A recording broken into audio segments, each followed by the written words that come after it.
Nenda miaka rudi, taarifa za kushangaza na za kutisha zimekuwa zikigonga vichwa vya habari kuhusu mabinti wanaosafiri kwenda Saudia kuwa wajakazi. Niko mgonjwa sana. Naomba sana mnisaidie niweze kufika nyumbani. Nitibiwe. Na ni wazi kuwa taarifa hizi zitaendelea kugonga vichwa vya habari. Familia hii imekita kambi hapa tangu asubuhi ikisubiri mwili wa mpendwa wao Caroline Alwot uwasili kutoka Saudia. Mwendo saa 7:20 adhuhuri ndege ikawasili. Na hisia zikaanza kujitokeza wazi, kweli uchungu wa mwana aujuae ni mzazi. Caroline Alwot alisafiri kwenda Saudia mwezi Disemba mwaka 2020. Na baada ya muda alianza kulalamikia kuteswa na mwajiri wake hadi pale alipoathirika sana na kulazwa hospitalini. Nikajadiliana na hawa, please, huyu msichana kwa nini mwezi kurudisha? All of a sudden namwambiwa kwamba Caroline is in custody. Ako custody kivipi? Na mtu sio mbaya, ako custody kwani yeye ni criminal. Ati maana Caroline alikuwa anataka kujiua. Alwot alifariki mwezi Aprili mwaka huu na familia kujua kuhusu kifo chake tarehe 3 mwezi Mei. Familia inasema haikupata msaada wa maana kutoka kwa mawakala waliompeleka Carol Saudia. Mumeua. Nilimwambia kwamba you have killed my daughter. You have sacrificed my daughter. Kwa nini? Amefanya nini? Mnasema kwamba amejinyonga, amejicommit suicide. Na hatimaye wakapata usaidizi. Senator huyu Mwaruma, Mungu amemtumia paka amecoordinate ameenda paka kule Saudi Arabia ye mwenyewe binafsi. And the information that is given there down here is that the cause of death is suicide. Now we want to communicate this very clearly, that the family of Caroline Alwot together with Haki Africa are disputing that cause of death. Caroline alikuwa mwanafunzi wa mwaka wa pili wa chuo kikuu cha Kisii anayesemekana kwenda Saudia kusaka maisha baada ya familia yake kushindwa kulipa karo. Ndoto za mwenda zake zinapozimikia hapa katika hifadhi ya maiti ya Chiromo, Carol ameacha kinda la miaka 3, mtoto aliyekuwa anamtegemea. Uchunguzi wa mwili wa mwenda zake unatarajiwa kufanywa hapo kesho na kisha Rupia.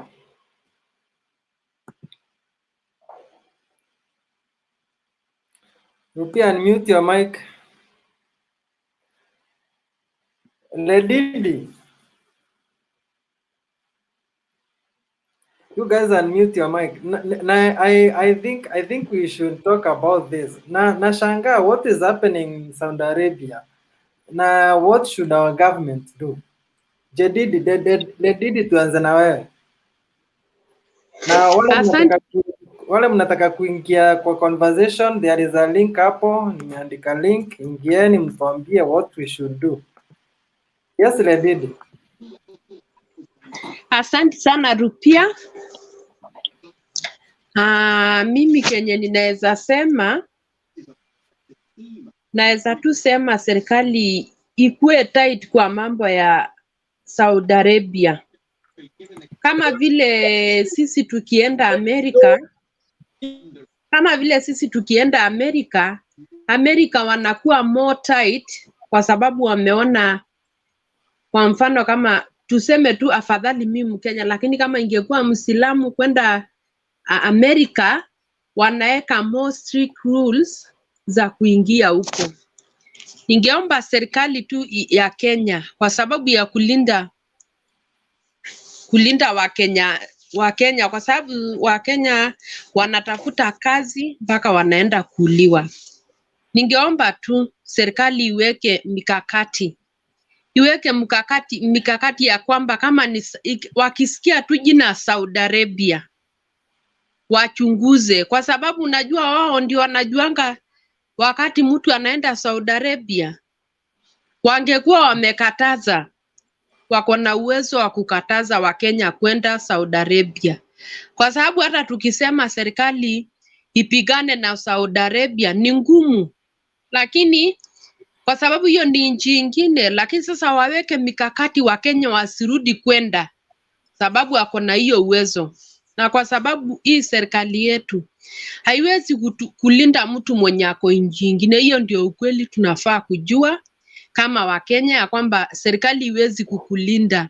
Hata ukiwa tu Kenya inakuwa ngumu serikali yetu kutulinda. Okay. Kwa hivyo ile kitu asanti Mutembei. Je, ni serikali ama ni sisi tunafaa kuacha kwenda huko? First of all, wacha ni ile kitu tunaweza sema blame serikali. Kwa sababu kama kungekuwa jobs Kenya, una understand? Kama institutions zingekuwa zina work Kenya, watu wabanga kuwa wanaenda Saudi Arabia kutafuta kazi. Ni kweli? Kwa sababu unajua Kenya sasa tuko na graduates, tuko na watu wamehitimu lakini hakuna kazi. Kwa hivyo kama serikali yetu ingeweka kukue kazi Kenya, kwa nini watu wanaenda Saudi Arabia? Hiyo ndio kitu kwanza tungeuliza first. Kwa nini mimi niko hapa? Una understand? Kama everything was working well in Kenya, watu wangekuwa wanaenda Saudi Arabia. Secondly, vile watu wanaenda Saudi Arabia wanaenda through agencies. Easy fake agencies, dodgy people, all they care about is to make money. You understand? Wanachukua pesa, wanapeleka watu huko. Wakisha kupeleka huko wanakuwa wameshalipwa pesa huko. Inakuwa wewe ni kama umeuzwa. Juu wale wasichana wengi ukuja huku semaje, wanaambiwa contract yako ijaisha. Pesa zako bado, sijapata pesa zangu bado, you know, something like that. Sasa wasichana ni kama kuuzwa, wanauzangwa huko. So ukiuzwa huko, you're like a slave. And these Arabs, they don't care. That's why unaonanga wasichana wanasema the conditions they work under, you understand, is not sio conditions nzuri. So first of all ni hiyo agency na serikali. Kama mi wale watu ningelaumu serikali, wangekuwa wamejian Kenya wako poa na kuna makazi, watu wangekuwa naenda Saudi Arabia. Mutembei Kitu kama hapa sasa hivi, kama hapa Ngoja tunakuja kwako, hata Jeni amalize. Yes, I'll do the parking for you. Mutembei. Ngoja Jeni amalize tukuja kwako. Jeni endelea. Oh, nice. Okay, mute. Let me, okay. Sasa ndio nilikuwa nasema, unaona kama hapa saa hizi hakuna vile niko hapa, niko under hii country, hakuna, so long as niko na makaratasi hapa, hakuna kitu inaweza nifanyikia, either ugonjwa, nitatibiwa, una understand, anything that happens they will take care of me. Lakini these Arab countries, I think they're even more racist than white people, una understand. I don't think they like black people very much. Hawana roho ya utu. Mimi hiyo ndio kitu ninaweza sema. I find them to be just like animals. And yeah, acha tusikize Tito si uko Arab world. Fanya hivi. Yes. Mtembei. Waje niwasalimie kwanza kwa sababu leo nimeingia mapema kabla wengine wajaingia wajajaza nafasi. Na kitu nasema Kenya imetuumiza kwa muda mrefu. Tumehama nyumbani tukilia, si tunakujanga huku kwa uzuri. Kitu ya kwanza tuuse Kenya tukawane hii pesa, kila mtu akae na kitu yake kwa mfuko yake, Kenya yake kwa mfuko. That's the first thing. Tusitanganyana hapa. Yeah, tuuse tu. Kila mtu sehemu yake auza aweke kwa mfuko. Tutembeange nayo kwa mfuko. Nikikufia huku na kufa na Kenya yangu kwa mfuko. But kama tunatanganyana ati sasa mtu kama fanya hivi, mwalimu anafunza mama yangu na alifunza labda shosho yangu, akuja anifunze mimi, angojea watoto wangu, alafu next watu waritaya, watu wapate kazi. Mtu mwenye mlikuwa msikie kwa serikali baada kwa serikali, alafu next sisi tupate kazi wapi? Hiyo ndio swali ya kwanza. Kama ingekuwa watu wanafanya kazi kwa short term, 10 years unaenda nyumbani ama 15 years unaenda nyumbani, kazi ingekuwa inapatikana. Lakini sasa mtu baka hata kutembea ni shida, lakini unamwona baada akona choka anaenda kwa class, anaenda kufunza. Anafunza sijui tunaitangaje. Mimi Kenya imenishinda. Tuuse tukawane. Mimi niko Arab country kwa sababu ya nini? Nimekaa Kenya Nairobi for 15 years. Ilikuwa nafanya kazi ya kwa mdomo. Nalipo mshahara naweka kwa mdomo, yote naisha. Singeweza kuweka hata shilingi hata moja. Kwa sababu ya nini? Majukumu ni mingi, pesa ni kidogo, wasasi wanatungojea hapo kwa sababu labda ni fast food, walikupeleka shule, Na hiyo kazi ilikuwa unafanya ulikuwa si ati kazi hiyo iko na pesa mingi. Sasa inafanya ukipata avenue huwezi select. Sasa Wakenya tuselekangi kwa sababu tuko na bidii ya kufanya kazi. Tumechomoka. Ukipata nafasi unachomoka. Hata ningepata tu nafasi ati huku kuna accommodate watu wengine bila makaratasi. Ningekuwa nimebeba mabradha zangu wote nimeleta wajae kujaa kwa sababu pesa iko. Bali shida ni kuelewa kukaa na hao watu. That's the only problem. Yeah, ni kuelewa tu vile kukaa na wao. Acha ukipata njia ya kukaa na hao watu utaishi na wao. Na pesa iko. Mimi nimekaa nao kwa muda miaka 10. Ukiwa mpole iko Elizabeth uko wapi? Tito, ngoja tusikize Elizabeth. Qatar.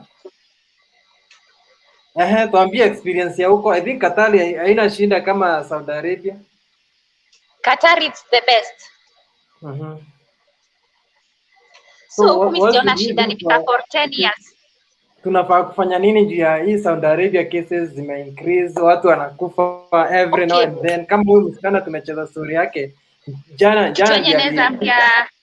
naweza ambia Kenyans wenzangu wasijaribu kwenda Saudi Arabia kwa sababu wakienda almost passport zao huwa zinashikwa, ID yao huwa inashikwa, but Qatar we have ID, tunaenda nje hakuna kuulizwa. Utembei. Kitu ya kwanza ujue mtu mwenye anaenda Saudi Arabia akuange ameshughulikia vitu zake, hajatoa pesa. Ameambiwa kuja tutakupatia passport, tutakupatia nini. Ujue ni direct inakuambia sense kwa kichwa yako. Mimi nilikuja huku nikilipa pesa yangu passport nikitafutia, nikakaa nayo 5 years, hakuna chance, hakuna wapi. Nikapata hii chance akanilipisha. Ilikuwa 150 alafu medical nini vitu ndogo ndogo ikafika kilo 170. Which means naenda mahali penye shughuli nimeshughulikia mwenyewe. Lakini Saudi Arabia wanapepwanga kupepwa waende wawekwe tu. Unaona? That's the big problem. Wanga wana mess. But inatakana wafunge Saudi Arabia. Hakuna vile serikali inaweza tengeneza wale watu wanapelekana Saudi Arabia. Tunakuwa tunajua fulani ndiye amepeleka huyu msichana hapa, fulani ndiye amepeleka huyu msichana hapa. In case huyu msichana apate shida, government ya Kenya inajua itafuatiliaje ama haieleweki. Mtembei once walisema kila mtu ana biashara yake anajitegemea. Wewe ukiuza sukari shilingi 200, mwingine anauza 150, hiyo ni biashara ya kila mtu. Kenya ilifungua, kila mtu anafanya kitu anataka. Sasa hata nikianza kuitia saa hizi nataka mkono moja ya left kutoka Kenya utapewa. Na hakuna mtu atauliza. Unajua Kenya ni gani? Tuuse hii inji tukawane. Okay. Hata tusikize Abdi Boss. Yes. Abdi Boss, unmute your mic.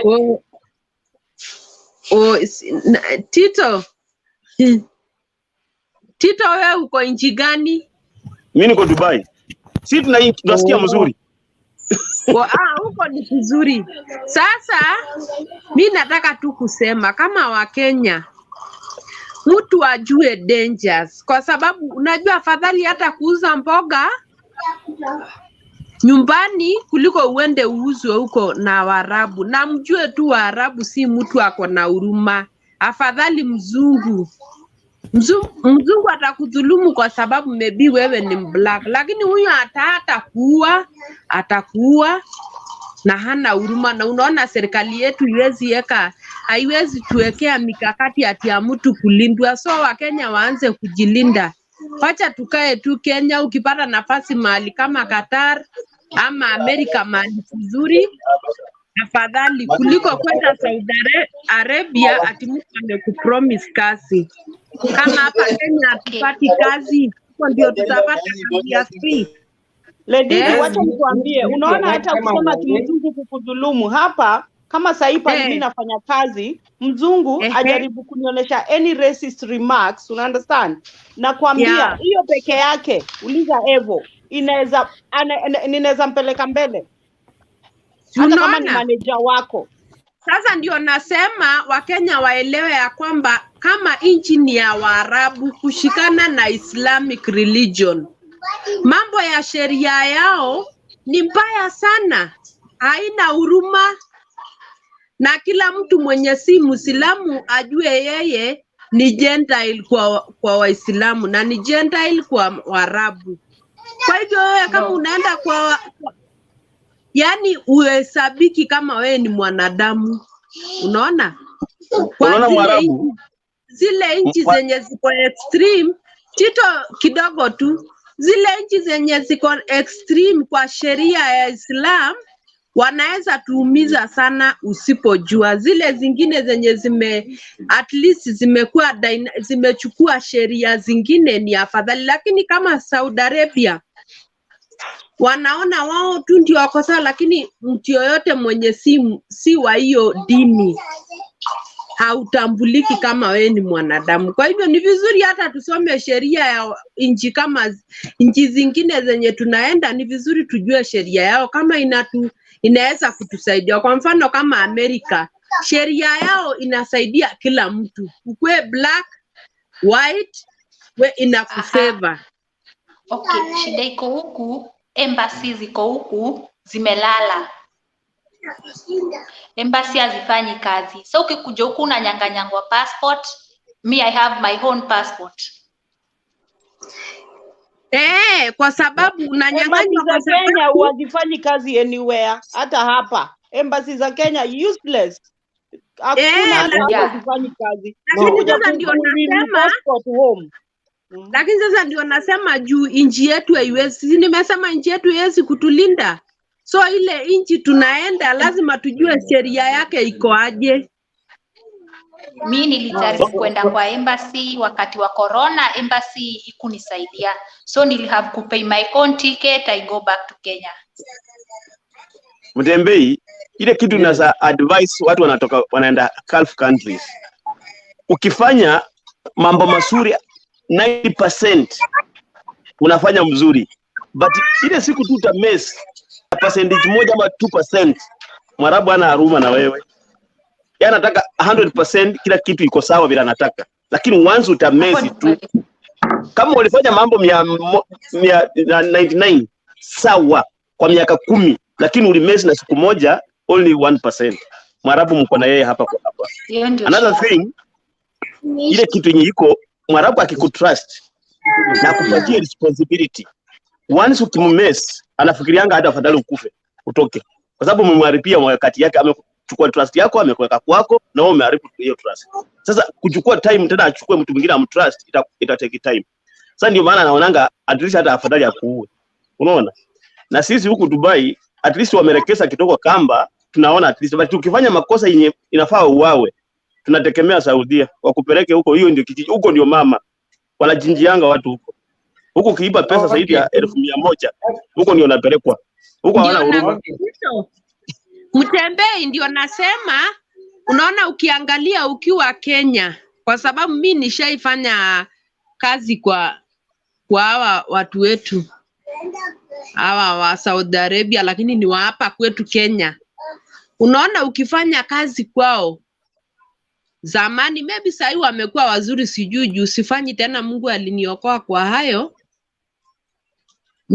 Ni kwamba kuna vile wanaangalia huyu mtu mwenye si wa hiyo dini, unaona? Naje kama huyu mwenye ako Kenya anaweza ona hivyo, naje ukienda nje ambayo hiyo sheria ndiyo inafanya kazi, si unaona inakuwa ngumu. So lazima tuangalie nchi kama hizo zenye ziko na sheria za hiyo dini. Si rahisi. Hebu tuambie, nyinyi watu mko Saudia na hizo nchi za Arabu, kuna mtu anasema hapo kwa comments, anasema lakini pia Wakenya huwa vichwa ngumu. Kabisa. Kabisa. Inamaanisha wanaenda na mambo yao.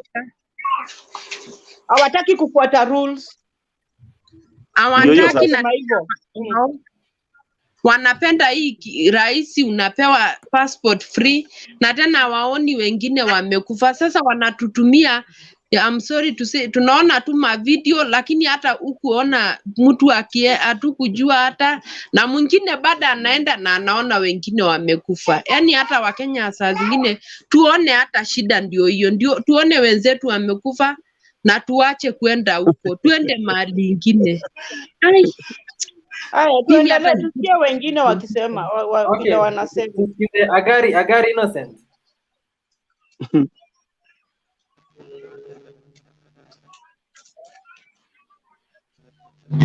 I have chosen kusikiliza akina Tito Masinde because it is their day and they are working there, na basically ile experience ambayo wanaelezea Wakenya wetu, they should listen to the message they have.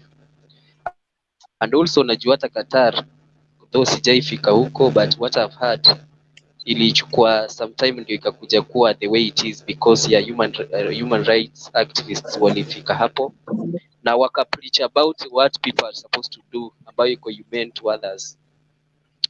So mimi nita prefer sana kusikiliza the guys who are there, their experiences. What we are reading actually is heart-wrenching here. Watu wetu wamekufa hapo. We are hearing mysterious stories. Kuna siku pia nimepatana na mtu mwingine naye ameniambia vile ameteseka. So basically ni kuwapatia zile tips zile ambazo labda mumeona kwa Waarabu wako nazo, at least you inform our people so that wajue ni nini inafaa kufanyika wakiwa hapo gani. Okay, Evo. Hey, Yo Mtembe, I can hear you. Hello guys, Yeah. panel. And in a very good topic, at least for a change, you go away from politics. It's so sad and so unfortunate that story ambayo tumesikia lately of the late huyo msichana ambaye amerudishwa Kenya. She only went there not long ago, 2019 I think. Na amerudi kama maiti. So, and these are stories ambayo tumesikia not even kila mwaka, almost every month the incident is gonna happen. Now, the thing is, inaletwa kwa news, and most people Kenya, they know exactly what they're going Kenya happen in Saudi, not particularly Saudi Arabia, but in the east. The problem is tuwezi kulaumu solely. Some of the comments naona hapa hivi kwa comments zingine ziko a bit harsh. Some of the stuff the reason why our people vijana na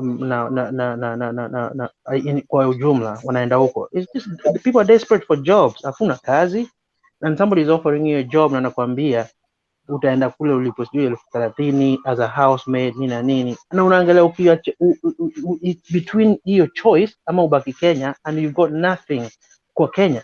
So unasema at least wacha niende huko niangalie kama unaona it's a gamble, and that's the risk they're taking. Uko out of desperation, there's no any other choice.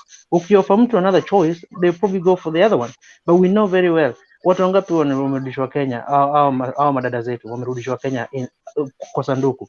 The reasons ambao wanapewa na huko Saudi Arabia ati wamekufa kwa sababu gani, they don't give clear reason. Nio alianguka kutoka kwa staircase, wengine wanakuja wamerudi wamechomwa. How do they mtu anachomwa vipi mwili mzima? Unaona vitu kama hizo. It's so sad, but unfortunately our people wanataka na our land that kuwa at the end of the day afadhali uzoe shida ya Kenya badala ya kwenda kule na utatoboa 1 or 2 years utarudi kwa sanduku as maiti. Waarabu bwana ni watu wengine washenzi. Mimi I was born in Nairobi but I grew up at the coast. Na hiyo unaweza kuelewa from the Swahili they were some. Na coast the vast majority watu ambao wana biashara pale ni Waarabu. Na wale Waarabu wanaajiri wafanyikazi ambao vast majority pia ni watu weusi. Unfortunately for the most part huwa ni watu weusi wa kutoka pale coast. So it's not kama watu wa bara ambao ni, for example mimi sasa tulikuwa kwa kule Mombasa, mimi nilikuwa kutoka bara. We don't tend to get employed by Waarabu kule Mombasa. Wa coast kama Wagiriama, I'm sorry to mention obviously a few tribes, Wagiriama watu kama hao Wadigo watakuwa ajiriwa na wale Waarabu, and you can see the way they are treated because of lack of education nini. They wanakuwa overworked and then they get paid so much little that hakuna benefit yote unaona pale, and you just see, and that is already in Kenya and there's nothing that people can do. So kuna nchi yao kule Arabuni, how are you going to get treated? It's a shame because Waarabu is just totally a different culture. Waarabu hawajawacha ile uslavery yao walikuwa nao before wakifanya slave trade with the black people. Back in kama umesoma history, the east coast of Africa and all that, they still treat you the same. You're a subhuman. Alafu kuna Ledidi mention religion. That is a very key thing. Mimi in coast as well, I've grown up in coast. wewe kama unafanya Mwarabu, kuna dini is a very key element pale. Some people might disagree with me, but believe it or not, I once I was a Muslim na nikakaa kwa hiyo dini nikatoka because I just sikuipendelea. As long as somebody is not a fellow Muslim, you don't treat him as equal. Yes, yuko kwa dini yako, and so he's just less of a, wewe auta siku ya kiyama nyote mtaenda, unaona, the judgment day, ule mtu ambao si Muislamu is not important as mwenye ambao ni Muislamu kama wewe. So that's another key. So huwezi kuwa treated in the same equal, unaona, and that's another point that needs to be brought up. So unfortunately, hizi shida, if nothing is haifanyiki, tutaendelea kusikiza tu hizi story day in day out, week in week out, but sadly there's nothing we can do about it. As long as hakuna kazi Kenya, watu watafall for what is not the best, but what they can at least wanasema afadhali hiyo badala ya kukaa nyumbani na hakuna kitu. But let me give advice yangu ni it's better ubaki pale Kenya na ukose kila kitu badala ya kwenda kwa Arabu. Thank you. Okay, sawa. Acha tuone comment kidogo hapa. Naona wengine wanasema umalaya, ulevi, Wakenya mtalaumu wa Arabu na shinda zingine ni sisi wenyewe tunajiletea. Naona hapa mwingine anasema most ladies go to Saudi Arabia because it's free, hakuna kitu wanatoa. Once you mess up with them ni shida. Saudi Arabia kuko sawa, sio wote wabaya, niko huko for 8 years. Huyu ni Tina wakiwa anasema. Then mwingine anasema Wakenya huwa hawasikii, saa zingine hata sometimes mbuzi akiwa wanataka kubishana naye, as in Mwarabu akiwa juu usibishane na yeye. But then my question is, kwani serikali haiwezi kaingilia hii kitu, at least wakuwe na watu wako serious? Kuna mwingine hapa naona anasema Mutembei nitafuta nikupe true story, and there is a link hapa chini. You can join, ukuje utupatie your true story about that. Meanwhile, Kibet, Enoch. Mutembei. Angoja tusikize Kibet, Enoch. Sawa. Kibet, sijaongea na mimi nataka kutoka bwana. England Haukuwa hapo but ongea sasa utoke. Iko Mutembei nyinyi. But you can speak. Ongea then. Asante, ngoja. Mutembei, mimi kitu naweza sema kwa hii historia ya Saudi Arabia, it's very sad the way a Kenyan was brought from Saudi Arabia with a coffin or dead.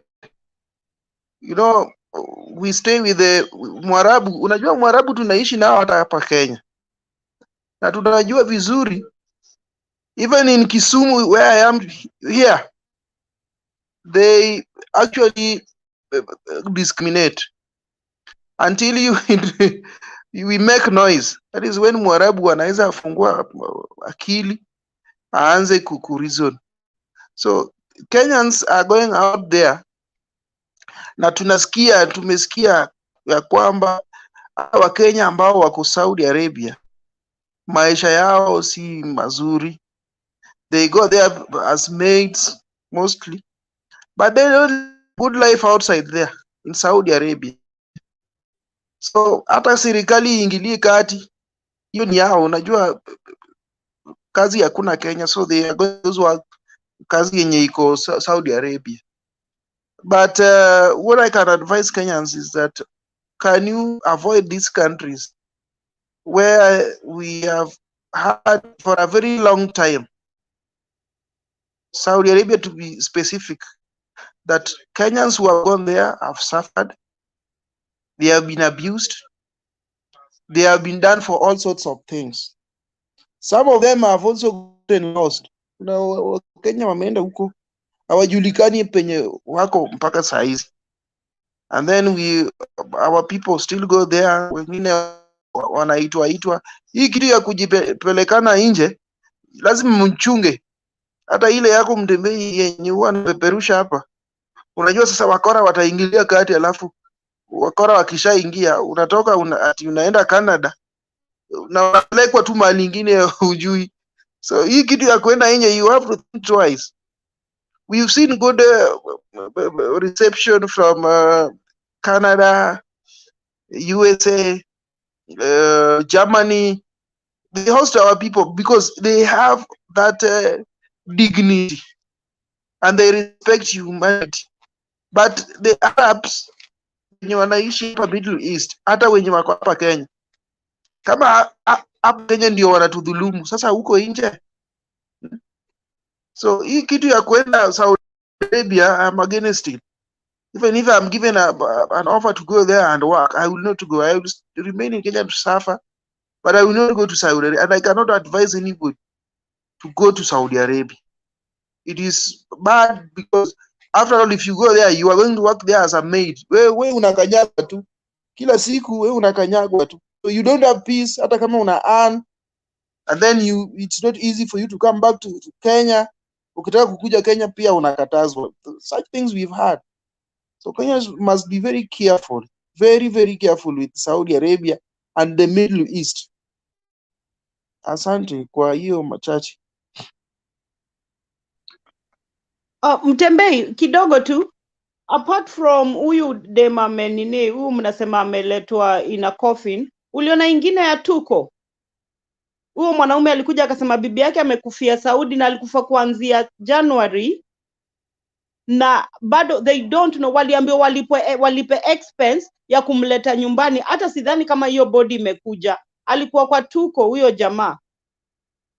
So waliambiwa walipe expense za kuleta hiyo body. They don't know how to get the money. Sijui kama Tuko wachangia or something like that. Nilikuwa nangojea nisikie kama Tuko watachanga, nichange kidogo. Body bado sijui alikufa January, walijua March ati alikufa. Sasa hizi wanaambia wachange walete. So it's not only one person, ni watu wengi. Mtembei. Hello? Mtembei. Mtembei. Mtembei uko mute. Pole. Nataka Enoch Kibeta ongee. Enoch, si unmute mic? Okay. Yes, unanipata? Yes.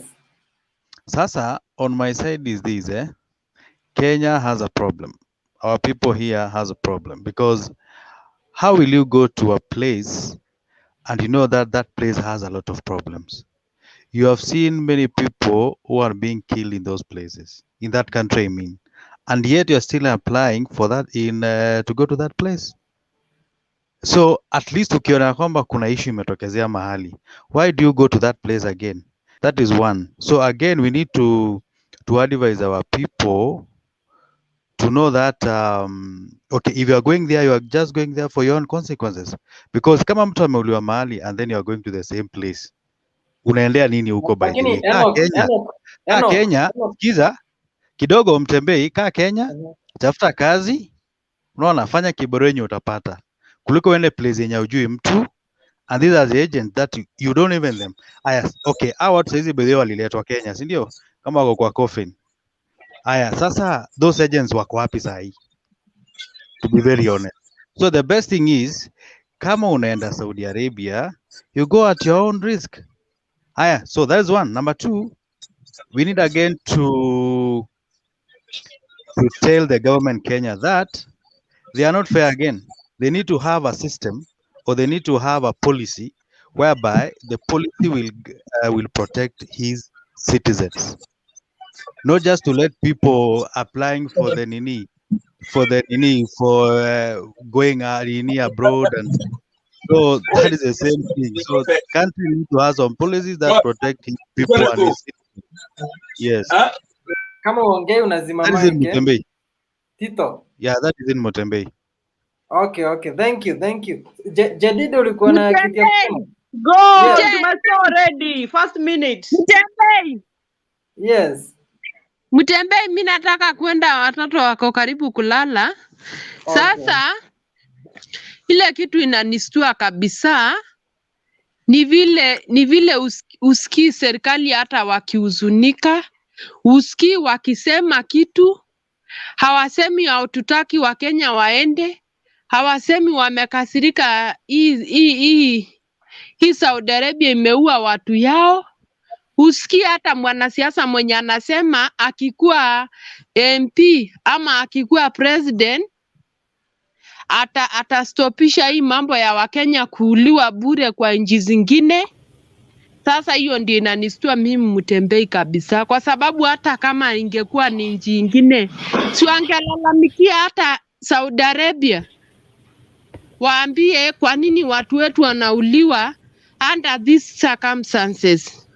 Hujawahi sikia wakiteta, hata president mwenyewe, hata nani. Unaona tu iko kwa news, huwezi sikia hata siku moja, hata security nini hii inaitwa nini, interior whichever, hiyo yenye hausikii hata akisema kitu. Sasa hiyo kitu inanistua kabisa, mpaka najiuliza, kwa hivyo sisi tuko peke yetu tu? Yaani kama wewe ni Mkenya, jitegemee na Mungu wako. Sawa, asante Mutembei. Okay, sawa. Tunasikia. Mi nashangaa tuna serikali. Mi hata sitaki kwenda mbali sana. Okay, tusikize huyu Abdi Boss. Yes, Mtembei. Unanisikia? Good evening. Yes, tunakusikia, endelea mkubwa. Asante, umenifunga nje sana. Nataka kuchangia story yenu, which is a very important issue that we have in this country. Mimi nataka kusema hivi Mtembei. Mimi personally I'm a Muslim. Comment, I live in this country. Mimi sijaenda majumi, mimi naishi Kenya. Lakini nataka kusema hivi. Ukiona rate ya Kenya tuko na issue jobless in this country. Kuna vijana wamesoma wengi na hakuna kazi. Tukiongea sahi Kingdom ya huko 55,000 people ndio sahi wanafanya kazi in huko Arab country. Mimi nataka kusema kuhusu kitu mbili, government and agencies wanaenda nayo. One thing mimi nataka kuongelea kuhusu agency. Unajua this is a Muslim country. Now watu they need kufunza watu what supposed to happen in that country. That's a Muslim and there is Sharia country. Hiyo country yao ni country ya Kiislamu. Wewe ni Mkristo umeenda huko, lakini huwezi silaumu ati hiyo country ya Kiislamu kwa nini wamefanya hivyo na hivyo na hivyo. One thing ni agency ingefaa ku train people what supposed to be doing there. One. Secondly, ukionanga agency, fake agency most of the time ndio wanauzanga watu wetu huko majuu, especially Saudi Arabia. A Filipino can be paid more than African. Why? Kwani Filipino analipwa 50,000 and Mkenya ametoka hapa analipwa 20,000 na hao wanafanya the same job. Hiyo ni issue watu wanafaa kuongelea kuhusu. Hata kama kuna issue ya jobless in this country, agencies is the one thing that inaleta issue kwa this country. Not telling people what's supposed to be done. One, hiyo tumemalizana nao. Nataka kuongea about government pia. Government of Kenya, they are not responsible for our people. They are not responsible for our people. Wangefaa kuangalia agency. Issue ya tuko. There's mtu nimesikia mango ya tuko. Kuna mama alikufa huko. Ukisign agencies na wasign huko Saudi Arabia, wangepatiana kitu inaitwa insurance. In case anything happens to our people, hata kama amekufa huko, akona insurance ya kurudi in this country. So kwa sababu wapewe kitu kama insurance, wapewe kitu kama wana pesa mzuri ya kufika huko, kwa sababu hii agencies wanaficha, there's a lot of issue that's supposed to be inaongelewa. Na government of Kenya is not responsible. Watu wanatenda Kenya, wanatoka Kenya wanaenda other country. And what government is supposed to be done? Wangefaa kufacilitate. Hao watu wanaenda kwa country, is case an issue. They are ready to assist our people in Saudi Arabia.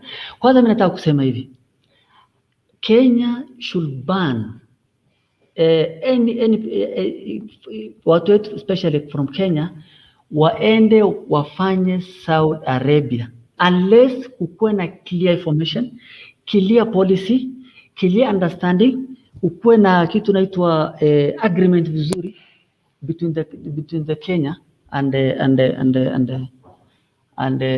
Saudi Arabia. Our people, mimi nasikia vibaya sana, juzi watu wamekufa sana. Na ni watu wetu wameenda kutafuta, wako na watoto, wako na kila kitu, wamejikaza, wameenda kutafuta. So mtembea, mimi nimemaliza, lakini what I'm saying, tusilaumu Saudi Arabia kwa sababu ni Waislamu nini. Hata kama ni Waislamu, it's a Muslim country. People should learn, should understand that. Na plus government should cater for people. Agency is the problem, should be learn. People should learn first before watoke hapa waende to the country. I'm very disappointed person, but afadhali lima Kenya badala uende Saudi Arabia ukufa huko. That's what I'm saying. Asante sana, mimi nimemalizana. Mtembei, thank you. Mtembei, 1 minute. Ngoja kidogo. Unaona ninataka kuongea about what huyo guy amesema. Unaona, nilisikia Filipinos wako na agreement na Saudi Arabia. Uwezi wa mtu wao, ukiwa mtu wao, government ya Philippines na Saudi Arabia, watu wa Philippines wanatetea watu wao. Una understand? Lakini Kenya watu wanakujanga na masanduku, lakini serikali yetu haijaweka mikakati ya kusupport watu wetu. Una understand? Lakini Philippines nilisikia wanakuanga na agreement. Mtu akikufia huko, ule mtu alikuwa amekuandika na kila kitu, atalipa na atalipia familia yake kila kitu. So ni government yetu haijali watu wake. Mtembei. Yes. Wacha nimalizie ni summarize nikiendanga. Mimi nimekuwa Nairobi for 15 years. For long time. Na nikaamua hapana. Nikikaa Kenya sitameki watoto wangu watasoma. Na hii vitu tunatoanga kwa marafiki, wale tunakaa na wao. Ukienda mahali fulani utafanya kitu fulani. Sio familia ilinituma. Sio babangu ama mamangu au ndugu yangu. Ni vile nimekaa Nairobi for long na sijasucceed. Ndio maana nikajituka muziko, nikakubahatisha tu. Life ni kubahatisha. Ule mtu amekaa Saudi Arabia for long time ana advise watu wa Kenya ni Moses Kuria, amefanya kazi kwa bank Saudi Arabia for long time. 10 years. Moses Kuria, ule MP wa Uhuru. So mimi nimeenda Forbes, nikarechest, nikakuja nikafanywa interview na watu wa Dubai walikuja kufanya interview. Hii kampuni ilikuwa inanichukua, ilikuja yenyewe kutufanyisha interview. Sisi tulikuwa shortlisted na Forbes. After interview tukakalishwa almost 1 hour, tukapatiwa clue rules zao kidogo, tujue bali tunaenda APCT na hii na hii. Nilikwambia tukitema mate, hiyo ni pesa wanatoa. Hawa hawashughulikangi na wewe, ni pesa wanachukua wanarudisha. Hiyo wanafanya kazi ukilipa mafine. Hiyo ndio wanakalia sana. Ukiona wamekuweka ndani, umefanya beyond, imeenda zaidi, watakuchukua kuweka ndani wakupishe nyumbani. Nao wakikupata pale penye makasu umekupata, kama unawekanga pesa kwa banki huku, hiyo pesa utaikuza kwa sababu una time ya kuenda ATM, watu wanatoa pesa, unapewa airport, unaescortiwa, unawekwa ndani kwa ndege, umeenda. Kama uko na slippers, hata kama uko na vitu huko kwa nyumba utakuza. So wako na sheria zao. Sisi tutafika huku tunakuwa na ujanja ya ile tunakaa naye Nairobi, tunajifanya tunajua zaidi. Wao wananga shortcut. Just imagine. Waarabu hawana shortcut. Waarabu kitu wataki ni uongo. Tito, yes. Kama hivi Princess anasema hapa, huyu Princess Adija anasema Philippines, Indonesia, Indians, serikali zao ziko na agreement, that's why they don't kill them. Why can't Kenya have an agreement with them? Sasa mimi nilisema nini? They don't care. Mwanzo nilisema nini? Nilisema tukawane Kenya kwa sababu ya nini? Government imeachia biashara, kila mtu anafanya kitu anataka. Sasa maagent wanafanya vitu wanataka kwa sababu hakuna mtu anawauliza, hawana policy. Kwanza policy sianza na agent, sianza na sisi wenye kutoka, sianza na hii country tunaenda. Waanze na policies kwa Kenya yenyewe kwanza, maagent. Wao wapatie masharti. Kwa sababu hao ndio wanafanya biashara. Unaona biashara iko hapo kwa agent, haina mtu mwingine. Sasa mtu akienda nje, hiyo country ijui kama tuko na Kenya, inajua agent. That's a big problem. Saudi Arabia, wale watu wanafanya biashara wanajua agent, hawajui kama iko. Sasa that's the biggest problem we have in Kenya. Wa help my agent, wapatie policy na wapatie watu wao policy, sifuatane mtu akitoka, hii ndio tunataka, hii ndio mikakati. Mtu akipotea, akikufa, kwanza wanaanza na agent, ndio waende wafikie mwenye alipelekewa mtu. Hapo tutakuwa tuko safe. But all in all, mimi nimekuja huku na sijaipata shida yoyote. Nilikuja nikakaa 3 months, nalipa full salary na sijaanza kazi. Wanafanya documentation kwa sababu nilikuja na agent, nikaingia kwa kampuni na hiyo kampuni lazima inipatie documentation kuingia kazi kama sina license. Kabla hizo vitu sipatikane, nalipwa na sijaifanya ona kitu kama hiyo Kenya. Chakula napatiwa, kila kitu napatiwa. Mpaka nilifika mahali nikajitoa mimi mwenyewe, nikawachana hii kampuni nileta, nikachukua kampuni nyingine kwa sababu niko na makaratasi tofauti. Sasa maisha Kenya imetusukuma kwa ukuta.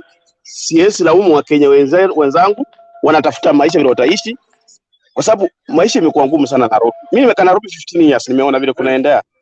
Kwa sababu unaenda hapo kiani mshahara unapaki na madeni, sio kuweka, uwezi save. Hiyo mtu asikutanganye. Nilikuwa napata almost 25,000, but sikuwa na save hata shilingi hata moja kwa sababu ya majukumu. Unaona? But hapa saa hizi na save. Hata saa hizi nimeandika watu nyumbani zangu. Kwa sababu ya nini? Niko na pesa kidogo. Unaona? So hata saa hizi Forbes imetangaza kazi, inataka security, makirina kukuja Dubai. Kama mtu ataenda interview inaenda kama 3 days. Watu waende watafute kazi Dubai, kazi iko Dubai ni kuzuri, sio kubaya. Hawana sheria hizo mingi sana. Sawa. Tito, Dubai ni kupoa. Hata mimi niko na best yangu anafanya Fairmount Hotel Dubai for 5 years. Dubai ni poa, lakini si Saudi Arabia. Saudi Arabia to discourage watu kuenda. Ile kitu imeokonga tu ni yeye nini? Tumekuwa na hii pandemic ya COVID-19 ndio imeokonga kidogo, but wako na plan poa sana. Okay, sawa, tuende kwa Ernest. Ernest, unmute your mic.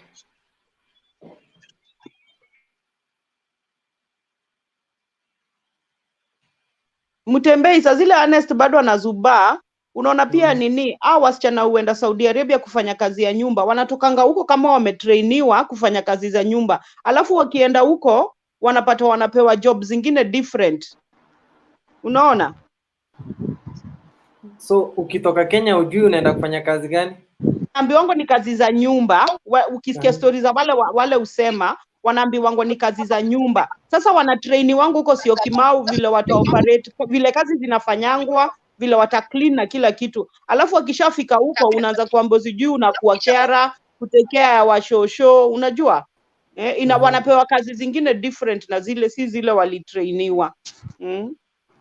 Kama ule mwingine alikuwa anasema alikuwa anaambiwa aweke mtu dawa huku nyuma. Hiyo ni kazi rahisi sana. Ni kazi rahisi. Kuweka tu nini ndao huko. Akimtembei wewe. Okay, tuko na Anna hapa. Anna, I think ndiye alikuwa amesema tu anatupa story. Anna.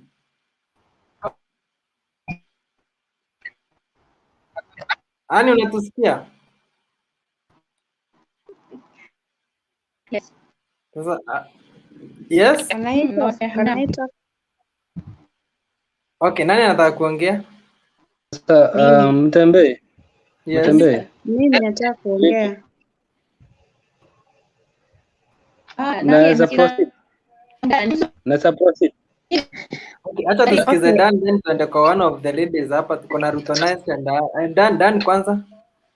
Okay, wacha tu niwasalimie kwanza, habari zenu? Poa. Yeah, unajua nimesikiza watu wameongea mengi na kila mtu anajua kuna idea yake. So in the first place, yeyote tu anaenda Saudia ama nje yote tu ametoka kuwa ameenda nje, kuna mtu akona mute. Nani akona mute your mic kama hujapewa nafasi ya kuongea. Somebody mute mic. So I was saying mtu yeyote anatoka Kenya na kwenda outside country, sometimes inagharimu tu ni shida inafanya mtu anaenda nje, unaona. So kwa wale watu wote wanaenda Saudia,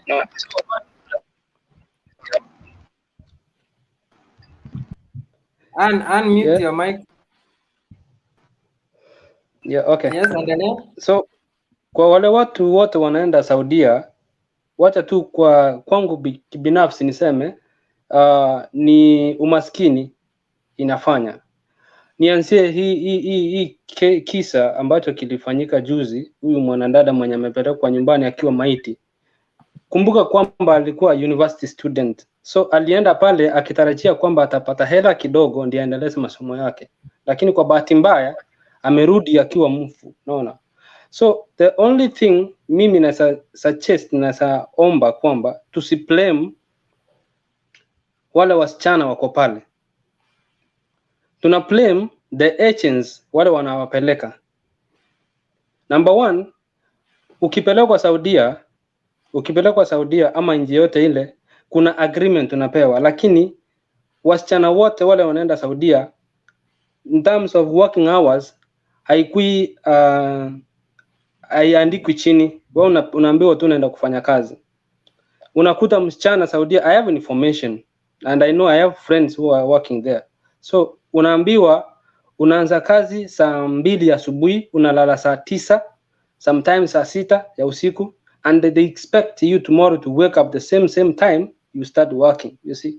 So unakuta tu wamechoka. Ukionekana tu na simu, wengine hawataki utumie simu. So ikifika in terms of salary pia inachelewa. Ukiulizia unaambiwa ngoja. Unaona? Wewe mwenyewe hautafurahia kufanya kazi mahali upati mshahara, unaona? Unajua ukipata mshahara pia morali ya kufanya kazi inakuwa, unaona? So number 2, serikali yetu ya Kenya imesahau Wakenya kabisa. Imewasahau kabisa. Na ukiangalia agents wengi wako pale Kenya ni matapeli. Yeye anatumiwa unajua agent mmoja anapewa more than 300,000 kupeana msichana Saudia, na msichana ukipeana Saudia ni free. Hakuna ile commission nalipa. Agent yeye akipewa pesa anakupeleka pale training, unafichwa. I know that places where mahali wanapelekwa training, unafungiwa kama ni accommodation. Ukishafungiwa unafanyiwa training, hakuna kutoka nje. Ile tu time unatoka nje ni hapo tu Nairobi. Ile time unatoka nje ni kupelekwa kupiwa picha, unarudishwa kwa ofisi, unapelekwa medical, and then unarudishwa pale mahali ulikuwa unalala unaishi. So I don't know why the Kenyans, the agents wamejitokeza, wengine wanaweza waita matapeli.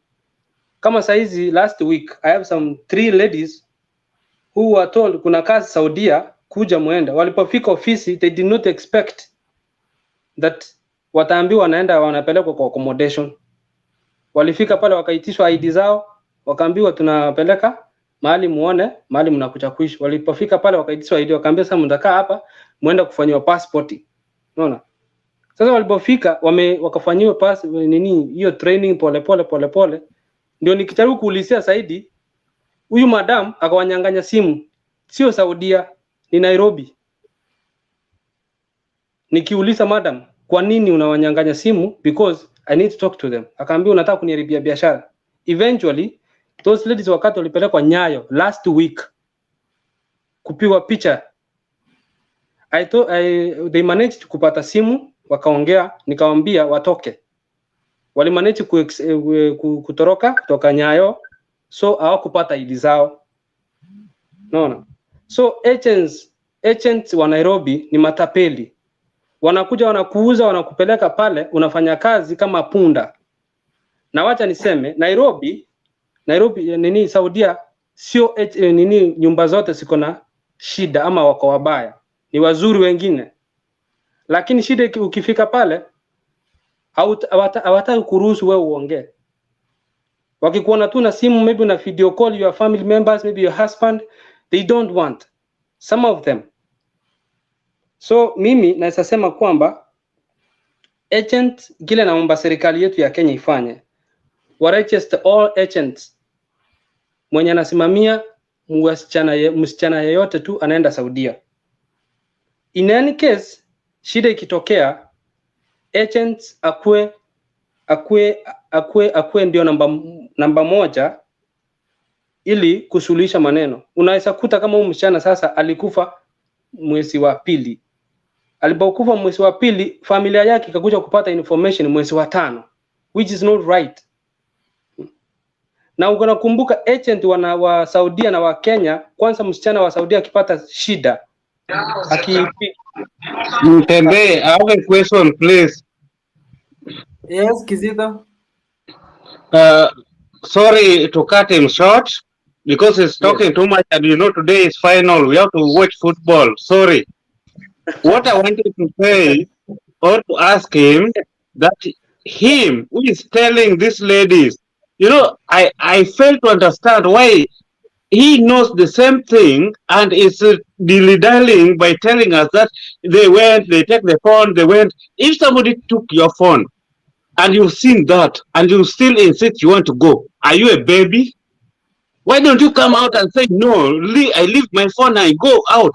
You stay there, somebody's taking your phone, you are over 18 years and you are staying there, they keep you in a house. Are you agree with you, Kizito. There is no way Can I talk can because I take your am in phone the away ground? from you and you just sit Kizito, there. I agree with I want you. to respond on that. Yeah, because these ladies, Can I even talk? if it's Can the I first talk time. because I am on the ground?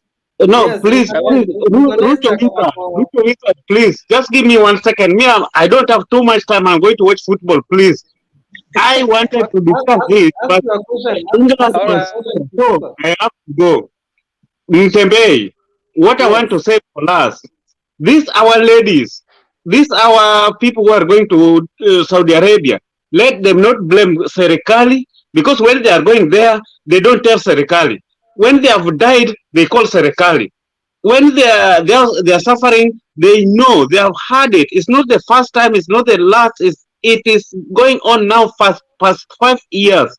And they are still telling us, you people who want to convince us, tell us the story behind it, because they know the story behind it. After they have died is when they come and tell us Serikali's idea. Tell us the story. Thank you. I really wanted to contribute, but football, England must score today. I'm watching at the same time I'm here, Kizito. I'm watching football. For those watching, mjue England imefunga kabao kamoja isiwashtue sana, ni ya bahati. Ruto nice. Ngoja ndani. Sia bahati, wewe usianze kuongea vibaya Mtembei, niko hapa wewe. Sia bahati, they work for it wewe. Ngoja Dan, ngojea Ruto nice taongea kwa huko. Mtembei. Hi guys. Nani wewe naitana Mtembei na namwambia ngoje. So, kindly. Ngoja Ruto nice tamaliza. Okay. Asante, thanks for your time. And my contribution is, nimesikia huyu ametoka akisema ati unafungiwa kwa nyumba, mara umenyaganywa simu. Hakuna mtu anakuja huku kwa sababu alikuwa na pesa mob ama alikuwa amekaa hali poa ndiye akaamua kukaa. Obvious, kila mtu alikuwa na mashida zake, wengine walikuwa wamekosana na mabwana zao, wamekuja kutulia. Ukifikiria tu unaenda kutulia unakuta umetulizwa. Anyway, this is a good country, I would say, because nimekaa hapa for 7 years, but I usually come home. But ni kuzuri, yani it's just like any other country. Kuna watu wabaya Kenya na kuna watu wazuri. Pia kuna Waarabu wazuri na kuna Waarabu wabaya. Ruto, my question is, uko Saudi Arabia? Niko Saudi Arabia. Oh, okay. Endelea. That's interesting. Wacha nimuulize swali. Niulize. Ulipitia agent? Yeah. So do you communicate nicely with the agent? No, first of all nilikuja na agency. Yule anasema ati watu hawaambiwi ati unakuja kufanya nini. Obvious, unaambiwa unakuja housekeep. housekeeper hapa, first of all nilikuwa nafikiria wakati nilikuwa nafikiria nimekuja housekeeper ya hoteli because that's what I was told before. Nikakuta oh my God, ni house help. Nikasema juu nimesha land, it's okay, wacha nichangamke. Nikachangamka. Then the family was not that bad, but hawakuwa wazuri. Especially there are times like wakati kuna winter, kuna baridi sana. And they would give you like kamattress kadogo ulale na utalala chini. That is, kuna watu wanalala chini. Then that's when unapata mtu alitoka Kenya na alikuwa na health poa, lakini akikaakaa unasikia ameanza kushikwa na kifua, mara anarudishwa home akiwa mgonjwa because of the environment za house zingine. Otherwise nilienda hivyo after sikukaa sana, nikarudi home, nikarudi na free visa. So mimi siko kwa Mwarabu, yani ama free visa, ninafanya kazi kwa hosi. But I would talk, ninaweza kuongea juu ya wasichana wenye wanafanya kazi kwa nyumba. Kuna wasichana wanakuja wakifikiria hapa ni Kenya. Unakuja umekuta mahali ni kugeni, unaambiwa ufanye hivi na wewe unaleta kichwa. Unaona? Although bado kuna Waarabu wengine wabaya mpaka watakuchapa. But ukiwaonyesha ati wewe you know what you are doing and you know you are right, kama contract yako imesema unafanya 8 hours ama unafanya 10 hours, wakwambie you have to, ati lazima uendelee, unawatolea contract. This is my contract na hii ndio nitafanya. Kuna watu wamesaidikia hii Saudia, nikiwa mmoja wao, na kuna watu wameteseka. Kuna watu wameteseka in one way or the other. Ningetaka kusema pia about agency. Agency wa Kenya, ukitoka Kenya, mnamaliziananga na agent wako pale kwa airport. So yeye hana nguvu yoyote na wewe kutoka hapo airport. Sasa kama haujui agency wa hapa, ndio big issue. Kwa sababu hata ukijaribu kupigia ule agent wa Kenya, ana nguvu ya kukusaidia in any way. Wale wako na nguvu ya kukusaidia ni agency yenye ilitransferiwa kutoka Kenya mpaka hapa. Sasa kama haujui agency yako ya hapa, itakuwa ngumu sana, kwa sababu hata wakati utateseka, tuseme like for instance, huku kuna mashamba na kuna watu wako mbali sana. In fact huku kuna watu mpaka wanalishaga, wamekuja kulisha camel. Kuna watu wanalishaga mbuzi na bado ni wasichana wa kazi, na huko wamenyang'anywa mpaka simu. Sasa ukikuwa muoga, Mwarabu anachukia mtu kuwa muoga. Ukikuwa muoga akunyang'anye simu, alafu umwambie hautafanya kazi kwa sababu you need to talk to your family, na ukatae kufanya kazi, atakurudishia simu. Lakini ukiwa muoga, amekuitisha passport, amekuitisha simu, umpatie, then utapata kuna watu hata hawajakuwa na communication na watu wao, na kuna watu hata hawalipwi mshahara kwa sababu walionyesha Mwarabu wako na uoga. Again, kuna tuseme kama government ya Philippines saa hii wamefunga wasichana wao kukuja hapa, kwa sababu sio Wakenya tu wanakufa, everyone is dying. It's just like any other country. Si Wakenya tu wanakufa, hata Philippines, Indonesians, they also died. But countries zao, government zao zinasimama nao, kwa sababu hata kitu ikihappen hapa, government ya Philippines hutuma ndege, yani inachukua watu wao. Lakini cases zimekuwa zikifanyika hapa na government ya Kenya haishughuliki. Unajua kwa nini haishughuliki? Because most of the agencies zinaoniwa na ma-MP, zinaoniwa na watu wakubwa. Kwa hivyo hata cases zikipelekwa huko, hizo cases zinafifia kwa sababu zinapelekwa tu kwa wakubwa. Ni hao tu wanapitisha sheria, ndio wenye maofisi. Kwa sababu kama msichana mmoja analipa, ofisi ya Kenya inalipwa 10,000 riyals kuleta msichana hapa, hiyo ni around 270 Kenya shillings msichana mmoja. Ofisi ikilipwa, tuseme imelipwa wasichana hata 10, na wasichana kama 5 wamepata mashida. iko suppose, yani wako supposed kuongea na agency ya hapa. Yani, I mean, government itengeneze mikakati kama vile Philippine wametengeneza. Saa hii msichana wa Philippine kutoka Philippine kuja hapa, government ya Kenya ya representative wao ambao ni embassy ya hapa, wanatuma mtu wao anakuja kuangalia kwenye huyo msichana anaenda, environment ya huko. Hiyo ndio policy yao saa hii. But Kenya wanafunganga like walikuwa wamefunga 2014, then tukaona ati kumekuja wakilishi wa nini wa government, wakarudi wakawekana mkakati tena, wakasign, wasichana wakafunguliwa kuja. The more wanafunguliwa kuja, the more tunasikia cases, the more unaona cases zina rise up. Sasa kama government ya Kenya ingeweza kuweka mikakati mzuri ya wasichana kuja hapa, ni pahali pazuri pa kujitafutia, kwa sababu for one, hakuna mambo mob, hakuna hizo loitering mob ama mambo mingi. Ni mahali unaweza kujijengea kama kuna mikakati mzuri na kama environment. In fact, Mwarabu anafanyanga hivyo kwa sababu ameona hata Wakenya wakiuliwa government yao haiongeangi, iko tu. Mnanisikia? So serikali yetu ndio imekosea. Serikali ndio imekosea kwa sababu you complain about agencies.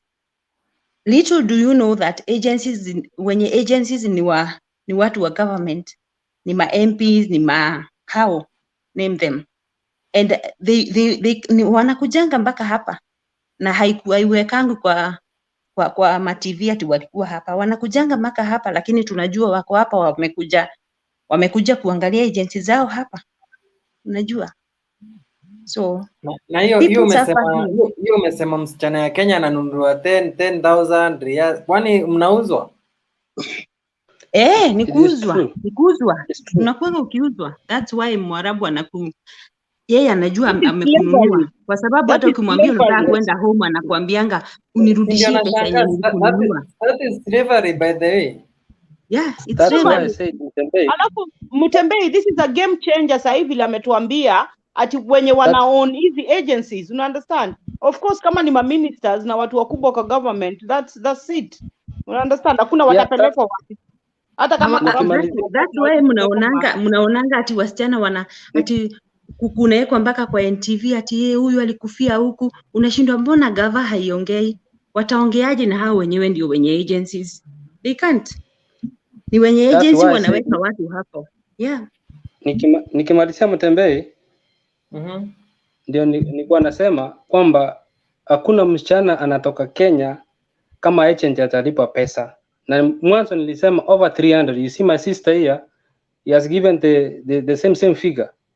Agent anapata pesa. So the moment unaenda Saudia, wewe already umeuzwa. Ukifika pale unakuta ile kazi umeambiwa unafanya kama watu ni watatu, au pati watu watatu exactly the way you were told by agent. Unakuta watu wako zaidi ya 7, na nyumba si ati ni nyumba moja, iko first floor, second floor, na hizi floor zote ziko na room kama 5, and you need to wash them, you need to clean everything, you see. So mimi nilikuwa naomba what I would advise, because girls are still coming here, what I would advise is that msichana yote akikuja hapa ajue ameenda wapi, because ukishajua umeenda wapi utaweza kuwa utakuwa na yani ukuwe na idea kwenye unaenda. For one, everything we do in life is about risking. Everything, hata huko Kenya, everything we do in life is about risking. And if you have decided to risk your life, you can just come here. But one, contract yako usipatie Mwarabu. Kaa nayo. Kaa na contract yako. Kwa sababu ukija hapa ukiwa msichana wa kazi, kitu ya kwanza ukifika airport akienda kukuchukua anachukua passport. Kwa nini anachukua passport? Kwa sababu anajua hiyo ni mali yake, kwa sababu amekununua. Najua ukikataa na passport yako, ukikataa kumpatia passport, utakataaje? Na uko already uko kwa airport, kwa sababu ukifika airport kuna mahali wanawekaga wasichana. Airport ni no man's land. Airport nikikataa sikupatii passport na nilete shida, niko na passport yangu sikupatii, ukileta shida they wanaweza kukurudisha, na at least uko bado na nini na passport yako. Una Okay, understand? Jen. Hapo unaweza Jen. katalia hapo kupatiana passport. Unaona ukienda ukishuka ndege kuna rooms, yani kuna accommodation ziko hapo za wasichana. Kabla mwingie hapo kwa hizo accommodation kuna entries ambayo unapatiana your passport na unapatiana nini hiyo contract. Zinawekwa zote hapo. Kwa hivyo mwajiri wako mnaingia ndani. Mwajiri wako akiingia, passport is a personal document. You understand? Ile and ifai it's a kupatiwa government, mtu. it's your because government people document. don't know. People need to know Yeah. this. You understand? Yeah. People need to know this. Passport yako ni personal document. You're not supposed to hand it over to anybody. You understand? And that's a red flag ukiona kitu kama hiyo. Ufai That's kupatia why mtu I am passport saying yako. wasichana wakikuja wajue, kwa sababu hata sheria ya hapa haustahili kukaa na passport ya mtu. Sheria yenyewe ya hapa ya kila mahali niko nayo kwa kitanda nimelalia. na passport ya mtu. Yangu nimelalia. Niko nayo kwa kitanda. Na wanapigwa fine ya 5,000 riyals. Hiyo ni kama around one something, 100 and something. Ukiwa umehold passport ya mtu, but wasichana hawajui because they are very naive, wanaogopa. Another thing, unaona hizo contracts zinakuanga zimeandikwa na Kiarabu. Zinakuanga zimeandikwa na Kiarabu na mtu amepatiwa kutoka Kenya na ajui what it is saying, and then you sign. No, you are supposed vile agency wanafanya siku hizi hawapati wasichana wasome, wanaenda kuwasainia huko. Kwa hivyo wewe hata ujui ulisainiwa nini. Unaona? Yeah. What I'm saying, kutoka Kenya you can be given a contract written in English. Okay. Ukifika Saudia, the same contract umepewa, kuna mahali wanaenda wana add. Unaambiwa sign hapa. So the problem, ule demo ametoka Kenya, unajua kuna worker fulani amefika ameland in a new country, so kila anaambiwa ndio anafanya. So nianzie mambo na passport na document yake everything. So sheria inasema kwamba it's a mutual agreement between employer and employee that you might keep my passport, yes or no. Huyu mwenye mfanyikazi ama mfanyakazi akikataa, haustahili kumlazimisha. Lakini nimekuja kugundua wasichana wetu wa Kenya wengine wengi wao na wengine wanakuanga vichwa ngumu. Unaona? Ukishafika pale ukiambiwa fanya hivi ama ukiomba passport, sometimes wengine ule mwenye hataki kuchiongelesha, na Mwarabu hapendi mtu muoga. Kama ukifanya muoga, yeye sasa ndiye anakutumika vibaya zaidi. So another thing ni kwa nikimalizia kabisa. Ukitoka Kenya mnamalizana na agent. Nilikuwa naomba tu wale wasichana wako ready, maybe kesho kutwa wana fly wanakuja. Mwenye anasikiza aombe aombe tu kabla hujawaambia waambie hivi. Kabla hujawaambia waambie hivi. Mtu akikuja awache dry spell zake huko Kenya. Otherwise ukija kuangalia Mwarabu, bibi yake ajue unamwangalia, kichwa yako inaenda. Na ndio unapata wengine hata wanawekewa sumu kwa chakula. Unajua? So if you have dry spell, uziache tu huko Kenya. Otherwise pia kuna huku hakuna kuafu relationship. Wacha niseme tu wazi. Hakuna mume wako hapa, hakuna boyfriend wako hapa in the first place. So wasichana wakifika Gulf wanaona kwamba dry spell na wapeleka mbio, wanaanza kufanya vitu za ovyo. Kwani mnaishiaje sasa? Mtu kama mimi siwezi kaa hata siku mbili.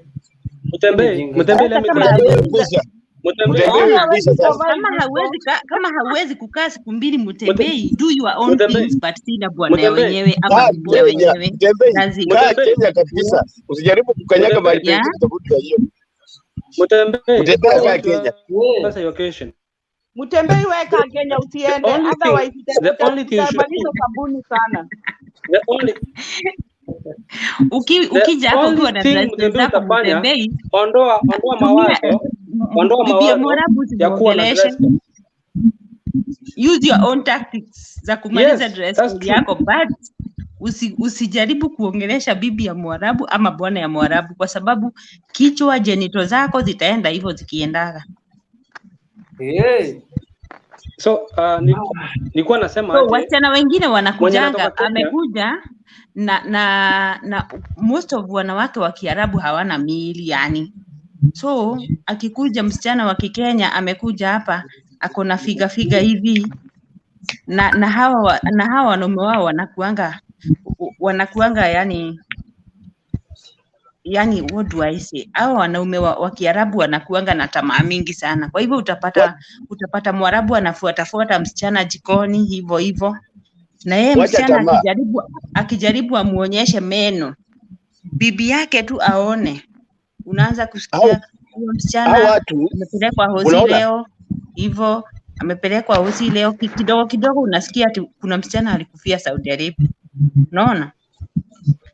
Amekufa kwa nini? Kwa sababu akukalia huyo mwanaume macho ajue kile kilimlete hapa.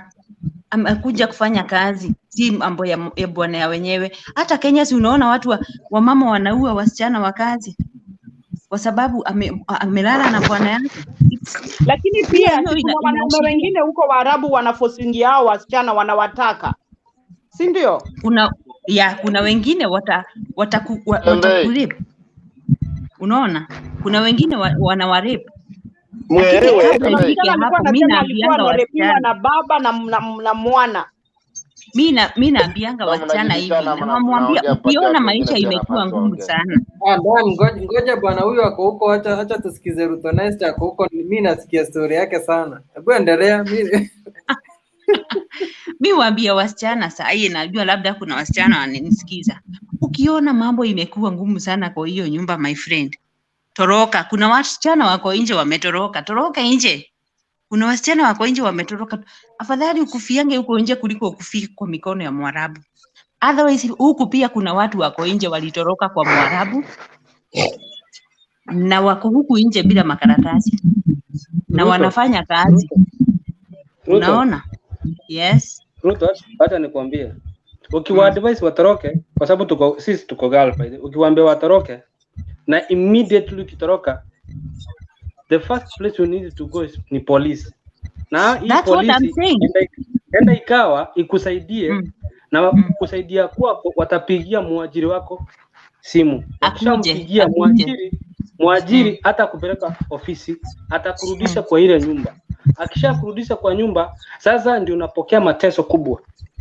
So ikishindikana kwa polisi, enda embassy.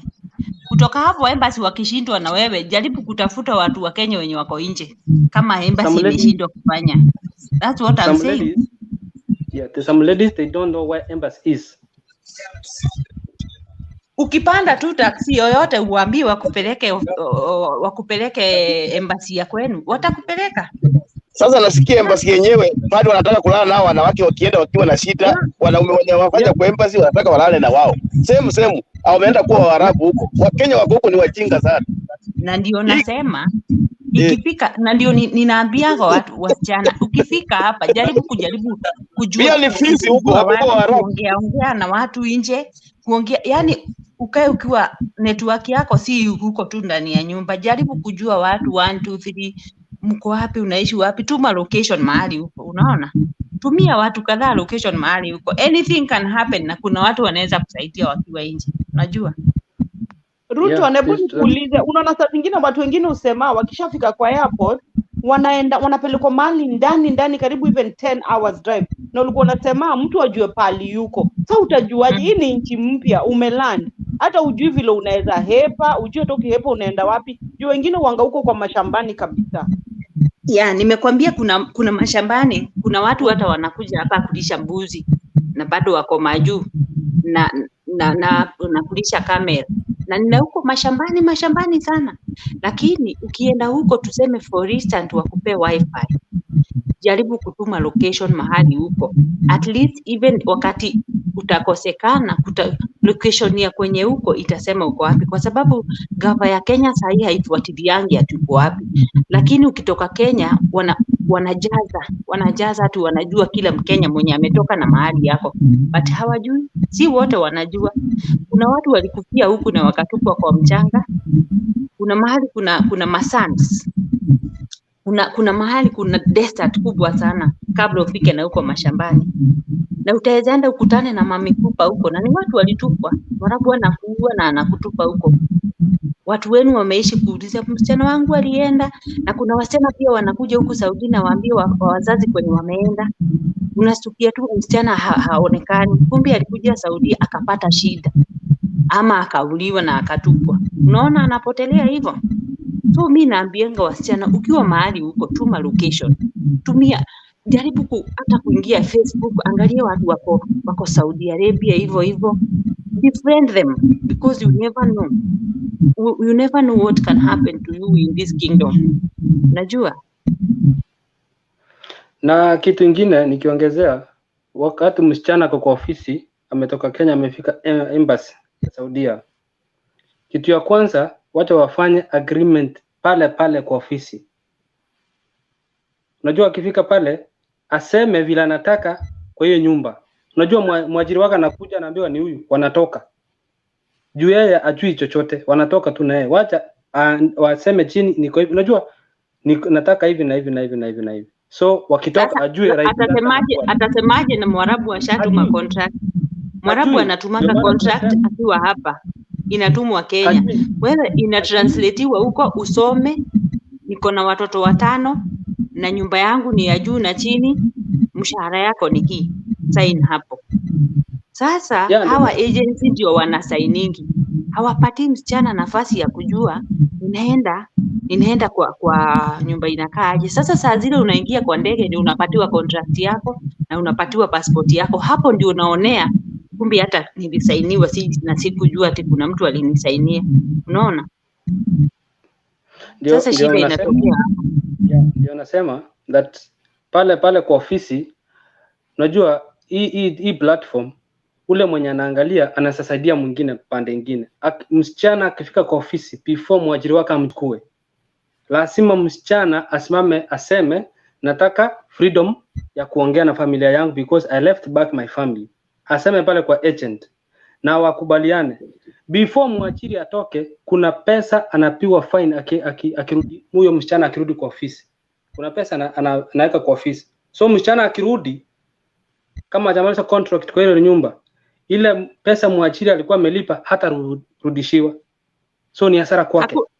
Hakuna pesa mwajiri anawachanga. Pesa ya mwajiri wako, pesa ile amekununua nayo ni 10,000. Na unakuanga umepewa probation ya 3 months.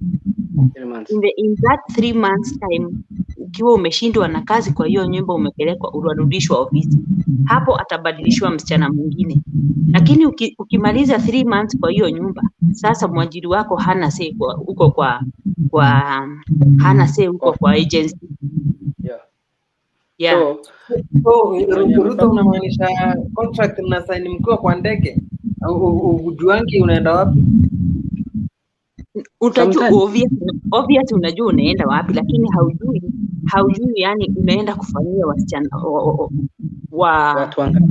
watu wangapi. Juu unaweza kuja huku uambiwe ati ukisoma contract uone umeambiwa nyumba yako iko na watu 4. Unakuja unakuta ni clan mzima. Maybe unaambiwa uoshe huku leo, mara unapelekwa kwa mama yao, mara kwa sister yao. Sasa kama wewe ni softie utakufa. Utakufa na utafanya kazi kama saa hii jua iko 48 degrees. Today it was 51. Urudi ukute unafanya kazi hapa na hapa, kwa sababu ndio naambianga wasichana know your rights. You want to mwambie Mwarabu rights zako ni gani, na ukiona red flags tu mara ya kwanza usinyamaze ati poa.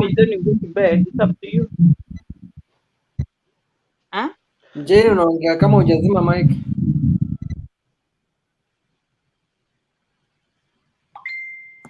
Ukiona red flags, naambianga wasichana, ukiona tu red flags wakati wa kwanza, huyo Mwarabu ako hivyo, hakuna venye ati atakuja kuchange.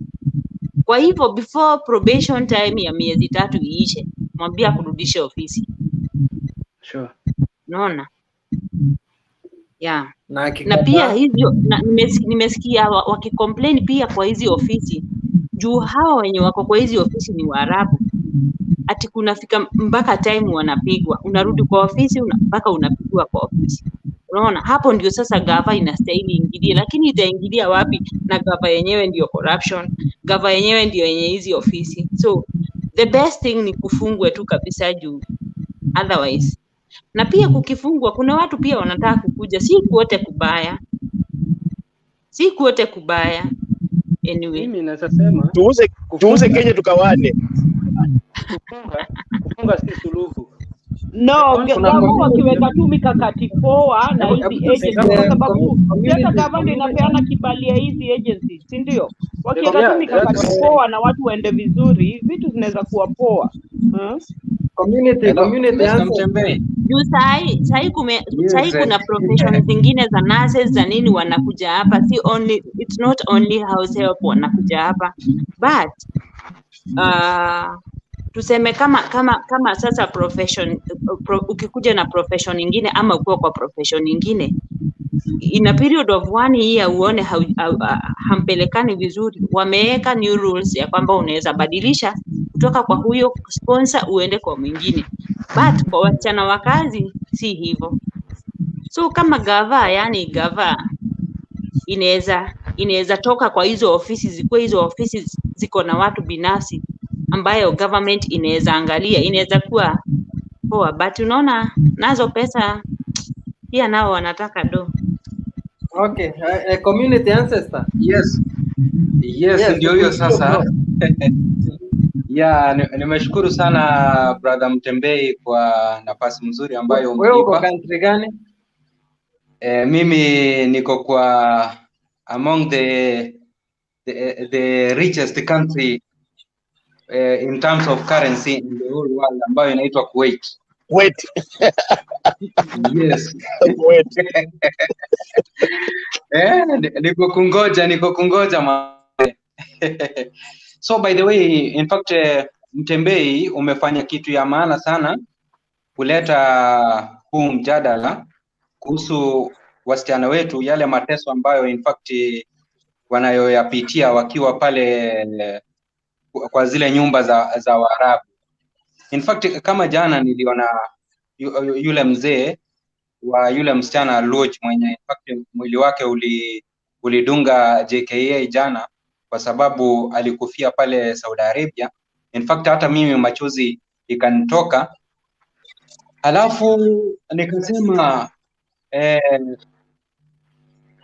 yote haya in fact yamesababishwa na government yetu, cause our government in fact hawatilii mkazo wakati hawa wasichana wetu wanapokuja pande hii. Reason ni ile kuwa in fact government of Kenya imeatia agents nafasi mrefu nafasi kubwa sana ya kucheza mpira wa kuchukua wasichana wetu kutoka Kenya wakiwaleta hapa Uarabuni kujitafutia do, na government at the same time kuna do ambayo wanga inafanya nini inapata. Kama uliona ile remittance yenye diaspora tulituma kwa gava ilikuwa almost 359 billion Kenya shillings, na nimeona PS wa labor Honorable Tum akisema kuwa in fact wanatarajia kutuma hivi karibuni 35,000 laborers hapa Middle East, ndio hiyo pesa ipande kutoka 359 billion mpaka 1 trillion. So pesa za diaspora inaonekana zimekuwa tamu sana, mpaka gava unaona imeamua kuwa inataka kuleta skill labor hapa Uarabuni. But now my question is, kama gava in fact ingekuwa kama tungekuwa na gava mzuri kama gava ya Thailand ama gava ya Philippines, whereby in fact hii gava hizi country mbili Philippines na Thailand wanga wanafuatilianga watu wao sana. Mimi hapa mahali nafanya kazi ya security kwa hoteli fulani hapa, alafu kuna housekeepers ambao wanakuja, but nakwambia Philippines iko number 1. Kama kuna any country in the world ambayo inaangalianga maslahi ya mfanyikazi wao, nina agree na Ruto na istikuwa Philippines number 1 ifuatwe na Thailand. Sababu ni gani? Kwa ground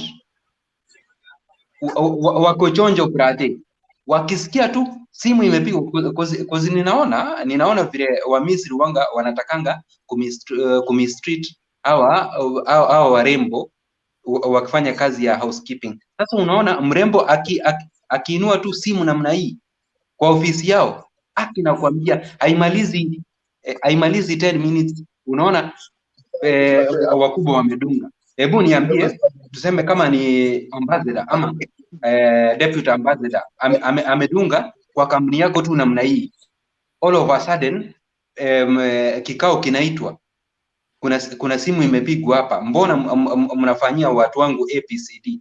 Ushaona sasa? So unakuta kuwa in fact hata waajiri hapa hivi Kuwait wanaogopa sana Philippines as a country na Thailand hawachezangi na wafanyikazi ama na employees wenye wametoka kwa nchi yao. Lakini tukikuja kwa government ya Kenya, my sisters wenye mnaniangalia pande hii, in fact hizi embassy zetu ziko na shida kubwa sana. Inawezekana maybe umepatwa na shida, umeambia embassy, umeenda umeripoti kwa embassy, ambassador yule mtu mwenye atatuma kwa ground unapata is a corrupt. Ushaona sasa? Ni kitu mimi nimejionea kwa macho. Wakati tulikuja hapa, tulikuja watu ngapi? Tulikuja watu 7. Sasa hivi tumebaki watu 3. So watu 4 walifanya nini? Hawakustahimili uzito wa kufanya kazi na Mwarabu, so in fact walirudi. So kuna mmoja ambaye mfanyikazi kutoka embassy in fact alikuja na tuliona, in fact tumekuja tukamweleza, tukamwambia hapa kuko ABCD. Instead huyu jamaa akae kwa side yetu, in fact aligeuka, akageuka huyu jamaa yetu. Then kutoka hapo tukashindwa. Wakati tulikueleza, you sang kwa tune yetu. Wakati uliingia pale kwa ofisi, ulipotoka ukatoka ukiwa umebadilisha sura, which means wakati wanaingia pale wanga wanachotewa kitu. Wakishachotewa kitu basi sasa anakugeuka. Hapo ndio corruption imefanya nini, imetufikisha. Now what is the way forward? Because baada ya kulia, baada ya kufanya nini, lazima tutafute suluhisho kwa wasichana wetu. Because mimi vile niko hivi, kukiwa kunoma, I'll just cancel my contract and I come back home. Lakini kwa wasichana wetu wenye wananunuliwa na kwa pesa mingi, kwao ni ngumu. What are we supposed to do as a government? Because sisi ni serikali, because we pay taxes. Ni kuambia serikali sasa hivi isimamishe kupeleka wasichana wetu mahali popote, iwe ni Qatar, iwe ni wapi, mpaka mikakati iwekwe. Kama ni kukata mambo ya agency, ikatwe. Agency zisiwe zinafanya recruitment ya kuleta employees hapa, iwe ni labor ministry ambayo ina deal na mambo ya na mambo ya na mambo ya embassy hapa. Then kutoka hapo kuwe na in between, wakati sasa umetumwa pande hii, kuwe na kuna agency ama kuna kitengo fulani ambacho kiko kwa ground. Ushaona sasa? Hapa tuseme kama ni hapa Kuwait, kando na embassy kuwe kuna ofisi fulani. Before nifike kwa ambassador ama kwa deputy ambassador, ninapeleka malalamishi yangu kwa hiyo ofisi. Hiyo ofisi inatuma watu wanakuja kwa ground, wanafanya juu chini kusuluhisha hiyo jambo na mwajiri wangu. Ikisindikana, ndio sasa hiyo ofisi ipeleke malalamishi kwa nini. Yaani sasa iwe si tumekata mambo ya agency pale Kenya, It is just only Kweli ama network yangu iko na shida? yes, au nipate? Mimi nakusikia. Yes, yeah. So kusuluhisha ni ile kama tutakata mambo ya agency pale Kenya, iwe ni Ministry of Labor na Foreign Affairs, wao wana deal na embassy mahali popote wasichana wetu wanakuja, ama Mkenya yote anakuja kufanya kazi Uarabuni ama wherever in the whole world, kuwe hiyo sasa, instead of agency kuwe na ofisi inafunguliwa pande hii. Sasa hii ofisi ndio itakuwa inapeleka malalamishi yako kwa ambassador. Wakati kimeumana kabisa, ambassador anafanya nini? Anakuja ana intervene, na ikiwa mbaya kabisa, then kutoka hapo ambassador anabonga na government ya mahali upo, kama ni kucancel contract chu process inafuatwa, chenye utalipwa ulipwe, alafu urudishwe Kenya ukiwa mzima.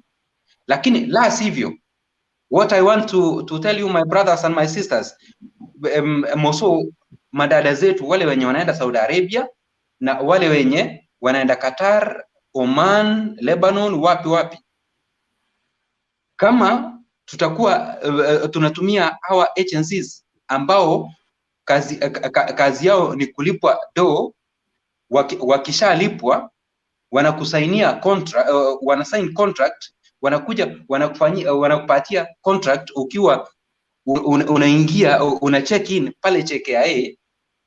Bas huyo agents, please, kama wewe ni msichana ambao unakuja Uarabuni, hebu fanya juu chini umwambie mimi niko na birth certificate, na please naomba unipatie death certificate.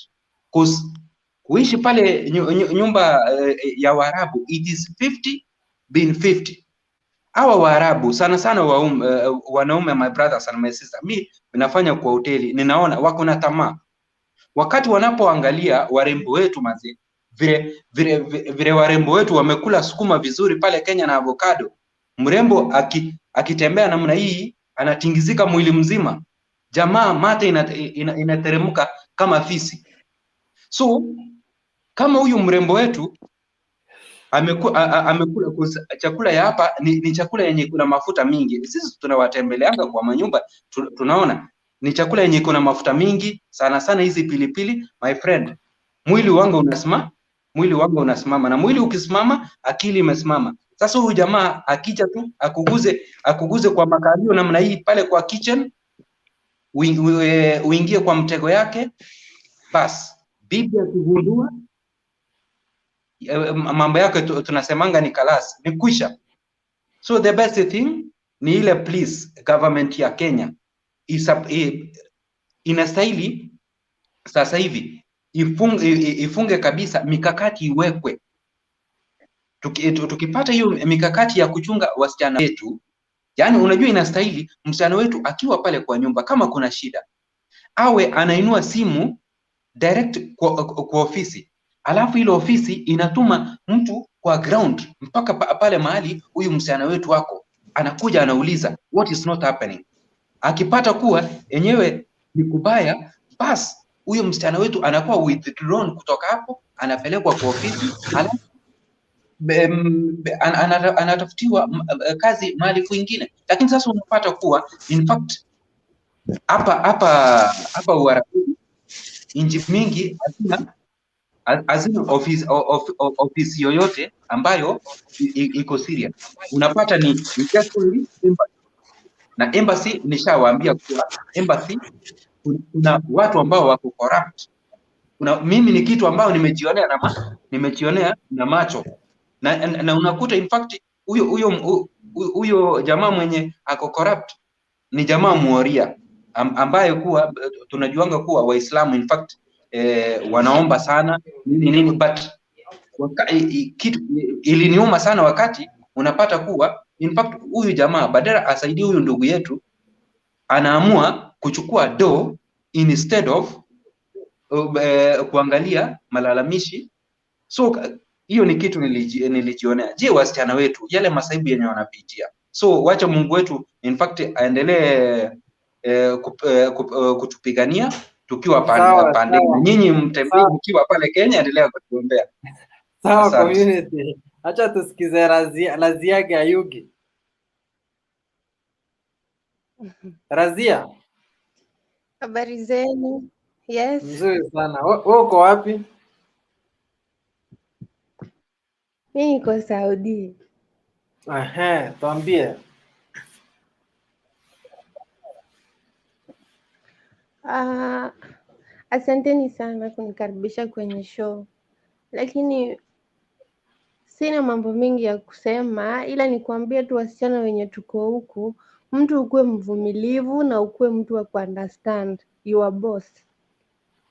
Kuna bosses wengine like madams, they are not working, wanategemea kutoka kwa familia yao, so unapata payment yao inakuwa kufika inakuwa ni yani wanakawia sana kukulipa.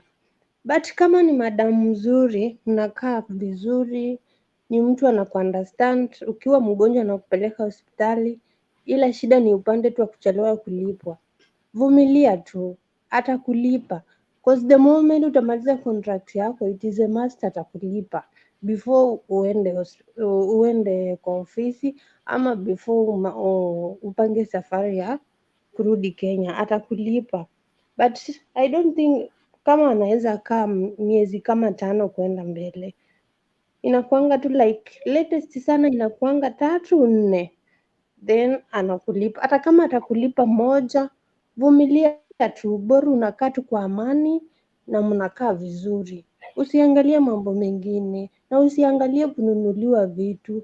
Unajua wasichana wengine tunajipeanga shida wakati tunaingia kwa hizi magroups mingi, alafu sasa unasikia mwenzako anakuambia ati mimi nilinunuliwa hii Ramadhan, nanunuliwa hizi, alafu pia unaanza kuleta shida kwa bosi wako ati kwa nini ununulie hizi vitu.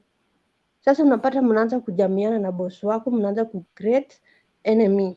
Na Mwarabu once ushamuonesha kuwa we ni enemy wake, hakuna siku atakuja kukupenda. Ni vigumu sana, anakuchukianga na anakuchukia hivyo. Lakini we kuwa tu mpole, vumilia tu. Hizi advice za wasichana wengi ati toroka kwa nyumba, wachana nayo, vumilia. Na kwanza unaanza kuchunguza mapema huyu bosi wako akoje, ni mtu mzuri ama ni mtu mbaya, na in 3 months utakuwa ushasoma mtu. So mahali huko wewe uko poa, Then yes, mali niko mimi niko poa, but ni nyumba ya pili. Nyumba ya kwanza nilienda, my boss alikuwa mzuri, but sasa nilikuwa nalinda mama yake mshosho, na huyo mshosho alikuwanga mbaya sana, hata sikuwa nalala. Unalala saa 8, anakuamsha saa 9:30 wakati hiyo alarm ya Waislamu inalia, unaamka. Na sasa hiyo hata hujalala, inabidi tu uamke. Ndio huyo unaanza Mtembei, kumpigilia, umfanyie massage, naomba umfanyie niondoke. Yes, Ruth, unataka kuondoka? Nataka kuondoka, kesho niko kazi asubuhi. Si tupe ya mwisho tuache basi tumalizie. Utupe maoni yako ya mwisho ukiondoka. Maoni yangu nikiondoka ni kama vile huyo msichana amesema, watu wavumilie wenye wako already hapa, lakini ukiona kuna mahali huwezi kuvumilia, hapa ni kama ndoa. Ukiona kimeumana sana unachangamka my friend. Kuna mahali pengine huwezi vumilia to an extent ya kukufa, unaona? So wale wako yule ako mahali pazuri na anaona anaweza kufanya kazi, afanye kazi. My sister, kuna watu wanakaa hata mwaka bila kulipwa, na huyo mtu alinyang'anywa simu, hana any communication, ako tu huko kama mbuzi. Zima anapewa kijiko moja. Nataka mute your mic. Sawa, endelea. So again ningetaka kuambia wasichana wenye watasikiza hii conversation ya kwamba ukikuja huku, one, jijue umekuja hapa kufanya nini. Umekuja kufanya kazi dry spell yako wacha Kenya. Ukishindwa kufanya dry spell yako Kenya, hapa kuna tumifereji twa choo tuko hapa, you splash yourself and you feel good. Yes, bwana ya Mwarabu wachana na yeye. Yeah, I am just speaking the way things are. Mutembei wacha kucheka. That's how it is. Ama ni Razia, ni ukweli ama si ukweli? It is true, my dear. Yeah, it's true. To save your life, changamkia tu maji, cool yourself, then job iendelee. So kwa hayo na mengine nitawaambia next time inshallah. Okay, asante sana. Thank you so much. Razi, inaonekana mali yuko sio pabaya, kwa sababu kama amekubalishwa hata kuingia live hivi inaonekana So, si kubaya juu wengine unyang'anywa simu. Mutembei. Yes. I want kuna tofauti mahali Rosi yako na samshukuru sana, ako na bosi mzuri. Amemruhusu anako live saizi. Not all the people wako live wenye Rosi yako hivi. So all ladies who come from Kenya, na nilisema mwanzo kwamba wacha waombe, wakitoka wajue mahali wanaenda hawajui. Wakifika kwa bosi mzuri for those 3 probation period of 3 months, wakiona si kuzuri, they can quit. Tell the boss nipeleke kwa office, change the sponsor nyumba ingine, so that maisha yaendelee. Na mambo ya Waarabu wanaume wa Waarabu wachana na wao. Kitu meumiza wasichana wengi Gulf ni dry spell. That's the only problem. Na wengine wameingia kwa groups. Hizi groups wakiingia wanapata advice ambazo si nzuri. Kuna last week there are some 3 ladies walitoroka kwa nyumba ya mahali walikuwa wanafanya kazi. Wakati wametoroka wameshikwa, ndio wanaanza kulia tusaidie, wasaidiwe. Unaona? There is nothing like you can do something haujui. Do something right na ndio usaidike. Dan, kuna wasichana watatu walikuwa wametoroka, walikuwa kwa Kenya Diaspora Media. Nakumbuka hata sikio nilichanga. Alafu Jeremy Damaris alikuwa anawachangia pesa za kuwarudisha Kenya. Walikuwa wametoroka, walikuwa kwa nini? Kwa ofisi fulani. Walikuwa wamekaa huko sana, walikuwa wamekwama juu hawakuwa na pesa ya kurudi Kenya, lakini watu waliwachangia na wamesharudi Kenya sasa. Yeah, even one of them alivideo akasema venye wanakaa si wanawake pekee. Vile walikuwa live kwa radio, kuna time ilikuja wakadisappear kabisa. Akajaribu kuwatafuta, akajaribu kuwapata, hakuwapata. Saa baadaye the other day ile aliwapata ndio wapatie pesa, ndio walirudi wakasema walipatwa, walishikwa na walichapwa juu walipatikana walikuwa live.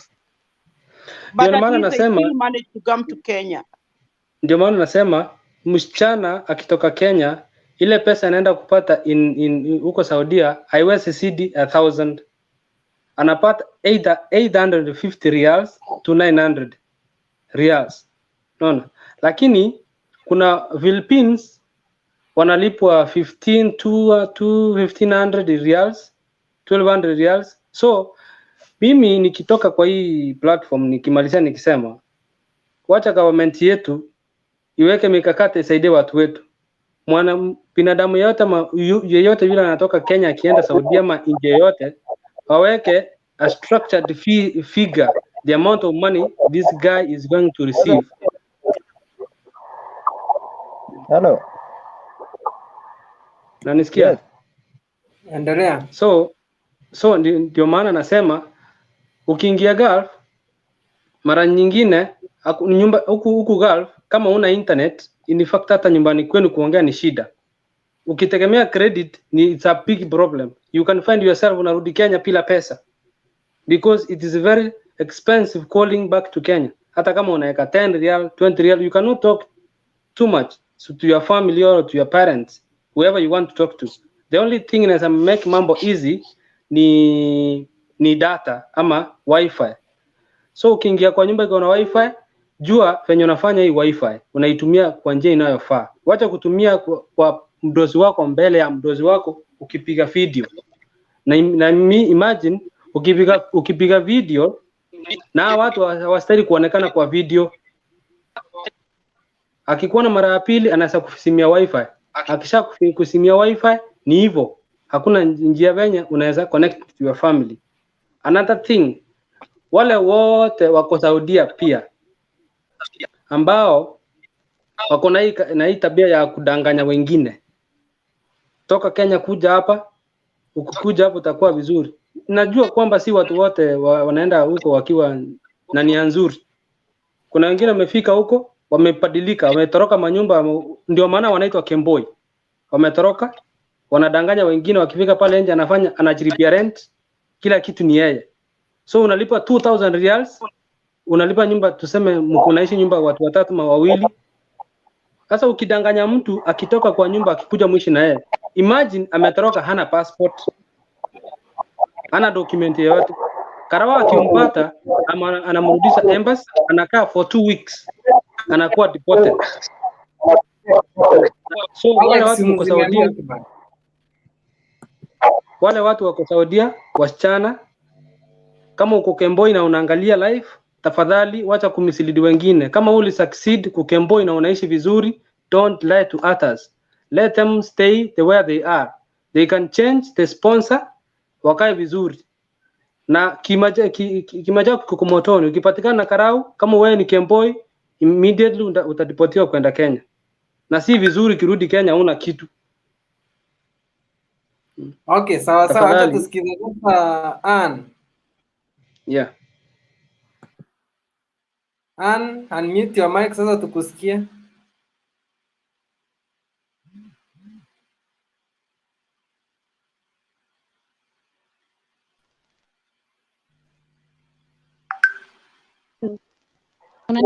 Hello. Hey, Alex, ngoja Ann amalize. Ann, endelea. Yeah.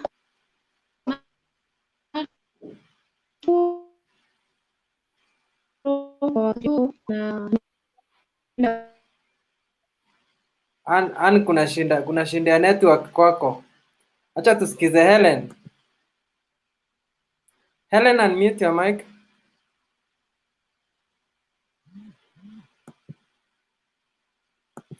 Unmute your mic. Niko sauti. Unanisikia? Okay. So, yes. Mimi niko Saudi Arabia, niko Riyadh. Kwa ukweli sisi tukitoka Nairobi tulikuwa tuna sign na kuja kupata 30k per month, lakini tukifika huku unapata ni 22.19. Lakini sasa ukifika huku kazi yenye unapewa mpaka unashindwa, unashika mkongo, unasema kaa hii ni kazi, unapewa kazi mpaka wanakuambia sukuma hii kitanda, na vitanda sa huku haki yangu sasa, tafadhali sukuma hii kitanda hivi, tena atakwambia mazingira tena kucha urutie upande huu, unaona. Yani sasa haitakani ulalamike. Ukilalamika anakuambia nilikununua 10,000 Saudi Riyal. Sasa mimi nilikununua nifanyie kazi, wewe ukaongea, unaona. Alafu sasa ukifanya nini, ukiongea na agent hakuna kenye atakusikia, atakufanyia yeye, atarudia anaongea tena na yule Mwarabu tena. Wewe unaendelea tu hapo hivyo. But mimi nilikuja nikafika, huyu mwezi wa kwanza akanilipa kwa tarehe yenyewe. Mwezi wa pili akachelewesha, nikamuuliza matamu kunaendaje, akaniambia hata saa hizi nitakana ulipe tarehe 20 na nitakana ulipe tarehe 12. Mimi nikanyamaza, nikasema hapa sasa Mungu nisaidie, nikamwambia nirudishe ofisini. Akakataa mara ngapi? Mara mbili. Lakini mara ya tatu nikapika chini makoti, nikasema Mungu wewe sasa wewe na mimi. Niliona ikasiti sasa, akaanza kuwa mbaya, akanituzi watoto ni wakubwa. Mtoto kama wa 20 years anakuambia umtekea, utamtekea aje? Sasa hiyo siku nikamwambia nirudishe ofisini, akanirutisha. Wakati anirudisha ofisi za huku inakuuza kwa ofisi nyingine yenye haijulikani. Ukifika kwa hiyo ofisi unafungiwa kwa nini, kwa yani ni kama nyumba ya mtu, unafungiwa hapo ndani. Wamekata hapa African, hapa Philippines, hapa Indonesia. Sasa au wengine wanalishwa vizuri, nyinyi wa Afrika hata mtakani kuongeza uti itoke. Mkiongea tu hivyo wanakuja wanaanza kuwatuzi. Alafu sasa ile wakati uweze kuona passport yako, wakati hiyo ofisi ikikupeleka tena kazi wanakupatia photocopy of passport yako, unaona. Ukienda ukimaliza 1 week wanakurudisha. nisikize muone, unarudishwa tena kwa hiyo tena kwa ofisi, na hiyo ofisi ni poma ya mtu, si ofisi. Hatujui ofisi yangu yenyewe haikuwa, imeniuza. Unaona, unaenda unarudi miezi ngapi? Mitatu bila kushika pesa, sijui ni sasa. Nikasema nilikuja kufanya nini huku? Sasa siku moja nilikuwa napelekwa tena kazi nyingine, nikaka airport, nikauliza passport yangu iko wapi, na iko na shida gani, iko na biashara gani naendelea hapa. Wakaniambia usiongee, lazima nataka na uende kazi. Nikasema kai, sasa hapa mimi nitafanyaje? Kusema ukweli, waje niwaambie, hiyo ndio mimi nilirani out, nilikimbia tu. Kwa nini? Kwa airport, kwa nini? Kwa bus paka nikakimbia, nikasema kama ni kubaya. Juzo unapelekwa wiki moja unarudishwa na mnateswa kabisa, mpaka wengine wanachapwa nikiona tu hivi, mpaka nasema Mungu tusaidie tu sisi. Mpaka msichana mwingine nilimwacha pale kwa ofisi, akasema mimi nikanachiua tu hapo kwa sababu mateso imesiti. Nikamwambia usiwe, Mungu atakutoa. Mimi nikatoroka. Sasa mimi niko nje na siaitoa mwenzangu hata mmoja. Mimi nilikuja peke yangu, wao walikuja peke yao. Siaitoa hata mmoja. Niko huko na wadada zangu wangapi, wawili wako kontra, lakini Mungu anawaambia fanyeni kazi, chitie tu biti. Mtu ananiambia nikamwambia shika roho, wewe fanya bora wewe na passport yako. Unaona? Sasa mtu mwenye anasema tunakimbia kwa Kemboi, si watu wenye wanakimbia. Kuna wenye wanakimbia wanataka raha zao, na wengine wanakimbia kwa sababu ya shida. Juu ukilia hakuna mwenye anakusaidia. Ukilia hakuna. Dada yangu mmoja amelia mpaka aje ndio alikuwa anamwambia tutakufunga. Sasa imepita, amenyamaza. Unaona? Sasa sisi wa Kenya huku tukifika huku, wewe na Mungu wako. Hakuna usaidizi. Wewe tu na Mungu wako. Unaona? Sasa uko wapi saa hizi? Mimi sasa niko Riyadh. Kwa unafanya kazi kwa nyumba? Sasa hivi venye niko hivi, niko kwa nyumba ya matamu na niko sawa kabisa. Huyo hapo huko ni sawa, hawana shida wa kutesi. Hapa hawanitezi. Kuna mama mwenye nakaa naye wenye wanatutafutia kazi, wale wenye wanaitwa madalala. Huwa nalipa 800 kwa miezi 6. Sasa nikikuja kama hapo, ukienda kwa nyumba unatoa 100 chakula, lakini nakaa miezi 3. Sasa ukienda kila mwezi kwa nyumba, sio ni 300, na 300 tunapeleka familia yako. Hapa niko vizuri, na tena hapa tu niko tu kama mwenye hata sisi niko nyumbani. Chumi mama anaanga shida. Angalia mimi kama masaa 2 nimekuja nimelala. Mchana huwa anashinda tu, hata nashindwa nilikuja kufanya nini. But yote tunamshukuru Mungu. Na kazi sio nyingi sana, ni sawa. Kazi sio nyingi sana. Chuna jini, lakini mimi nafanya jini peke yake. Juu pengine siku moja, mimi sipiki, mimi ni usafi tu, lakini nalipwa 2000. Pole, lakini nilikuwa kusikia poa. Mimi niko poa, lakini sasa wasiwasi mimi niko nayo sasa. Najiuliza, ndio ni shida ilifanya nikatoka, nitarudi aje Kenya, nifike Kenya tena. Uko na passport yako uko nayo kwa mkono ama umewekewa? Na kuambia passport venye tulishuka tu kutoka Kenya, tukishuka airport tulichukua passport ndio kwa mikono ya agent huku ikienda kwa matamu. Wakati madamu alinirudia ilituta kwa agent na venye waliniuza kwa ofisi nyingine, passport ikaenda hivyo. Sasa hiyo ofisi na hii ikikupeleka kazi wanakupeleka na photocopy. Hakuna passport photocopy. Mpaka photocopy yangu akapika mpaka ikakuja ikakuwa black. Wow. Na je, contract yako iki-expire utafanyaje? Sasa ndio maana waambia hapo ndio sasa niko na wasiwasi, but because niko tu sawa. Mtembei huyo tuachie namba yake in case ako na shida, unajua? Kujua vile tunaweza. Juu kama ana passport, unajua? Ana passport. Namba yako hapo kwa private chat. Namba yake in case of anything una contact Mtembei atakuja kwa group. Tujue vile tunaweza kukutoa saa zile unataka kurudi home. Sawa, hata mimi nilitaka nitoke huu mwezi uje nakunja, alafu sasa nikasema sasa nitafanyaje? Sasa nimesema aje nifanye huu mwezi. Fanya collect tu pesa, ujiwekee tu pesa twako kadhaa. Lakini mimi nilitaka mwezi wa 9, Mungu akinisaidia mwezi wa 9 nirudi Kenya. Juu huku si mahali pa kukaa. Juu ukiona wenzako yaani venye wananyanyisiwa, hata yaani unaona tu wanaposti kwa makurupu kiona mpaka mimi naona roho yangu inashtuka juu. Kwanza hata mimi mwenye siko contract na mimi na eje. Juu unajua mimi siko contract, nani atanitetea? Hakuna. Juu ni kama mwenye amekurokota tu kwa barabara, unaona? Ni vibaya sana. Mnafaa mjue rights zenyu, ati mtu hafai kukuwekea passport. Passport yako unafaa ukuwe nayo, lakini sasa utafanyaje? Unaona watu wanafaa wajue hivyo. Unaona sisi ofisi yetu yote hakuna mwenye anakaa na passport yake. Ukishuka tu hivi unachukuliwa passport. Passport huioni hata kuona tu hivi na macho hakuna. Unachukuliwa passport.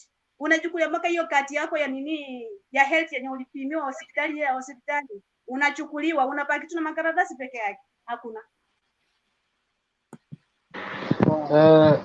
Helen, naweza kuambia kuwa wakati ulikuja na kuuliza, wakati ulikuja Saudia, ulikuwa naenda Saudia, kuna mademu ulikuwa na wao?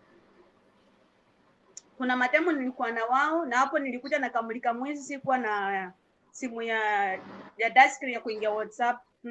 Tulikuja watu siku yenye ilikuwa 2019, ilikuwa Jamhuri Day tukianza safari, Jamhuri Day Kenya tukikuja tukafika tarehe 13. Tulikuja watu 38.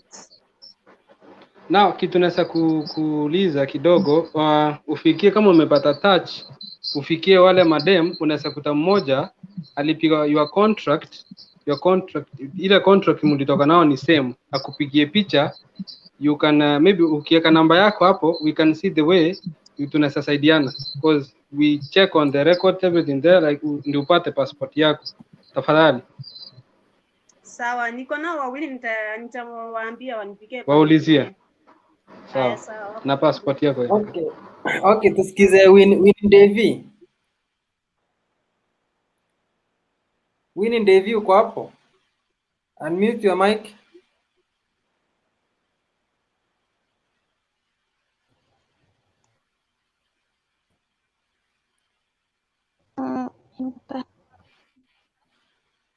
Yes. Lazima. Poa sana, endelea. Sasa mimi nasema tulikuja Saudi mwezi wa 4. Uko wapi?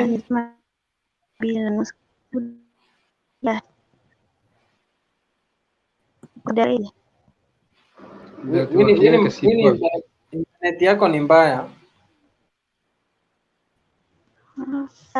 Hatukusikii. Hatukusikii. Maybe unaweza toka tena urudi tena, maybe inaweza kuwa poa. Okay.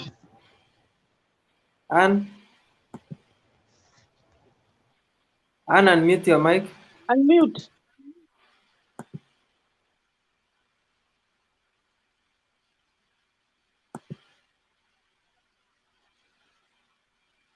Unmute your mic. Hatukusikii.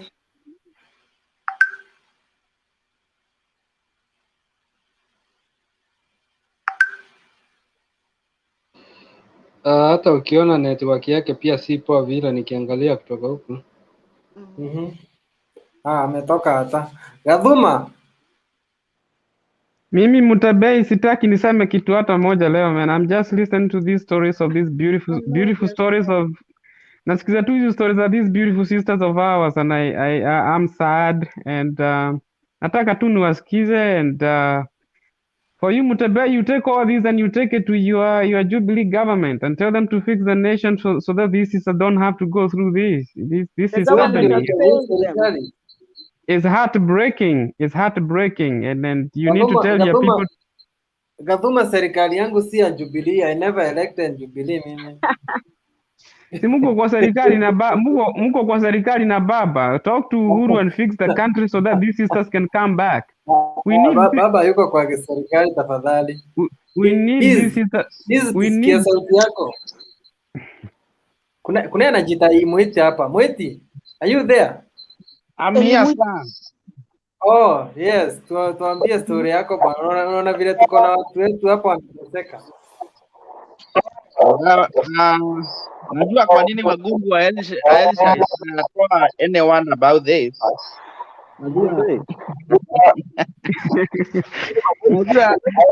Najua mahali yako. Alex, huwezi zima mic yako. Every time nitakaa nikikutoa nje. Yes, endelea. Okay, Mutabei, what I think is that at the end of the day, to the Laum government, because if you look at other countries, manze, ukitembea huko, once you just land there, they just take you become their property. So at the end of the day nitalaumu serikali forever and ever because you can ask Wagungu atakwambia saa hizi atakwambia mahali yako saa hii hapo amekaa hapo security yake iko tight na iko promised like hata akianguka saa ile akichukua tu simu hivi apige within 3 minutes amepata usaidizi. So I think serikali yetu need to do something, not because for the citizens, sababu hakuna mwananchi mwenye anatokanga na amekufa either government ikose to report. It's only they don't care. They don't care man, they are like not like sisi ni watu, they don't care at all.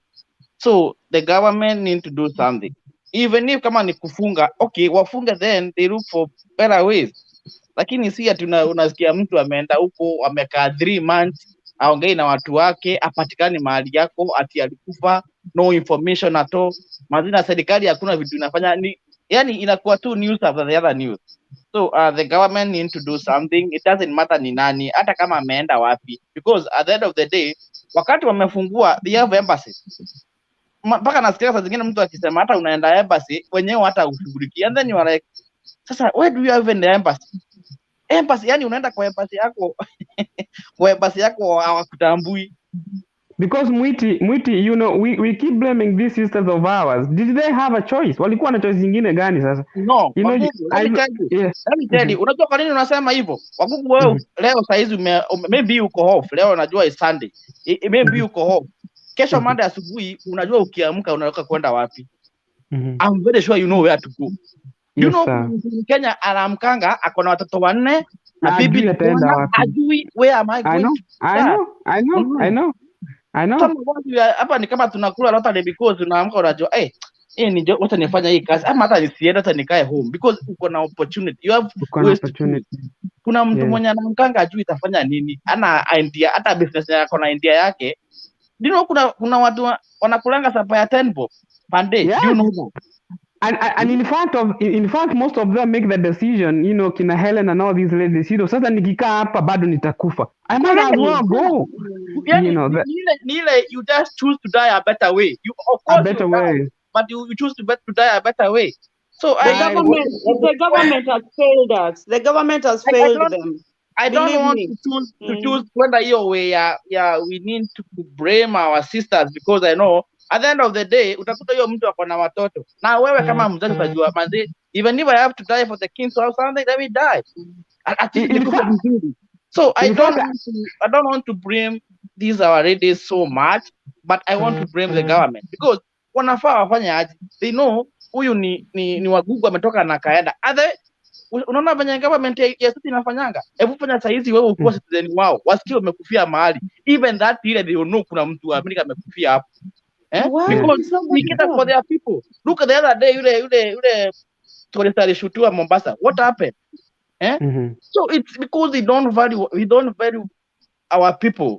Yani imagine a citizen, a full citizen, mtu amezaliwa kwa hiyo nchi anakufa na anapotea na hakuna story. Ama nasikia watu wakikwambia government ikikwambia wewe jua vile utachukua hiyo mwili. Manze you are like are you and then Mwiti you ask yourself, you know, if it was one death, so this is 1 2 3 4 5, why is the ambassador, why is the Kenyan ambassador, why aren't who anaita huyu ambassador wa Saudi, why aren't you, it should be a crisis if you have one Wagungu anzia tu hata huku tuko nyinyi mko US, mimi niko London hata ukienda kwa embassy unataka kurenew passport yako hakuna, yani jaribu kuwapigia, the lines never go through, wanafuatia 3 lines, they never go through, una understand? Never. Kwa hivyo government hawajali, wherever they are they don't care about anybody. Now our government our wengine they are being taken care of, supporting the economy of Kenya. Like unakuta hao watu ndio unajua huko you don't develop, si kama the other countries unaamua sasa nianza business fulani hapa. Hao watu they get their money send back to Kenya, so in a way they are growing the economy of Kenya, but manzi government watambui, you need to do something man.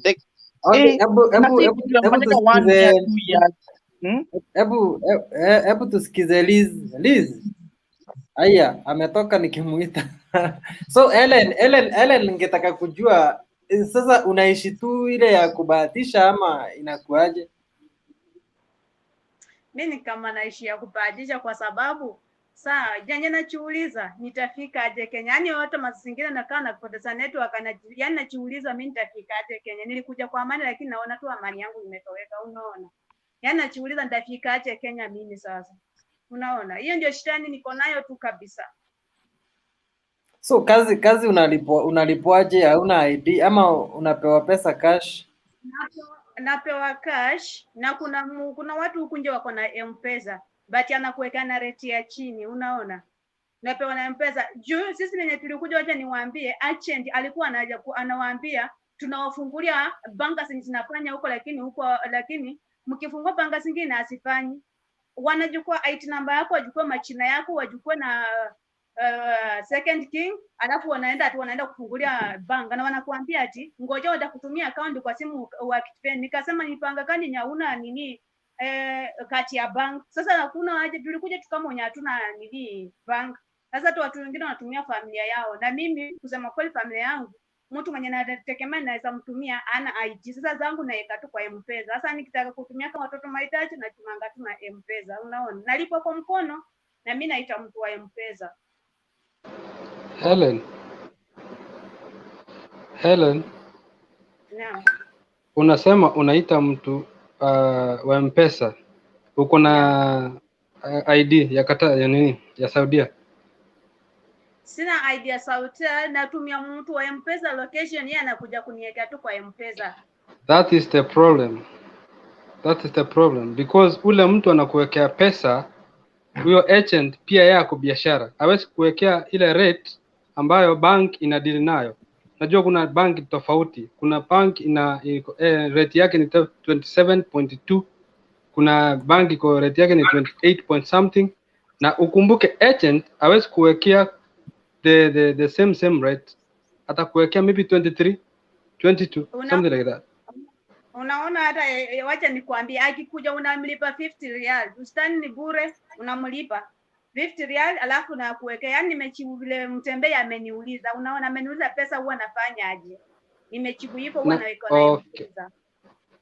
Okay, na mahali unafanya kazi uko kwa mwajiri ama unafanya kazi kutoka nje? Kutoka nje. So where did you left your passport? Mimi sina passport. Mimi yani nafanya tu niko nje nafanya kazi, mimi sina passport, mimi sina ikama, unaona. Yani sina ID ya huku na sina passport. ID niko nayo tu mbele na nyuma, nilikuja tuna ID yangu ya Kenya na birth certificate yangu ni hivyo. Uko na miaka ngapi huko? Mimi nimekaa huku, nilikuja 2019 mwezi wa 12. 2019 mwezi wa 12. So you have 1 year. You people, do you communicate like mnaongea tuseme kama ni Dan na Helen, do you communicate hata online? You inaonekana, for example, if I listen to the way Dan is talking, hata kwa group kama WhatsApp group hivi amechadoka kidogo, ako na idea. Do you people talk like mnaongea mnaambia ukiwa hivi fanya hivi na hapa? The problem, that's why I'm asking such kind of question. Nimeona Helen hapa leo because kuna mikakati fulani wakati mtu amepata shida, unaona hii maswali namuuliza, kuna mahali na ndio nataka kujua what's the problem, ni nini ilifanyika akatoka kwa hiyo nyumba, so that atapata ache passport. Na for sure hautapata passport kama hauna kwa sponsor wako. So ndio maana tulimwambia hapa na kina Jane kwamba aweke nini yake namba hapo ndio aweze kufikiwa, ndio tuone venye itakuwa if possible. Yeah, because the way kusaidiana, some of us unaweza kuwa unataka kusaidia mtu but you are very far. Lakini kama huko hapo kwa crowd you can communicate na muweze kusaidiana. Yes. So Helen, what you do, you relax. If you are planning to go back to Kenya, enda kwa Mtembei, weka your private, enda kwa private section hapo comment, mwekea details zako. I think Mtembei na majina yako yote ya ID. Sawa. Yeah, kama kuna mtu mwingine unajua, yani msaidiane, kukuwa na communication because unaona kama sasa hii hapa mkiongea hivyo, at least kuna mtu na kama hapo na kaendia on how to do this thing. Unajua ni very many people wenye wako na hiyo shinda. Mwiti, I want to tell all the ladies who are watching here that usifike kiwango mali Helen yako saizi. It's very risky, and I want to tell you once and for all. Kama mtembea tarudi hapa tena tutaki kuongea maneno. Kama umetoka nje, it's like Helen atakuwa witness. Saizi Helen hawezi kuwa free kutembea pale barabarani ama kwenda kwa mall kufanya shopping because hana ID, the first place. Yes. Yes, Number 2, hana visa. Mimi sitaenda kwa mall na hata mimi kusema ukweli hata kutoka tu nje hata wanitume tukani wanasema hapana. You see? This is what we are saying. She's in trouble. Very sad. Hata hospitali nimekuja nikaugua kifua. Mama mwenye tunakaa kwa nyumba ndiye anipeleka hospitali nyingine, na mnajua hospitali sasa watu wenye wako nje ni zile zenye sabi chorochoroni tu. Unaona? Life yani ya nje si life nzuri, ni life mbaya sana. So I'm telling you. Kutoka kwa Liz pia. Okay, yeah. Liz, tusikie kwako.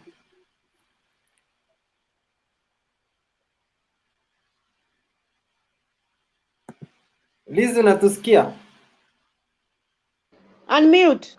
Unmute your mic.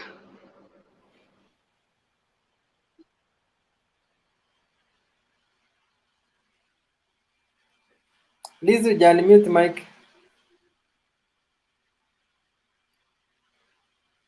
Alafu kuna Nyarkisi, connect your mic. Au patikani, mic yako iko disconnected. Mtembei nafikiri Liz ni net yake si poa. Oh, sawa. Zolian. Oh, unmute. Yes, sir. Can I Liz kwanza ongea? Acha tungoje Liz. Liz unaongea? Ana unmute. Hebu ona vile inacheza, unaona? Sawa, sometimes simu iko overloaded so ina hang.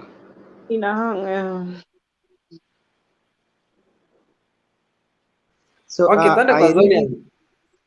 okay, I really feel for my sisters, and I'm just seated thinking, one, Helen, unaweza kumbuka agent mwenye alikupeleka hapa Kenya? Maybe can you mention the office? Maybe we can start by storming such places because they end up taking our sisters to Saudi, alafu wanawaacha wanaumia. Maybe Helen, unaweza kumbuka nana alikupeleka huko kutoka Kenya? Do you have the contract? Maybe we can start there. Agent mimi nakumbuka tu kila mmoja alikuwa anaitwa George. Agent yangu ilikuwa ni Chopo Maju, ilikuwa hapo Kimatia Street. Opposite Kilimanjaro Eric House. Mtembei, with your permission, I think like Kenyans are dying. Young girls, like the other one mwenye alikuwa sijui Kisii University akaenda amekufa. Like Kenyans are dying. It's high time, now that we are concerned, we storm some of these offices zenye zinatumia watu, zinauza watu to these Arab countries, sana Saudia. It's not that, because cousin yangu the other day tumemsaidia yeye amerudi Kenya, but there is a lot of nonsense happening with these agents kuchukua pesa sijui 100k kutoka kwa watu and all that. So maybe Mtembei, if you can organize, as we keep talking to these beautiful souls, wakupatie the contacts of these agents. We can even pretend we are clients. We go storm such places because they keep on misusing these people without their knowledge. Unaambiwa unaenda kufanya kazi ya nyumbani, unaenda huko unaanza kuosha sijui nini. No privacy, nothing. You're just a slave. You don't have your passport. Like this Jubilee government, they keep on just telling us some funny stories. Oh, sijui what? Oh, takataka. Like, I'm so annoyed. I'm sorry. Never mind my language, but I'm so annoyed. That is it from me. Mute your mic. Acha niendelee kusikiza, then I think I have a solution because I stormed one juzi, and but wacha nisikize kwanza because I really want to know, like Helen, ungeniambia the ofisi yenye ilikupeleka kutoka Kenya, labda kama unakumbuka the exact building, the exact room number, whatever, if you can share that, tunaweza kusaidia. You'll get your passport. Alafu Because ukuwe the na thing, majina zake zote, ukuwe na majina za Helen zote, so itakuwa easy. Helen, yeah, unaweza tuandikia hapo kwa private messenger au hujaandika kitu bado? Namba ya ofisi niko nayo. Shida ni hajui, like unasikia vile anaongea, hajui mwenye alimpeleka hapa kutoka Kenya ako in which office, because these guys are very smart, wako scattered all over Nairobi. They have offices, you go there, they pretend, like I was the other one the other day, they have very good offices with high-end chairs and tables and even security. You may not even know them unless you're keen. So Helen and whoever mwenye unajua, kama unajua tu ule mtu mwenye alikupeleka kutoka hapa Kenya, know the room number, and you can even share na Mtembei, then we can make a follow up. Sababu ni kustorm that place, mwambie you either provide the traveling documents za huyu msichana ama ni wewe na sisi. That is how we can help them. Our embassies back in Saudi, they are just useless. Actually, they work with these agencies to lobby money from other people. Yeah. Ni hayo tu kwa sasa, Mtembee. Okay, sawa sawa. Winnie Devi, unaweza ongea? Can you? Yes, unmute Winnie.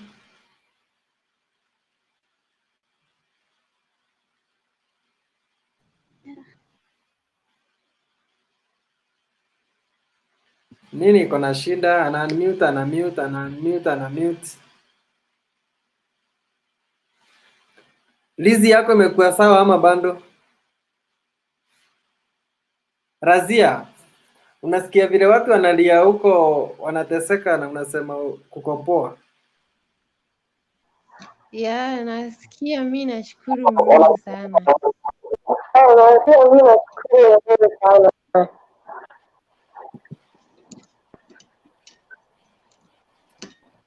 Liz hatusikii. Liz, tungependa kusikia ya story ya Liz. Liz, unatusikia? Unmute.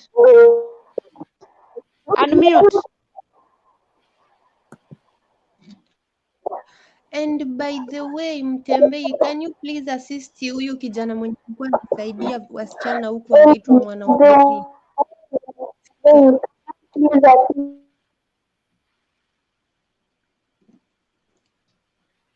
Sijasikia vile umesema Razia. Kama kuna venye mnaweza saidia, kuna mwanaume huku hivi, yani si mwanaume, kijana hivi wa makamu, alikuwa anasaidia sana wasichana wa Saudia. Hata ungepatwa na shida, angechukua gari na akuja akuchukue kwa hiyo nyumba na hakikishe uko sawa na kushughulikia urudi Kenya. Anaitwa Mwanamweri, but alishikwa. Kwa nini? Ndio sasa juu alikuwa ana follow up wasichana na alikuwa anaenda mpaka kwa embassy. Sasa embassy ikaona ni kama anawasumbua sana, alafu yeye alikuanga anatoa reports kulingana na venye wasichana wanateseka huku. Sasa embassy I think ilikasirika na yeye, so akakuwa locked. Alishikwa kabisa, mpaka hata juzi tumekuwa tukimchangia tu juu ya familia yake tu ipate venye inajikimu, but alifungwa without no reason. Alishikwa na Hawasemi nani? alikosa nini. Embassy gani? Alishikwa na government ya huku, but ilikuwa informed na embassy ya huku. Sasa embassy ya Kenya sasa inasemekana embassy ya Kenya ndio ilitoa hiyo oda ya yeye ashikwe, na akashikwa. Sasa ako locked huku. Wow. Embassy ya Kenya ndiyo inasema ashikwe. Yeah, inasemekana hivyo kwa sababu yeye alikuwa anatetea wasichana sana. Hata maiti alikuwa msichana akikufa anaenda anaangalia mwili iko aje mpaka anahakikisha mwili iko sawa na inaenda Kenya. But wasichana wakiteseka alikuwa ana follow up, anajua wanaendeleaje, anaenda anawachukua anawaweka mahali mpaka venye atapata either boss mzuri ama kama msichana anataka kurudi Kenya atamshughulikia na amrudishe Kenya. But sasa vile embassy ya Kenya iliona hivyo, I think walisikia vibaya na waka communicate na government ya huku, so akashikwa. Alishikwa mara 3 akiwa anatolewa, but mara ya 4 sasa akakuwa locked kabisa. Hakuna venye anaweza saidia, yani alishikwa ako ndani. And it is almost kitu 6 to 5 months kama ameshikwa sasa. Mutembei, then this is very hard Na then. Inaonekana the government is in need, si ndio? Yeah. Hata ieleweki. Haieleweki, ni ngumu, si ndio? Sababu kama ule mtu anasaidia watu anashikwa na ni embassy ilimreport. I don't know. I used to see this guy Wameri. I used to see him filming wale maybe Mkenya amekufia pale Saudia. Unakuta kama ako Saudia anakuja na maiti mpaka Kenya, ana film, ana make sure those ladies wali contribute pesa kuhakikisha mwili ilifika salama. Yeye ndio witness. No wonder ndio nimesikia leo. I have never seen him filming this kind of incidents inafanyika, so I'm sorry for that. Sijaijua, lakini kama embassy ya Kenya nimefanya hivyo, so naweza sema Kenya is dead. Definitely it's dead. It's gonna be very hard. Kama oh my God, inaonekana Kenya the government ndio inauza watu wake. Yeah. That's wrong.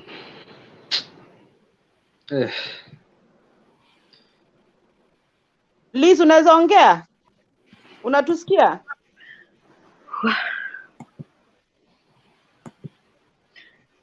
Nawasikia kabisa. Tupatie story yako na utuambie uko wapi. Nasikia. Net yako si poa.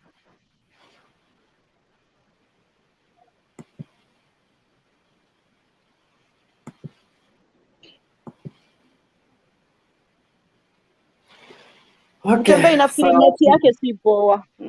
Net yake ni mbaya. So hizi vitu mimi na Saudi Arabia mimi imenishinda. Kama embassy ya Saudi Arabia ndio inauza. So what do you follow up with, because you have to use the embassy there? Mutembei, mimi nataka if we want to follow up you, this stupid big man is killing our small boy. Can you imagine? Oh my God. Akaunti yake anajiita Mwana wa Meri. Unaweza enda kwa hiyo account alafu utapatana hapo hivyo na mtu. Kuna mtu tumekuwa tukichangia Mwana wa Meri through yeye. Anakuanga live kuanzia 7 tukiwa kwa nini ya Mwana wa Meri kumchangia.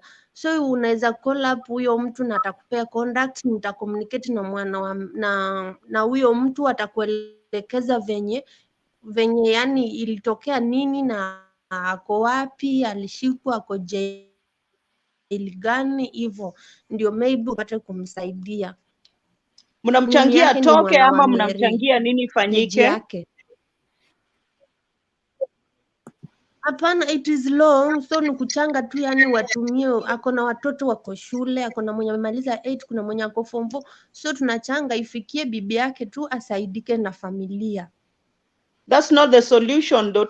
Tunaweza pata solution vile tunaweza jua kesi iko aje, imefika wapi, una understand, kama anaweza toka, kwa sababu pia si poa kumwacha ndani. Yeah. Yeah, amekuwa akisaidia sana. By the way, amesaidia wasichana wengi, familia mingi sana. Amesaidia sana. This is an asset. He's a good guy. He afai kuachwa safe. Ndio amesaidia watu, unajua? Ye inataka yule Monica Juma sasa. Monica Juma ama ni nani? Alichukua nani yule mwingine? Anaitwa Juma mama, alikuwa wa Ministry ya Defense kitambo. I think ndiye alipewa hiyo. Okay, Yeah, acha tusikie Chumba. Chumba. Amepotea huyo. Cecilia, unmute your mic.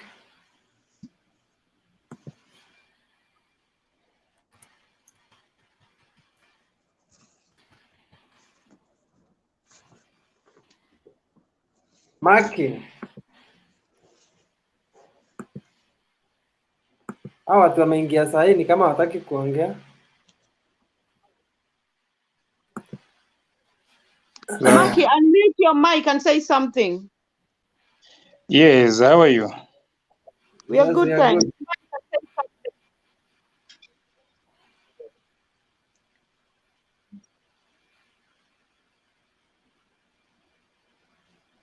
Ameenda Mtembei.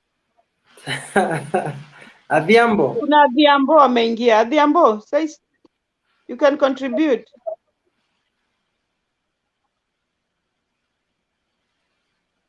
Adhiambo, unatupata?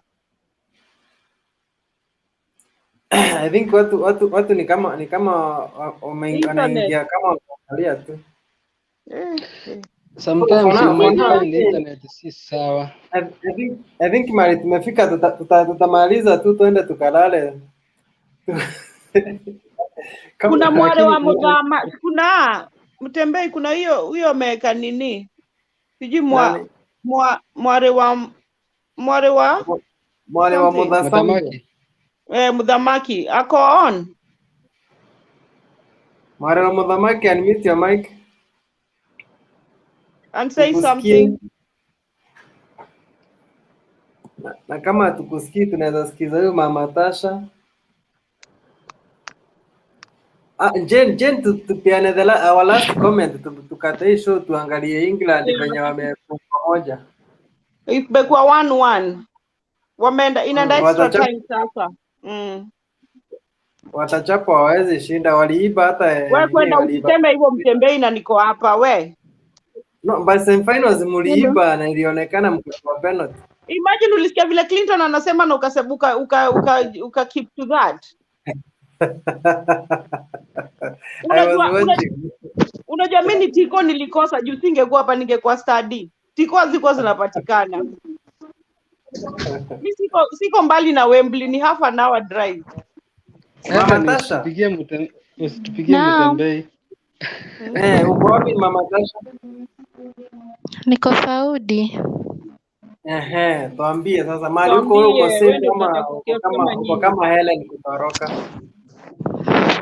Hapana, mimi sijatoroka, nimejikaza.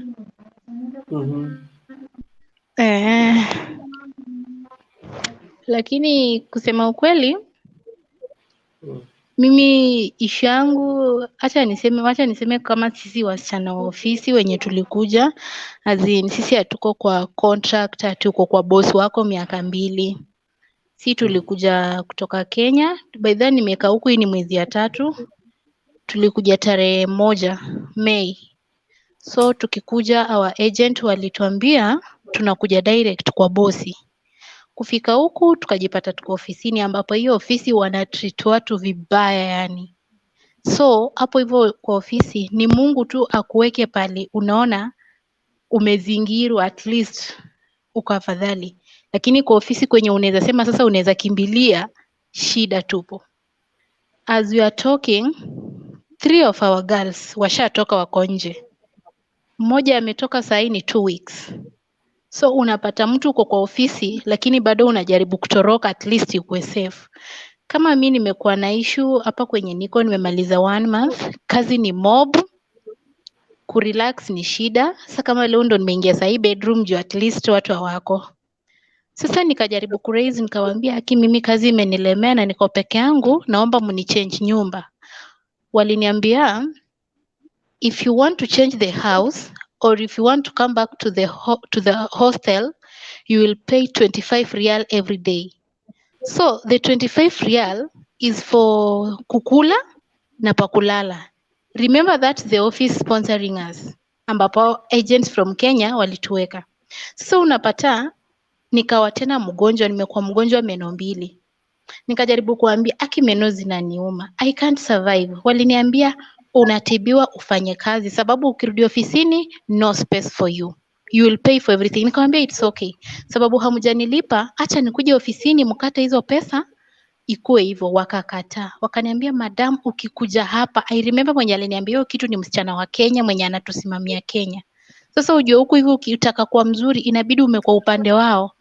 So akaniambia ukikuja ofisini utapelekwa utupwe pahali pabaya penye utakaa huko miaka miwili bila communication, bila kupigia ofisi wajue hali yako. So unaona mimi sasa nikawa na uoga. Sasa nikaanza kuimagine si wasichana basi tutatoka kwa ofisi wote tuishe tukae nje kama ni hivi ndivyo ofisi inatutreat. Sasa hiyo ndio issue si tuko nayo, office hawatushughuliki na Kenya walituweka kwa ofisi. Sasa hata mimi na prefer afadhali ule mwenye ako contract direct kwa boss, at least watu wake watajua huyu ako hapa. Uko na documents zako wewe ama pia hauna passport? Passport iko kwa ofisi, si hapo ukikuja unakuja hivyo wewe mwenyewe wanapeana tu hii kama kwa boss wako mwenye amekuchukua. Passport inabaki ofisini. So walituambia like sasa kama huyu mwenye alinichukua aliniambia wananichukua 3 months. So unajua 3 months inakuanga sijui ndio inaitwa probation. Sasa hiyo 3 months ukimaliza sasa uko na unaendelea as in anakuchukua full. Sasa you can imagine it's like they are forcing you, sababu hapa hivi mimi kazi imenilemea, nimewaambia wanirudishe ofisini wanichange, but still wanasema it's a must nimalize miezi mitatu, na ukimaliza miezi mitatu mna sign contract sasa. Wow. Na hauna passport. Mama Tasha. Naam. Nilikuwa nakwambia 3 months ni probation period. So kitu tafanya ule mwanadada anakutisha kutoka kwa ofisi, anakutia baridi.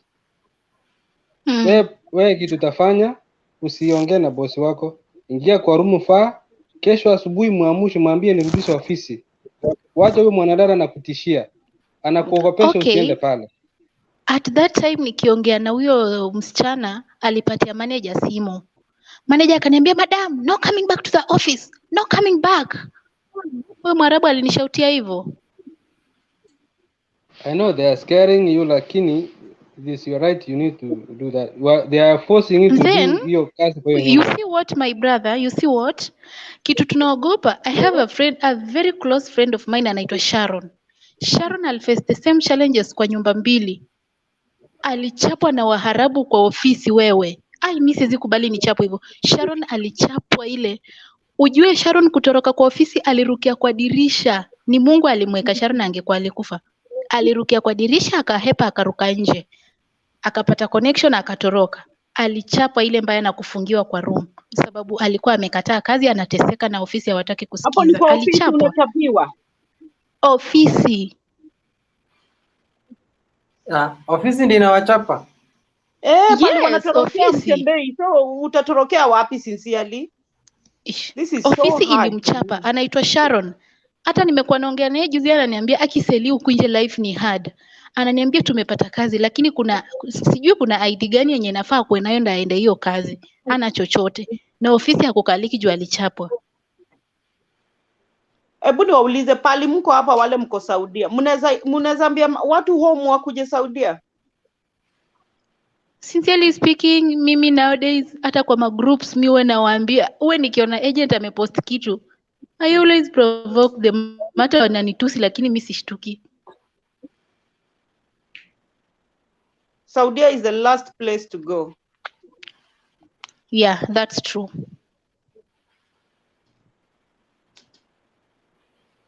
It's so hard kwa sababu hata hakuna vile mtu anajua vile anaweza wasaidia, mko wengi. That's number 1. Number 2, hauna ID. Oh God. I don't know, Mtembei unaonaje? Mimi nimeshindwa kusema ukweli. Hata sijui, lakini sasa unajua akiwaambia akienda kuambia sijui apelekwa huko aende akachapwe, kuna nini kwa Exactly. Na sasa hii kazi pia inamuua. Ya kurudi ofisini ni shida. Sasa hata mimi nimeamua tu, niliamua acha nijikaze, hata kama nalalanga 5 hours, hata kama ni hizo 5 hours nilale nijiminimize, lakini kuliko sasa uende uchapwe. Umalize 3 months. Hiyo probation period unalipwa?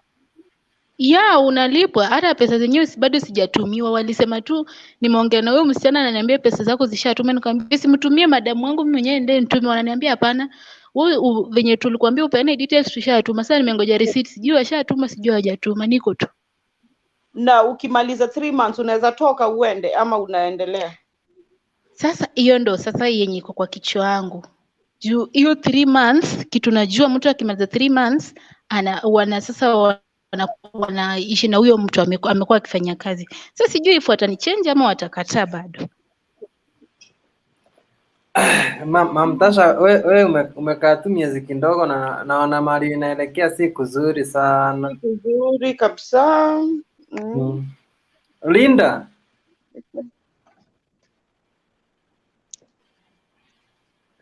Unmute Linda.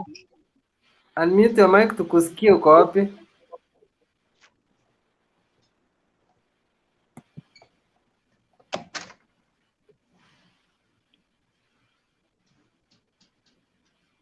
Yes, Linda.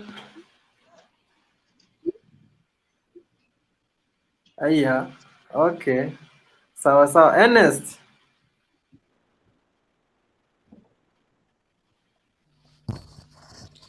Hello, how are you? Yes, tunakusikia.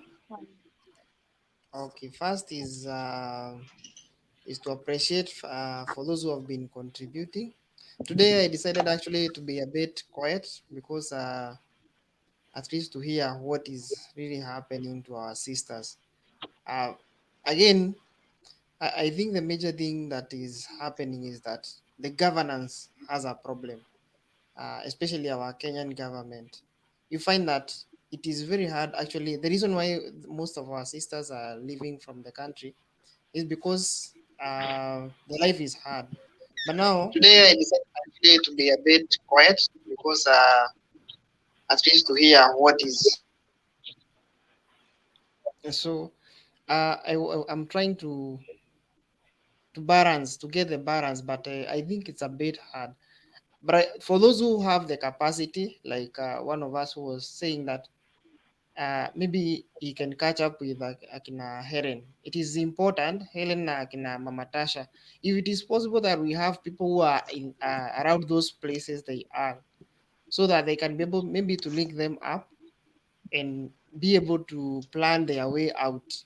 That can be a very good solution. Again, my last point is that it is true. One of us actually told us at the beginning that sometimes these organizations that are sending our ladies out, most of them are owned by our politicians, and therefore that's another area to look into. You find that the reason why there is that these guys are reluctant on checking the policies, maybe it's because some people are standing for a business. But I think we need to really talk about it, maybe, and also speak to those ladies who are already here. Because even myself, currently I'm in Kenya, and I have had some of my close friends who are actually they were just looking for a chance. They are just looking for a chance, and I think with this information, I will have to advise them accordingly.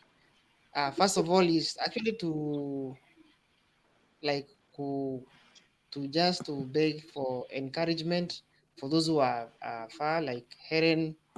We are with you, and we believe that you will be back as soon as possible. Thank you. Okay, tusikize Adhiambo.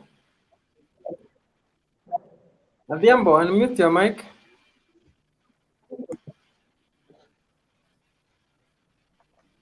Adhiambo Mary. Just to uko hapo? for those far, like Helen, we are with you, and we believe that you will be back as soon as possible. Thank you. Adhiambo hapatikani, ako na kelele sana. So Doreen ameingia kweli? I don't know. Mwari wa something, mwari wa muthamaki.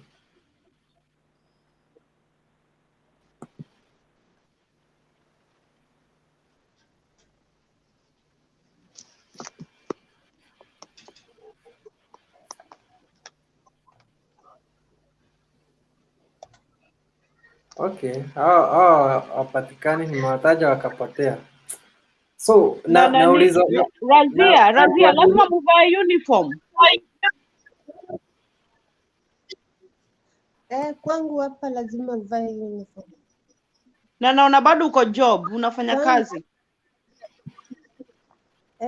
Hapa kwa nyumba kwangu lazima uvae uniform, lakini mkitoka nje like mkienda mall ama mkienda harusi na bosi wako ama mali kama sherehe kidogo hivi, anakuambia uvae tu smart, na unaweza vaa trouser, Na unaweza vaa top nzuri, unakuanga na masaa ya dress kutosha nzuri, ya na kulala. hiyo nguo yako. Mimi Unakuanga na hapa masaa ya hivi niko kutosha ya na masaa ya kulala. kutosha ya kulala juu nalala niko na masaa ya kutosha ya kulala juu nalala saa 6 naamka saa 3. Oh, okay. We nini, fanya kazi hapo, usave do yako, uweke do yako poa. Siku zile utadecide uende home ufungue ka biashara. Ukiwa mali pazuri, that's the only thing to do. Na kama unatuma pesa yako home na make sure umepatia mtu anakuwekea vizuri, si mtu anakula pesa yako. Junior dem mwingine alikuwa anatuma pesa zilikuliwa zote. Akatoka hapa akaenda home ana chochote. I think wanaweza tuma pesa kwa bank. Si wako na M-Pesa? Wanaweza? Venye unaweza tuma pesa kwa bank. Kwa bank. Hakuna? Labda Si utumie M-Pesa mtu Kenya alafu akuweke kwa bank. No, si M-Pesa inafanya. Kama M-Pesa inafanya si kwa banki yako ni no, kama M-Pesa inafanya si unatumia M-Pesa paybill inafanya kuweka iko pesa wapi? kwa bank.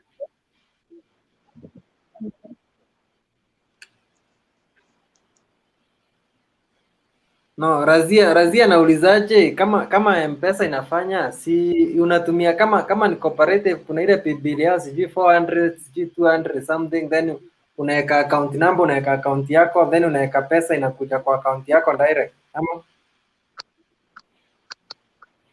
ni ngumu. Sasa M-Pesa mimi huku hivi hakuna M-Pesa. Mimi wananiwekeanga tu pesa through Western Union. Oh. Wananiwekea through Western Union. Hamna kitu inaitwa World Remit.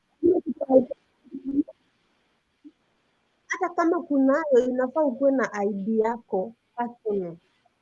Na ukishakuwa na ID yako personal, ukuwe na hiyo chance ya kujipeleka mahali pa kwenda kuweka hiyo pesa, kama ni kwa bank ama ni kama kwa hiyo M-Pesa yenye unatuma. World Remit, unaona kama sisi hapa tuko na World Remit, vile ini online una download, alafu unaweka tu details zako hapo, unatumia mtu pesa na ukitumia mtu through simu, vile si utuma hapa na World Remit. Sasa nikitaka kutumia kama madhe, ninatuma tu kwa simu yake alafu anazipata kwa M-Pesa.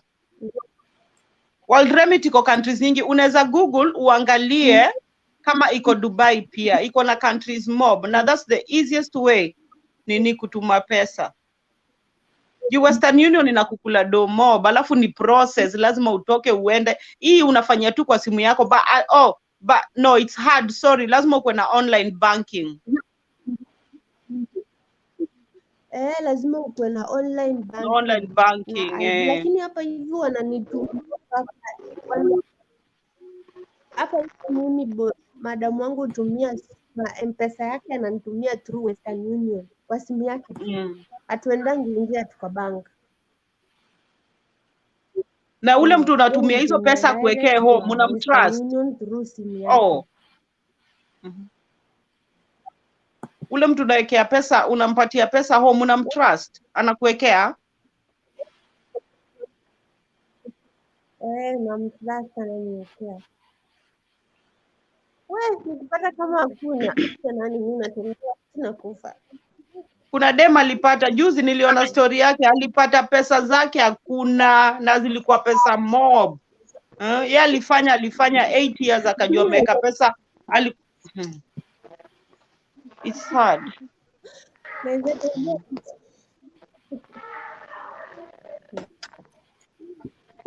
Ni ngumu, si poa. Kuna mtu anasema unaweza weka kwa bank account. Angalia Mtembei yako through M-Pesa. Mimi najuanga hiyo kuweka M-Pesa through bank account. It's very easy. Unless kama hakuna M-Pesa. Kama hakuna M-Pesa hawezi weka. Lakini kama kuna M-Pesa but kama kuna M-Pesa unaweza weka. Lakini sasa mimi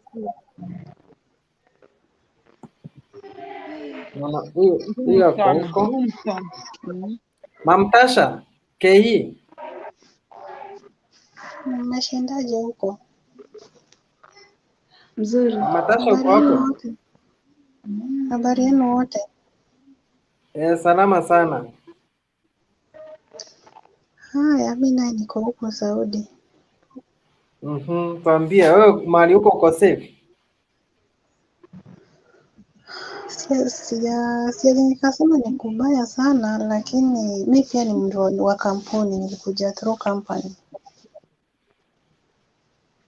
Umekaa siku ngapi? Hii nimeanza mwezi 4 sasa.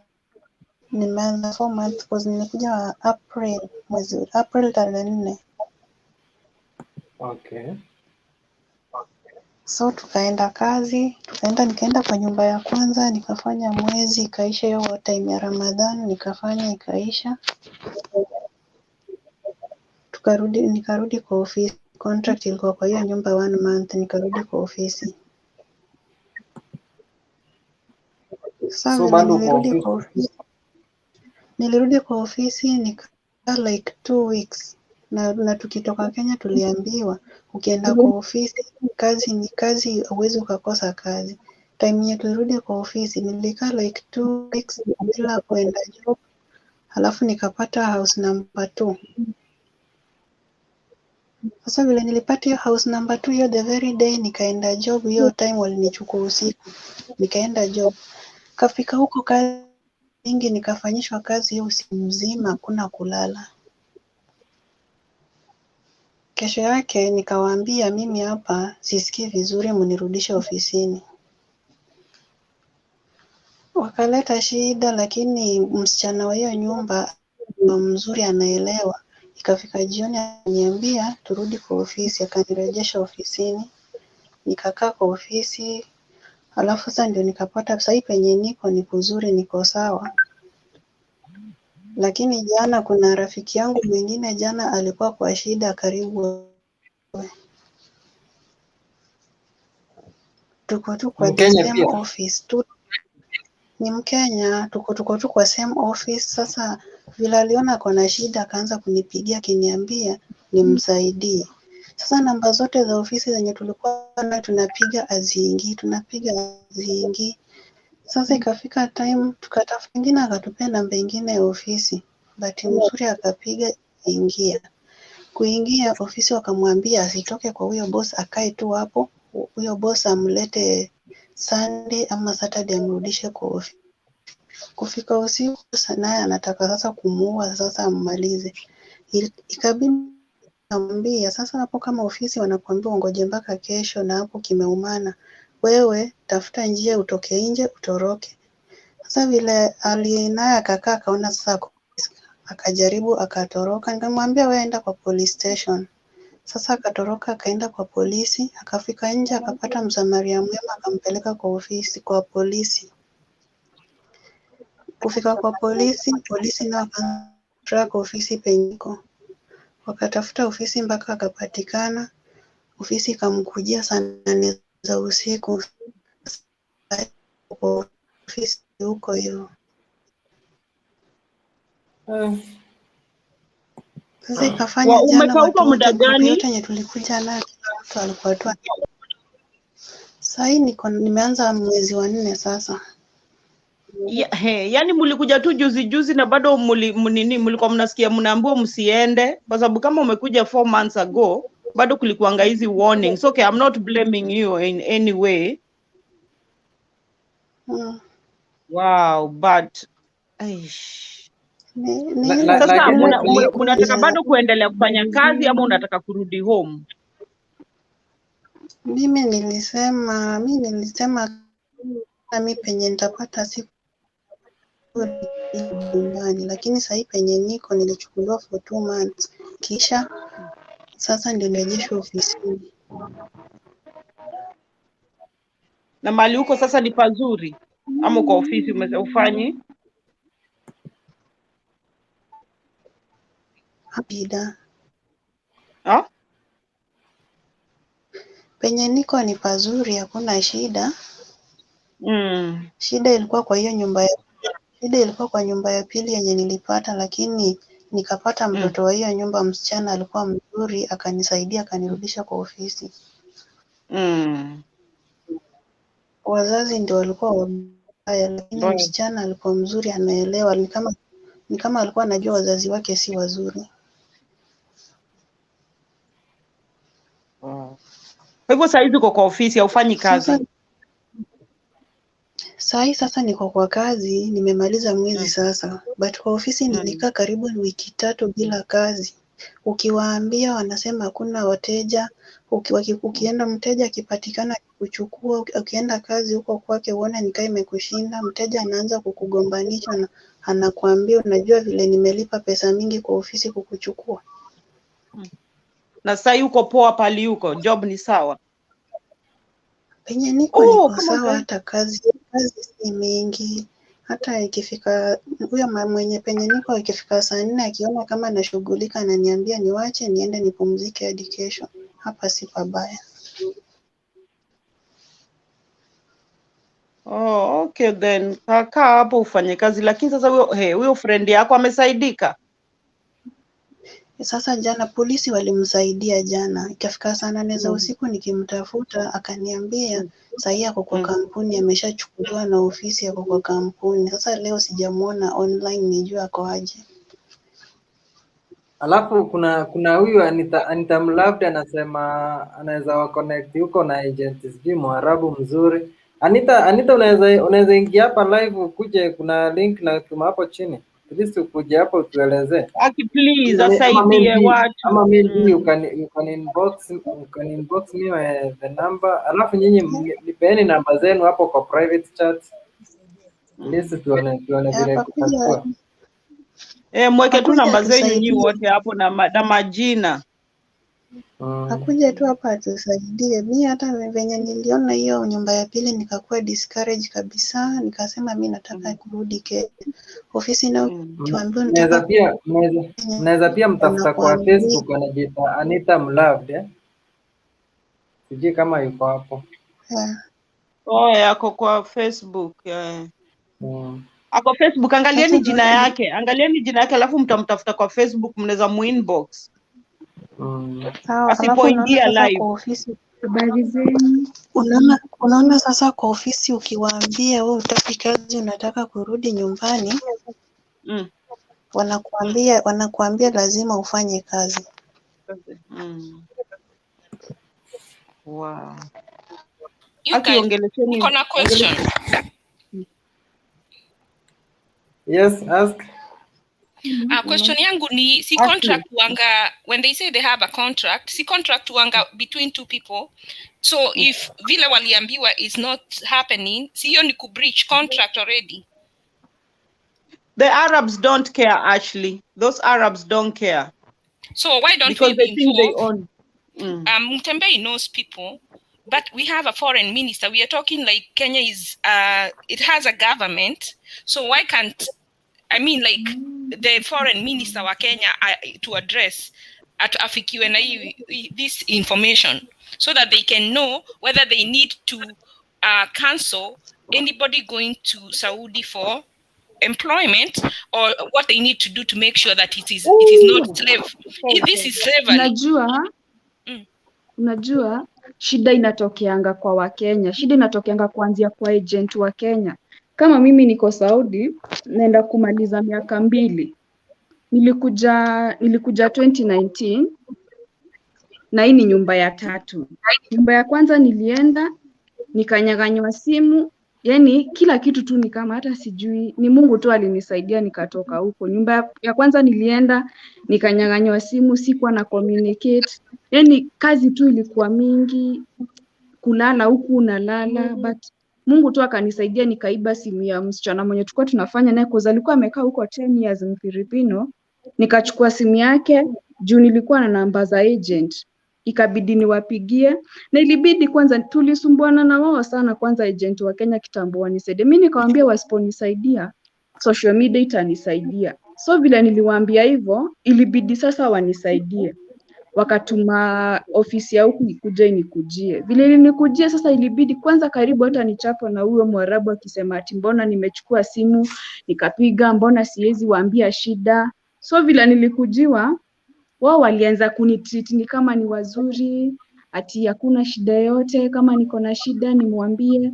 Cause bado malazi haikuwa mzuri, cause ulikuwa unalala sitting room kwa carpet, hauna mattress, hauna blanketi, ni kareso tu. So vile nilipeana shida zangu, unaimagine alinichukua ati akanipeleka kwa kitanda yake, ati aonyeshane hapo ndipo nalalanga. Akasema hapana, situmpempea hii room alalange huku. Nikauliza huyo mtu wa ofisi, wanasema wamenileta huku nilalange. Hii ni room ya madam mwenyewe. Mimi nawezaje lala kwa hii kitanda na mimi ni mfanyikazi, unaona? So wakaona huyo mama ako na kasoro. Nikarudishwa kwa ofisi. Nikaenda nikakaa siku karibu 3-4. Nikapata nyumba ya pili. Vile nilipata nyumba ya pili, ule mzee mwenye alinichukua kwa ofisi, ule sasa mwenye nilikuwa nimepata, alianza kuniharas nikiwa kwa gari. Hata kabla hata tujafika. Akaanza kuniwekea nyimbo zingine hapo zenye za watu kwa gari. Cause driving alikuwa na drive 3 hours. Place mbali sana. So akaanza kuniambia ati vile nakaa vizuri, sijui nini. Nikaona hata hapa nikienda kwa nyumba yake, sioni kama nitasurvive. Cause for one, nimeanza kuwa na uoga, cause this is the first month niko huku Saudi, na imeanza kuwa ngumu kwangu. So mimi nikarat agent wangu vile tulikaribia kufika, cause alikuwa amenipea password. Sijui kama ilikuwa ya simu ama ilikuwa ya gari. Nikamwambia nikamwambia mimi venye naona huyu mzee, mimi sioni hata kama nitamaliza mwezi huu. Akaniambia uende uangalie hii nyumba venye inakaa, alafu utatuambia. Mimi nikaenda kulala hiyo siku, kumbe mzee hata wanakuwa amekosana na bibi yake, yeye analanga sitting room na mimi room yangu iko juu. Nikaona hapo itakuwa tricky, cause huyu mzee anaweza panda upstairs anipate huko. Kama alianza kunimistreat ikiwa kwa gari na je nikiwa kwa nyumba yake. Akapandanga siku moja usiku akanipatia trouser. Hiyo the same day bado. Akaniambia nimpigie pasi kuna mahali anataka kwenda. Na alikujanga na kuna tuvinyesa twingine wanavaanga. Mimi hapana. Foreign day cause ilikuwa on Sunday, foreign day Monday. Nikatelemka chini na bag yangu. Nikamwambia bibi yake, pigia mzee simu umwambie nirudishe kwa ofisi. Akaniambia ni shida ni gani? Nikamwambia hapana. Nimepata simu kutoka nyumbani, nahitajika nyumbani immediately. Okay, hawakubishana, akapigia mzee akakuja akanichukua kunirudisha kwa ofisi. Kunichukua ofisi nilipigiwa makelele, nikaulizwa ulienda jana na umerudi leo. Nikamwambia mbona mnataka, hiyo nyumba ilikuwa imeenda watu kama 3 the same week, na mmoja kwanza ni Mkenya na tulikuwa tumetoka ofisi moja na yeye Kenya. Nikamuuliza huyo msichana mwenye alikuwa kwa hii nyumba, mbona mimi mkanirudisha bado mkijuanga mimi ni Mkenya, na ule msichana mwenye bado alikuwa huko tulikuwa ofisi moja? Akaniambia hapana, huyo mzee alisema hataki watu wakubwa, anataka wasichana wa stream sijui nini. Nikamwambia basi mimi nimeona sitawezana, itabidi tu nirudi Kenya. Tuseme tu kwa bahati mzuri, ile ofisi yenye nilikuwa nimekuja na, even though they don't shughulika that much, at least agent mwenye alikuwa amenishughulikia, he has a good heart, na ndiye alinisaidia. Akaniambia kama unataka kurudi Kenya, niambie vile tutafanya, nitakutumia useme ile siku yenye unataka kukuja ulipiwe ticket. Sasa vile mtu wa huku ofisi alisikia tunalipiwa ticket, naweza lipiwa ticket nirudi Kenya. Yani ilienda nikanyang'anywa simu, akanitisha simu kwa zilikuwa natumia wifi ya ofisi na nikapelekwa accommodation. Nilikaa huko almost a week. So tuko na Mkenya mwingine, ilibidi sasa tutafute venye tuta communicate na ofisi, tuambie sasa tuko wiki moja hapa, chakula nayo kupata ni shida kwa zinachemshanga mchele plain bila anything from kutoka asubuhi mpaka siku nyingine, na mnakulanga once, hakuna chakula huko kabisa. So huko ni kusurvive tu. But mimi nitasema tu kitu yenye inaweza kuwa mbaya ni agent wa Kenya, cause they are not genuine. Hizo ofisi si zile registered. Ukikuja huku yani ukipanda tu ndege wanakuachilia tu hivyo, wewe bora alishapatanga pesa, ukishaenda ni hivyo, story yako na yeye inaishia hapo. Unaweza mpigie but hata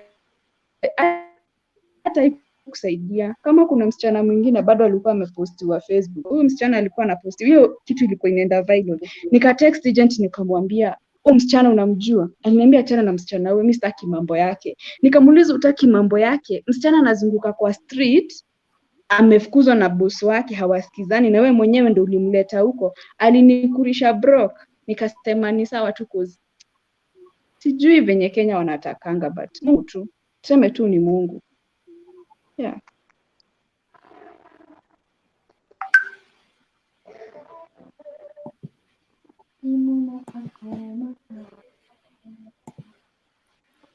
Okay. Nani mwingine?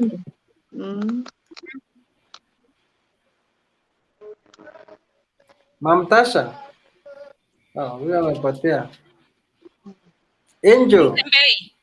Oh, can I say something and then I leave? I see a lot of ladies wanataka kuingia. Niko nataka kusema, is there any way unaweza get your contacts, someone you know, to make them get this to the minister of foreign affairs? Amata, someone who can do something, because wako on the same issue. Actually, ulikuwa unasikiza before vile huyu vile nini this lady was saying, kuna chali moja huko alikuwa anawasaidia sana, sijui anaitwa nani, I can't remember. Alikuwa anawasaidia sana mpaka those girls wakiwa na problem, alikuwa anaenda na gari anawachukua kwa zile manyumba wako, unajua ana video tape na kila kitu anaweka kwa mtandao. Huo chali alishikwa na ni collaboration ya embassy ya Kenya, na ndio walifanya akashikwa. But you see, it is because they are working under the radar. If this issue inaweza letwa out, like on social media, like on TV, like a segment, something has to be done that raises an uproar from the citizens, so that they can take action. That's what I'm saying, something drastic. Yeah, so that it can go, something that will go viral to expose them. Because kwa nini mtu anawasaidia na tuko na government? Kuna watu wanalipwa and they are paid well kufanya hii kazi. Why should we have our girls enslaved? This is slavery. What is slavery? That's what I was saying. It's slavery. It's just ridiculous. Hata kama ni kutafuta pesa, this is too much. In a government that is working, I mean, like, we need to get out wanasema wana nini, our leaders, our watu wote wanafightia this is our turn to eat. Our wasichana wote, they are different tribes. But even these girls who are saying the leaders themselves are the ones who own these agencies that are sending them there. The government, that's why I'm saying the government is allowing this to happen. Yeah, exactly. They know. These girls should be in, whoever is our cartels wanawatuma, they should be in prison. Because even you're allowing somebody to take your girls na kuwauza as slaves behind the scenes. This is should go to parliament. Now Mtembei has contacts. Please do something. We can talk the whole night and say what watuambie stories are really bad, but there's nothing we can do. And two, huwezi sema ati contract yangu ijaisha. Contract yako is between wewe na huyo mtu. Anybody can breach. That means ule hata yeye kama alikupromise kitu na ifanyiki, hakuna contract anymore. Contract imeisha. Na sasa I wish Mtembei again, unaweza hata kama government kataa kusikiza, kama unajua Orengo vizuri, ama unajua Otiende, ama unajua very good powerful lawyer, unaweza muinvolve and things will start moving. because they are not kama Helen anataka kurudi Kenya. We don't want to hear next week amejiua ama ameuliwa because we did not listen to her voice. Money is not everything. Money is not everything. Tuko suppose kuinvolve mtu, hakuna contract kama hawajafanya vile walikuambia. Hiyo contract ilisha kitambo. Hakuna contract kama uliambiwa utalipwa 30,000 na unalipwa 18. Contract imeisha. Because si wewe tu unaweka contract, pia yeye kile amekuambia na mmeagana.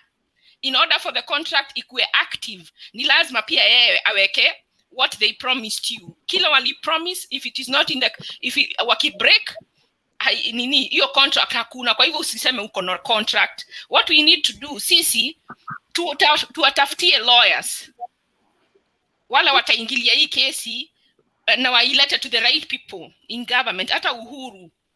And I know, like you said, wengine ni big people who own these agencies. We need to get this thing out there so that they can be exposed. This is bigger than even corruption. Tunauza our own people, our own girls and our own boys.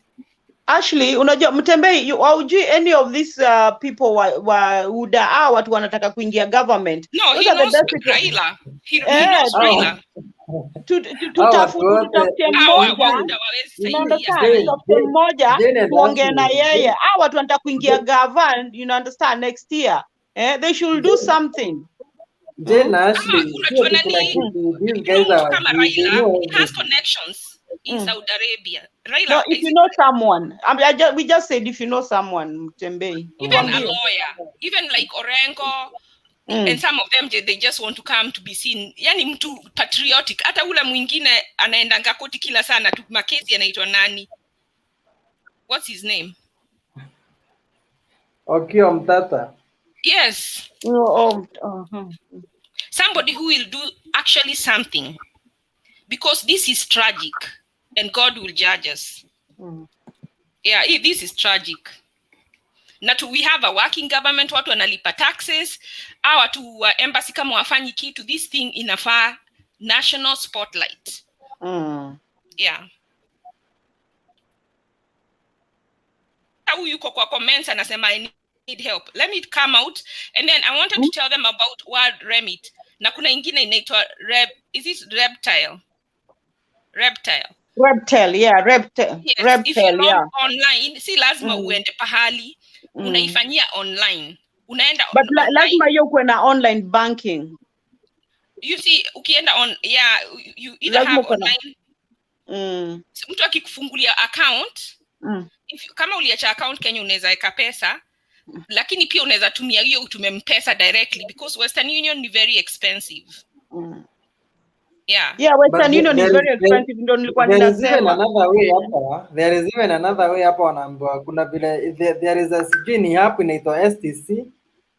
Then STC kuna demo amesema hapa STC kutoka huko kwao. Ni laini ya huku. Ni laini kama ya Safaricom, ni kama Safaricom. Na wakisema hiyo unaweza itumia. But unapata mabosi wengi ya huku hawaelewi. Kama bosi wangu nilijaribu kumwelezea kuhusu hii haelewi kabisa. Sisi haelewi. Wengine ni kuelewa hawaelewi. No, do you have a credit card? Kadi. Mimi zangu hutumiwa na simu, wanatuma sijui kwa nini. Sasa kadi zenyewe utakuwa unazo na. Hakuna. Wewe una ni kadi ya credit ama ya debit card? Hakuna. No. Hizo hawezi kuwa. Mimi ulipwaje? Mimi niko tu na KCB. Mimi ulipwaje? Mimi wangu anatumanga pesa, anatumianga mtu pesa Kenya. Huyo mtu anaenda anatoa kwa bank, alafu sasa kwa hivyo ushikangi pesa hata ndururu, utajisaidiaje matumizi yako na kila kitu? And that is the problem. Ukionyesha na mimi hata kuziona sijaiziona na macho. Ujaiona pesa na macho, uko sure unaona ngapi? Wallahi mimi sijawahi. Mimi hata tangu niingia kwa hii nyumba hata kutoka nje sijawahi. Nilijaribu kumwambia mpaka unajua kuna vitu zingine personal hakununuliangi. Ukimwambia akupeleke ama akupatie pesa uende upelekwe, yeye mwenyewe ndiye atakupeleka na ende alipe. Kama ni pesa kunilipa nikimuitisha salary, hajawahi mimi hata shilingi moja kunipatia hivi na mkono. Labda niona macoins nikifua nguo alafu niziweke hapo, lakini pesa za makaratasi Na sasa uko sure aje sijaiona. pesa zako zinalipangwa? Na kama zinalipwa zote. Anatumanga risiti. Anatumanga ananiletea risiti. Lakini unaongeanga na watu Hiyo home risiti kujua yenye kweli pesa ataniletea, imeingia. huyo mwenye ametumia ndiye nitamtumia hiyo namba. Inaingianga cause mimi mwenyewe ndiye narudingi narushiwa hiyo pesa kwa simu najiwekea kwa account. Amesema huyu demu amesema sijui kama atawatumia hiyo inatumianga video ya FTC. Ni hiyo STC yenye anasema ni line. Lakini mimi niko karibu kumaliza contract. Even though kuna shida hapo penye niko karibu kumaliza, wameanza ujinga. But there is no contract kama hao wana break. Wakivunja sheria ile mliagana, hakuna contract hapo. That's why I'm saying kuna lawyer anafaa aingilie hii maneno. Because contract means tumeitikia like in marriage, si watu under marriage contract unaitikia to faith. Nimebakisha contract miezi 2 cause namaliza September tarehe 10. Sasa vile nilimwambia ameanza maissues, akaanza kusema unajua kwanza hujanilipa miezi 3, akaanza kusema yeye hana pesa, ati itabidi ningoje mpaka December ama January. Sasa mimi hadi simuelewi, ati naogopa ukienda unaweza kosa kurudi. Hizo excuse zote wanakuanga nazo. Hizo ni hiyo si shida yake. Ukienda uwezi kweli, wewe ni relative yake. Ati ukienda uwezi Be smart. Like kula anasema ati ni mgonjwa, ukienda just be smart ndio asikufanye any harm. Mwambie muongelesha vizuri, mwambie utaenda tu huo muone watu, mdanganye utarudi. Watu wengi ufanya hivyo alafu hawarudi. Nilimwambia nilimwambia uliongea na rafiki wa mine alisema STC una install. Kuna rafiki wa mine alisema ati anataka kutoka, and then Mwarabu akaanza hizo excuse, amulipi, hakuna pesa, anamwambia hataweza kumlipia ticket, hana pesa hiyo time. Na akambembeleza tu, yani naona akawa mjinga, akambembeleza tu, akamwambia mimi siendi nyumbani kukaa. Chenye alifanya ni nini? Alipanga vitu zenye anaona hazina maana. Alipanga pale akawacha. Guys, I'm just going to break the break to 5 minutes. Ni penalties na hizi zinanipatianga tumbo joto, tafadhali. Akamwachia vitu fulani pale, like unaona hizo uniform zao, hizo nguo zenye wamekubaia, unaona kuna manguo zingine wanakubaianga ziko oversize za mashosho nyumbani, huwezi vaa, huwezi kuja nayo kwenye. Unaacha pale, unapanga pale, unaacha pale, unamwambia hizi vitu ni zimebaki hapa na lazima nirudi. So siwezi beba vitu zote, unaona? Lakini ukiona anaanza hizo complication, sina pesa, sijui nini, hapo ndo wanafanya ending your life. Anakutafuta tumakosa, ndo inalidi tukukua, inalidi mistreatment, inalidi anataka kukufanyia chenye anataka. Unaona? Hivyo. Mimi niko cool kabisa, mimi hata simuongeleshi, yani simuambii tena, lakini nangoja. Ni jana nilikuwa nimemuitisha pesa kwa kona miezi 3 sasa hajanipea. Akaniambia ningoje kidogo atanitumia, ana pesa. Alafu sasa ofisi yangu ikaniambia nimkumbushe cause nafaa kuwa home by October. Nikamwambia by October nitaenda nyumbani. Akaanza kuniambia hapana, huwezi enda nyumbani saa hizi maana sina pesa cause pia kuna mwingine alikuwa ananifanyia kazi huku Egyptian, alienda bado hajarudi na ako na miezi 4. Pia wewe naogopa unaweza enda ukose kurudi. So mimi nikamwambia hapana, mimi naenda alafu nirudi. Mimi hata hii mwaka iwezi isha, naenda vacation ya 2 months alafu nirudi. Akasema nitajua. Lakini if your contract expire then mbona akukatalia? Hana rights za kukukatalia. Akona rights za kukulipa na September 10. Hata kuna contract gani ulipwe 3 months because contract imesema ulipwe each month. That is why nasema hakuna contract. So in fact I wish our agents wangesema pesa zitumwe kwao because each month, because ikitumwa each month alafu nini contractor wanakulipa au watu wa agency wanakulipa. You know, actually the only thing with our Kenyan agents and the embassy, it's only making money to make their pockets big through our girls. Slaving our girls, waki make pesa. Juu ukisikia venye huyu msichana ndo aprocessiwa kwenda Uarabuni, ukisikia hiyo pesa yenye anatumiwa unakuwa surprised, you are shocked. So they are just after money. And I heard Uhuru Kenyatta having a conversation with the president wa Saudi Arabia. I don't know what he was talking with him. Ni nini alikuwa anamuongelesha? If he can't defeat his own people. Hizi si kura zenye anatafutia watu. How many girls are in Saudi Arabia? Wasichana Thousands of Saudia girls are tulifika there. mahali tukasema pengine alikopa pesa ndio maana tunateswa hivi. Hata kama amekopa pesa, you are not supposed to kuteswa. Umeenda kule, huyo Mwarabu anakuhitaji, unamhitaji. Ametaka mtu akumfanyia kazi ndo sababu amekununua, amekupeleka kule. You know, kama hahitaji mtu, kuna mtu anaweza toka Kenya aende Saudi Arabia. Saudi Arabia should be Kenya government is having a very, I don't know which kind of leadership iko nayo. No, but you see, it is because sisi wenyewe tunawapatia atusemi kitu, because Saudi Arabia should be a not go. Hawana rules. Unaona waliua mtu wakamkatakata, hata Amerika waku wauliza. That is a no go zone. Go zone. Hakuna, completely. Again, unaona hii mnasema sijui usijaribu kwenda huko Angel kabisa, usijaribu. Afadhali ukiwa na shida utuambie, tutakusaidia mimi na Ashley. Yeah, and even we would help her go to Canada. Angel, kaa home. Jani mimi bila niliona tu nikaona hakuna haja niende kutesekea huko, acha tu niteseke Kenya na umaskini, lakini huko mimi sijawahi kaa nikafikiria. Nilikuwa nafikiria hivyo kwenda huko, lakini vile niliona zile like ukienda unapatana na Mwarabu zile vitu anakufanyia, nilitosheka na Kenya na hamsini. But what we need to do, we need to all, sisi wote hata kama nyinyi watu wako Saudi Arabia, and then Facebook mtafute jina ya foreign minister, mumwandikie mabarua inbox kwa Facebook. Kama uko na Twitter yake muweke kwa Twitter, muandike complain paka hiki. Actually, let me tell you, the only way we can make these girls free is the way umeambia Mtembei atafute Minister of Foreign Affairs. Is he seeing these things happening? Anaona wasichana wakiwa huko Saudi Arabia, awaweke kwa media, social media ziamke chini ziwaweke. Now on top of that, waende they blast her Facebook, unaenda kwa jina yake, sijui anaitwa nani, Angel? Foreign Minister. Ni nani? Sini Amina Mohamed ama ni nani? No. Hapana. Ni nani? Amina Mohamed si ni wa Games. Yeah, alitolewa. Alitolewa kwa Games akapelekwa. Alitolewa Games. Amina Mohamed ndiye ameenda Tanzania kufanya whatever. Alitolewa Games. Alitolewa Games. Amina Mohamed. Yes.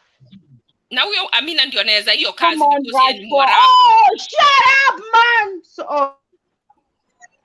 Huyo Amina anaweza hii kazi because yeye ni Mwarabu, but we need to know who huyo Minister of Foreign Affairs is. Nyinyi wote kila siku unamwandikia barua kwa Facebook, kila siku unaenda kwa Twitter kama uko na access, unamtumia, you disturb her, alafu nao wengine watumwekea pressure ndio afanye kitu. Mkimpressure hivyo pia sisi tutamuanika, tutaanza hizo comments, you know, unaelewa, tuna comment hapo. Then, so that either they make it good, we make e-contract ikwe valid, because e-contract mko nayo it is not truthful, because contract kama ya marriage, ukiingia marriage. But you know what? Mnajua nini? Sisi wasichana tunakuja huko. Alikuwa anasema boy wake alikuwa anatumia bwana pesa, bwana anakula pesa. Alikuwa anasema wa Indonesia or whatever. Alikuwa anasema they have a strict rules.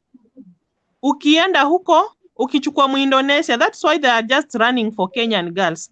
Wanasema huko wakichukua mtu wao, in case of anything, you have to educate the kids.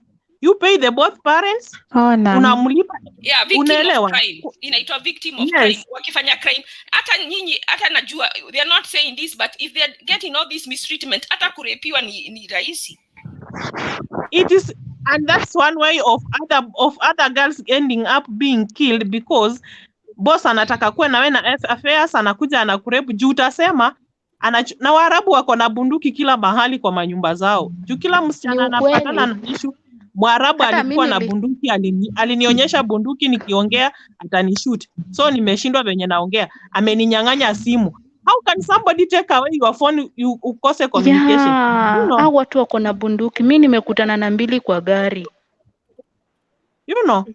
Like Na right now wanasema niko na rafiki wa mine ako baharini. Nimekuwa nimemhashtag akuja explain. He's passing through a lot. Unaona saa 6 hii hajalala bado.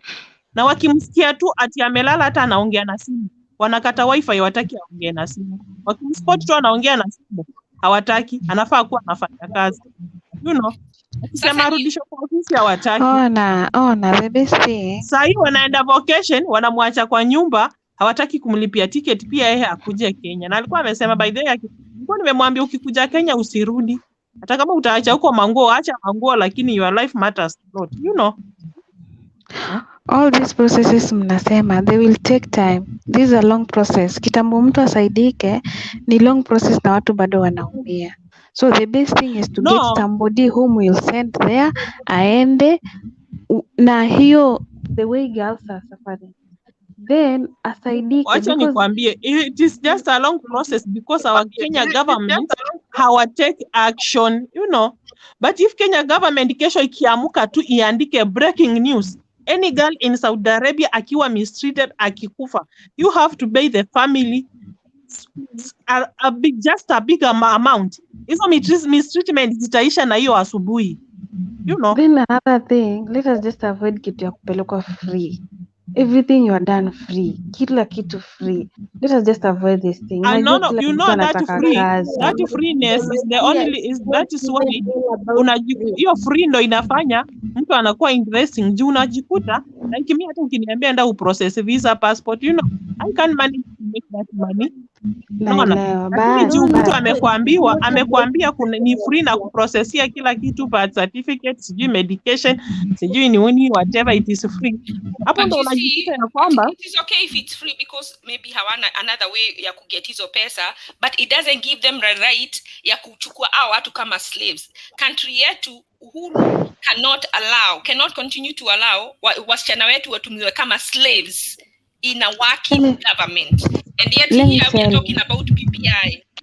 Let me tell you one we thing. are having our girls, we're importing girls for slavery. Wacha nikwambie hawa agents ni wabaya. They will tell you it's free. Na hawakwambii ukweli. I have an agent amechukua wasichana ameweka kwake telling the girls that wanaenda Qatar. But wapi? Wanaenda Saudia. Mamo. Yes. Alafu unasikia, unaona actually another thing is that our agent anakuja anakuambia, our Kenya agents wanaambia most of the girls nimepatana nao, niko na so many more girls wenye wako Saudi, wenye Qatar, wako Dubai, and you know we will get the difference ya mtu mwenye ako Dubai na mtu mwenye ako Saudi. Mtu mwenye ako Dubai ako na freedom, hadi ako na off, you know, ako na off, kuna siku afanyi kazi. But you guys, wasichana, you might see it is better to use a long cut, lakini huyo minister it was me and I had no other option right now, naweza andikia huyo minister, ujui anaweza amka kesho akiona watu wengi sana wameandika, yani ana pressure from all sides, something that could take 6 months or a year inaweza take 1 month kuchange hizo, like wakisema ni lazima ulipwe each month, ni lazima contract iwekwe, na kama mtu anataka kurudi apewe permission ya you do your part, do everything, andikia huyo mama plus everything else. Samuel anasema niache kuweka politics is involved. There is no way a government can be sending their citizen outside alafu hao citizen wanaenda kutumiwa kama slaves. That is how Samuel I think hata anafaa Samuel unafaa kublokiwa. You are talking shit. The Kenya government have to defend our girls. Wakati wanaenda huko, this agent is being paid. Juu anakuambia utalipwa 30, unafika huko unalipwa shilingi 20,000. Hizi 10 zinaingia kwa akaunti yake. Why so? Wacheni niwaambie, first thing nafaa mjue. The only way we can make it true ni our Kenya government. Kenya government inataka biashara na Saudi Arabia. Then why so? Samuel, stop your nonsense. And you don't feel it because hauna nini. Pengine Samuel ni my agency hizi zinapeleka watu. Unajua Samuel haezi feel juu hajaipoteza mtu. Me hawa girls hata they are not my relative but I'm feeling very pain. Venye naochi stories zao tu kwa mtandao. Yani inaniuma, inanipea headache, inanikula kichwa. Why so? Mtu ameenda kutafuta. Huyu Mwarabu alitaka huyu msichana. If this kama wangesema huko hakuna kazi, kuna msichana angetoka Kenya aende Saudi Arabia? Hakuna? Agents wanafaa kuanikwa. Guys, kwaherini, mimi tumeshindwa, ninasikia vibaya sana, kwa hivyo kwaherini. On these agencies. Unaona?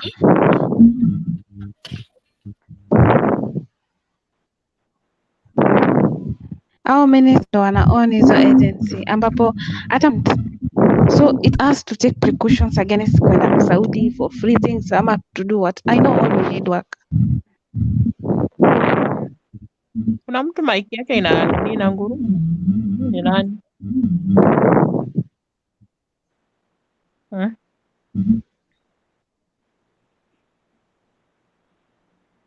Then Aki, please, mtu mwenye anaweza fikia mwana wa Mary, kama unaweza, kuna venye unaweza yani toa hii mlio wa mwana wa Mary asaidiwe.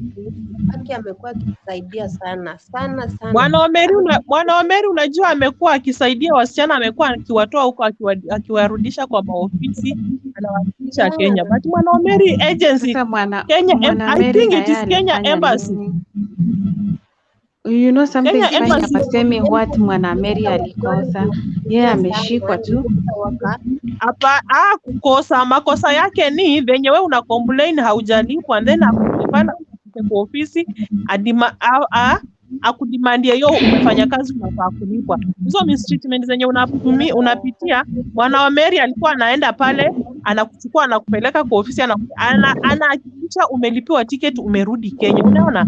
Amekuwa akitetea wasichana wengi sana wamepita through Mwana wa Mary. Hadi alikuwa anaongea na hao agents anawakorofisha kabisa, wanalainisha hizo nyumba za Waarabu zinanyoroka. Huyo mtu analala karibu na mic, atoe nini earphones.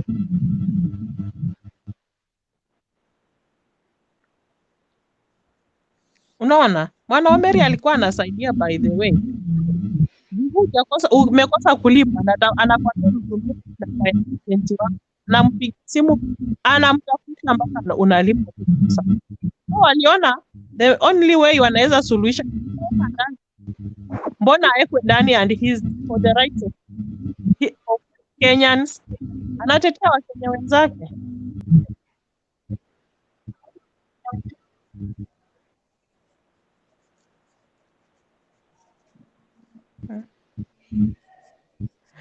Hey, Kenya wana shida. Yani sasa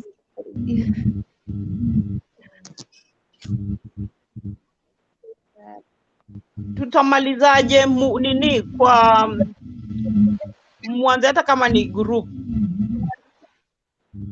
alafu vile tumesema nani Angela waanze kuweka pressure, si ndio? Alafu wakishaanza, alafu sisi tunaweka pressure pia, tuna comment mpaka iende viral. Waanze pressure, wanazipost Facebook. Hao ndio wanafaa waanze juu hao ndio wako huko, alafu sisi tuna wa support, tuna understand, tunaipush. Alafu sisi tunawa support kwa ma comments, tuna post mahali pengine, unaelewa? Ukipata unaipost mahali. You know. And even posting on Facebook, their inboxes, go to their inboxes and write. Don't get tired. Because even when Muguna alikuwa huko Saudi, alikuwa amepelekwa Saudi, kuna mtu alienda akatafuta watu wote wale wakubwa huko Saudi Arabia, akapost kwa kila mtu. You will find one good person. Hata kama watu ni wabaya huko Saudi, kuna mtu ana roho mzuri. You will find even in the Kenyan government, where post tu kwa any leader, unajua unapost hata kama ni kila siku. Kuna mtu anaweza guzwa, this situation will change in a fortnight. So don't worry about whether it will take long or short time. We need to find a long lasting solution. Even if it is not you, itasaidia mtu mwingine, or hata ujui, it can take action tomorrow. Lakini tu kuongea hapa alafu tunanyamaza, alafu mtu anakusaidia under the kichini, that won't solve the problem. because kuna wengine wanakuja kesho. Alafu pia wale wako hapa, please at least wakisisitiza waambie wale wako nyumbani, Saudi Arabia is a no-go zone. You understand? Kwa sababu kuna watu wako hapa, Ashley, nasikia mtu anasema alikuja the last 3 months. They will not listen, and that is why you see, like the way during COVID, the government had to set guidelines and force people to use them. That is, someone is telling me I'm doing politics, but there's a time when the government has to step in because watu wakubwa wana behave kama, for whatever reason, they don't listen. Because they are ile wanaona tu mimi nitaenda huko, it might be better for me, anaenda tu alafu anaenda anakuwa stuck even though alikuwa amestikia. So that is where our government should step in, na ndio tunasema let us start involving the government. Hii kutafuta watu kando kando, au watu wa government wanalipwa, and since the embassy is not doing anything, we need to go to the minister, we need to send to Uhuru, we need to send to Raila. Those people, those are the people you need to go to their inboxes in Facebook and Twitter. Do that. I'm telling you, something is going to happen. I promise. That's the only way. Otherwise, alafu nani aliwatch ule mwanamke wa Thika mwenye bwana alikuwa anasema ati alimkataza kwenda Saudi Arabia, now he's coming in a coffin. Unaona hiyo story Angela, it was so sad. Bwana yake alimwambia ana feeling mzuri na hiyo safari yake. That is why kwa mama yake wakaambiana na mama yake amekufia Saudi Arabia, amekufia Saudi Arabia, and then bwana achange 535,000 ya kubeba maiti za kumleta. Surely. Na uliona ule msichana story yake pia alikuwa nini, kwa na lofty. Alichomwa mkono na boss wake. Uliona mkono hata ijapona kabisa. Alafu kuna watu hapa, I know they even when they are doing all these things to them, can you imagine how many are being raped every day? And how many are being killed? I would rather be killed than raped. Helen ametuambia, ni Helen alikuwa anatuambia ati saa zingine mkitembea huko mnaenda huko kwa desert mnaonanga tu mifupa za watu, saa zingine wale Kenya mnasemanga mtoto wenyu alipotea. Saudi Arabia walishauliwa kitambo. But then and somebody is saying here I'm doing politics. How can it not be politics? It is politics. Have an ambassador, they have an embassy office in Kenya. How can we allow our own citizens waende country ingine kumistreatiwa? Then what is government there? What is government? Actually achana na huyo mjinga mwenye anasema ati ni politics. The basic of the president achana na yeye. His people to be the citizens protector. Now how citizens like Helen, she wants to come back home. Immediately the embassy lands down, they need to return her. And if they do that too many times, they need to come up with a law or a policy that makes them not use too much money. Kurudisha wasichana by putting guidelines. There is a guidelines ikikataa kufanya kazi, you close that way. Alafu actually ukitaka kujua ni politics, unaona Indonesia, ngoja Angela kidogo, unaona Indonesia, India, Philippines, hizo ma countries wakipeleka watu wao kuna contract ile imeandikwa kwa employee that if anything happens to that person, akufe or anything, utalipa kila kitu na utalipa familia yake. Kama alikuwa na watoto utasomesha watoto mpaka wamalize. But you see, it's almost every country, because even just in the US, if even just anybody, even whether you're a foreigner, whether you're a citizen, if a crime is committed against you, that person or the state, they have to pay you. So, and another thing they need to do, the agency should be paid. You know, like they have staffing agencies in America. Staffing agency get paid and then they pay you. They take a cut, they pay you each month. So, huyo agency anakupeleka ndio yuko supposed kulipwa. Since ndio wewe uko na boss, usikuwa ukimuitisha pesa na kuambia hana, what does she mean? Kama hawezi afford, kama hawezi afford maid, kwa nini uko na yeye kwa nyumba? Kwa nini ana live above? Umempatia ile, you've given her what you need to give her for a month. End of month hawezi kukuambiana pesa. That is non-negotiable. And then they tell them they're going to pay them 30,000 and then that's they pay them account. It is not that hawana pesa. Hiyo kukosa kumlipa. Anamtafuta kimakosa. Kama hawana pesa, they don't need amuue, then amdambu kwa mtaro. If you have no money, you have no business having a maid in your house. Exactly. Exactly. It's You just can't employ ridiculous. someone and tell them you don't have money. What do you mean? You think I'm here to work for you for free, and then you make me work like a dog, and then unaendelea kukaa huko? That's where our government needs to come in, because wangelipa agency, then the agency pays the person, anakukatia check each month. Unaona sasa watadeal na agency akikataa kulipa end of month, unatoa msichana. Unajua hiyo imesolve problem, so that at the end of the term the agency will remove the girl safely. Because it is so hard imagine attack wako, it is so hard kudeal na your boss. Lakini kikuwa na agency ndio inachukua pesa. Unajua hata ina conflict hapa ya ule anafanya kazi na boss yake ina reduce conflict because of money. Sasa mtakuwa about the job. Lakini unajua end of month unalipwa. And then you, because you are an adult over 18 years, you decide kama unataka pesa zitumwe kwenyu ama unataka kuziweka. Yes, hawa bosses wa Saudi Arabia ni unakuwa mgonjwa hawataki kukupeleka hospitali. But you see, even as umejipatia na kwao, pia ni dawa. Unajipatia na kwao hivyo. Kwa nini unajipatia na kwao hivyo? Unajifanya yani ni lazima pia ujibebe kama mtu, ndio ubebe kama mtu. Yaani ukijiwachilia you can do, hata ukitaka kukuja ulale na mimi, ukukuja unislap, ukikataa kunipa ni sawa tu. Ni yani ni kama dogi. It's so sad. It's bad. So our agencies, the government needs to intervene with our agency. Na waseme agency ndio watalipwa, alafu walipe huyu mtu. Hii agency iko na government iko na information yao, so that huyo agency akikataa kukulipa, government watafuata huyo agency. Kitu kikufanyikia, huyo agency ndio italipa. You see, they will be more accountable. Naona Saudi Arabia mtu akigonjeka ati anapewanga Panadol. You see, like mimi sasa niko Nairobi, kichwa imeniuma sinzi asubuhi, lakini sasa unaona niko na hiyo ka freedom. Nimeshinda kwa bed kama nimelala. Hakuna mtu atakuja kuniambia ati vyombo zimejaa kwa sink unafaa kuosha. Naona. Alafu mwisho ifike akwambia hana pesa. hana pesa, and yet unafanya kazi uko mgonjwa, hakupeleki hosia na kupea Panadol. Alafu akwambie hana pesa ya kukulipa. That is where our government, you know, maybe I won't say that Mushiri doesn't know. That is where our government comes in. Lazima useme ni lazima akuwe na health insurance. Ukichukua mtu ni lazima akuwe na health insurance. Ni lazima apewe ruhusa. Kwa hii contract ni lazima apewe ruhusa ya kwenda hospital. You see, those are things in the contract. Ndio alafu wakuwe na lawyer wa hiyo agency, so that if they break the contract, hata agency inaweza break contract, you are free to leave. Na usiwalipe pesa zao, because hao ndio wamebreak your contract. We need to get you guys a lawyer. Kwa hivyo kama kuna mtu hapa anajua lawyer wowote anaweza itikia kuchukua hii kesi ya watu wa Saudi Arabia aingilie. There is a lot of hakuna contract iko supposed kuikilipwa kama hawalipwi. They are not doing what they say they will do for them.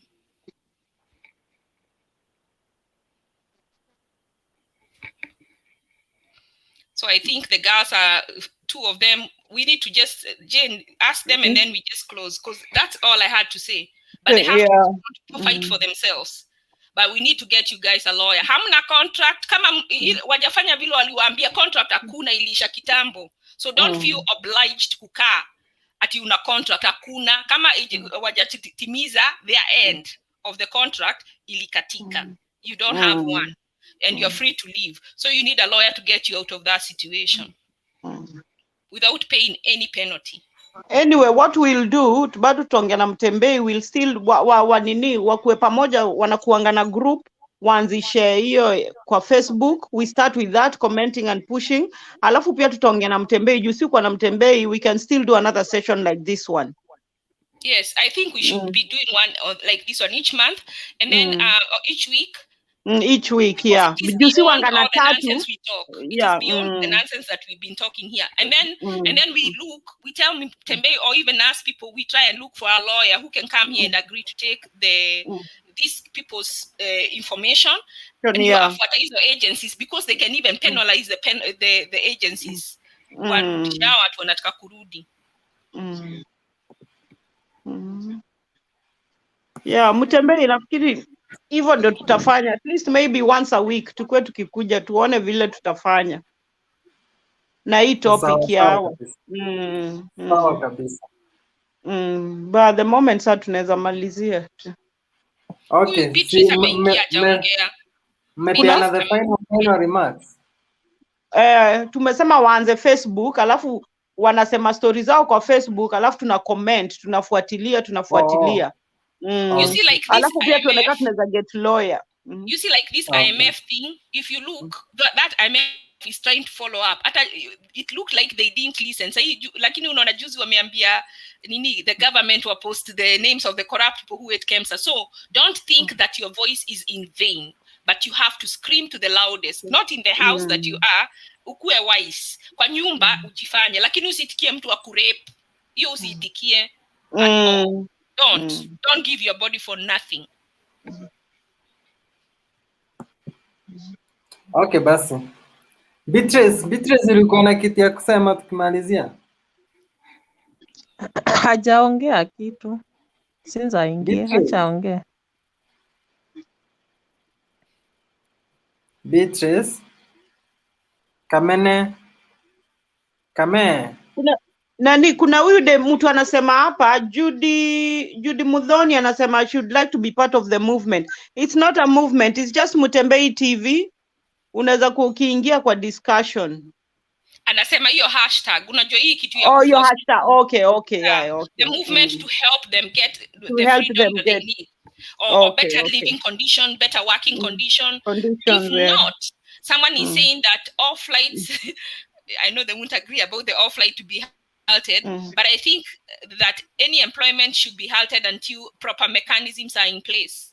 We cannot sell our children. We cannot say we are free and take everything to be normal. Na watu wetu wanaenda wanatumwa kama slaves. Hata kama hawakufi, just listen to Helen what she's saying. That is slavery. Yeah, what they're going to do slaves in America. Your own document. You can't have your own document. Why? That's slavery. Ajui hata pali passport yake iko. Unapimiwa mpaka when you eat, whether you go to hospital, and then when you earn, you don't even know how much you earn. Wanakutumia pesa Kenya. Like, are you a child? It's pesa ni zako. You decide how much you're going to send home, whether you want to send him home, whether unataka kuweka under the bed is your decision. I'm so mad. It's so hard. It's terrible. Believe me.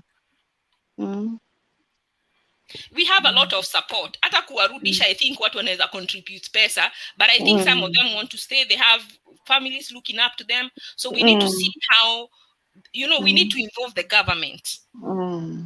Because they are being... But actually, let me say this. Me, nimekuwa nafuatilia hizi stories za Saudi Arabia since last year. Na nimekuwa naziona venye Mwarabu anaanza kujicomplicate, miezi 3 hajakulipa. Hataki kukulipia ticket urudi Kenya, contract yako imeisha na haja kulipa. Hapo ndo sasa anakutafuta kukuua, anatafuta kukudunga dawa. Ukikuja Kenya huwezi ongea, haujielewi, uko tu. So anakudam tu pale kwa unakaa zuzu. It's very painful. Hata kama unatempa, lie low, usiende huko kuonyesha na tempa, usiende huko una smile kama mjinga. You have to take care of your life. Sasa hizi kama huyo dem alikuwa anasema anataka kurudi, contract yake inaisha, anataka kurudi na wataki kumwacha arudi. Acheze tu poa, pole tu. Awadanganye atarudi. Yeye mwenyewe kwa akili yake ndiye anajua hatarudi. Awasema nguo zake. Unajua shida ni nini, Jen? Shida ni huyu mtu amechukua document zako, ako na passport yako, ako na visa yako, ako na contract yako. Lakini si unataka kwenda home kusalimia watu.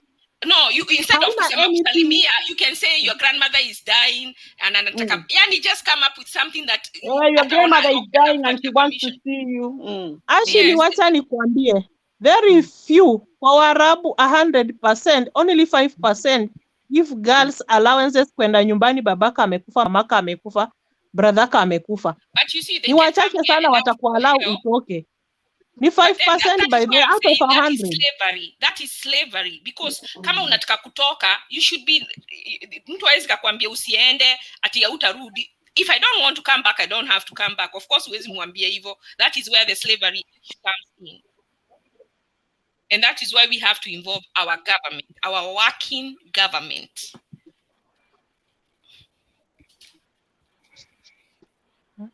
people say Uhuru is overworking. I don't know what he's overworking doing. Is he overworking selling our girls for slavery? Uhuru doesn't care. Uhuru ajui shida ni nini.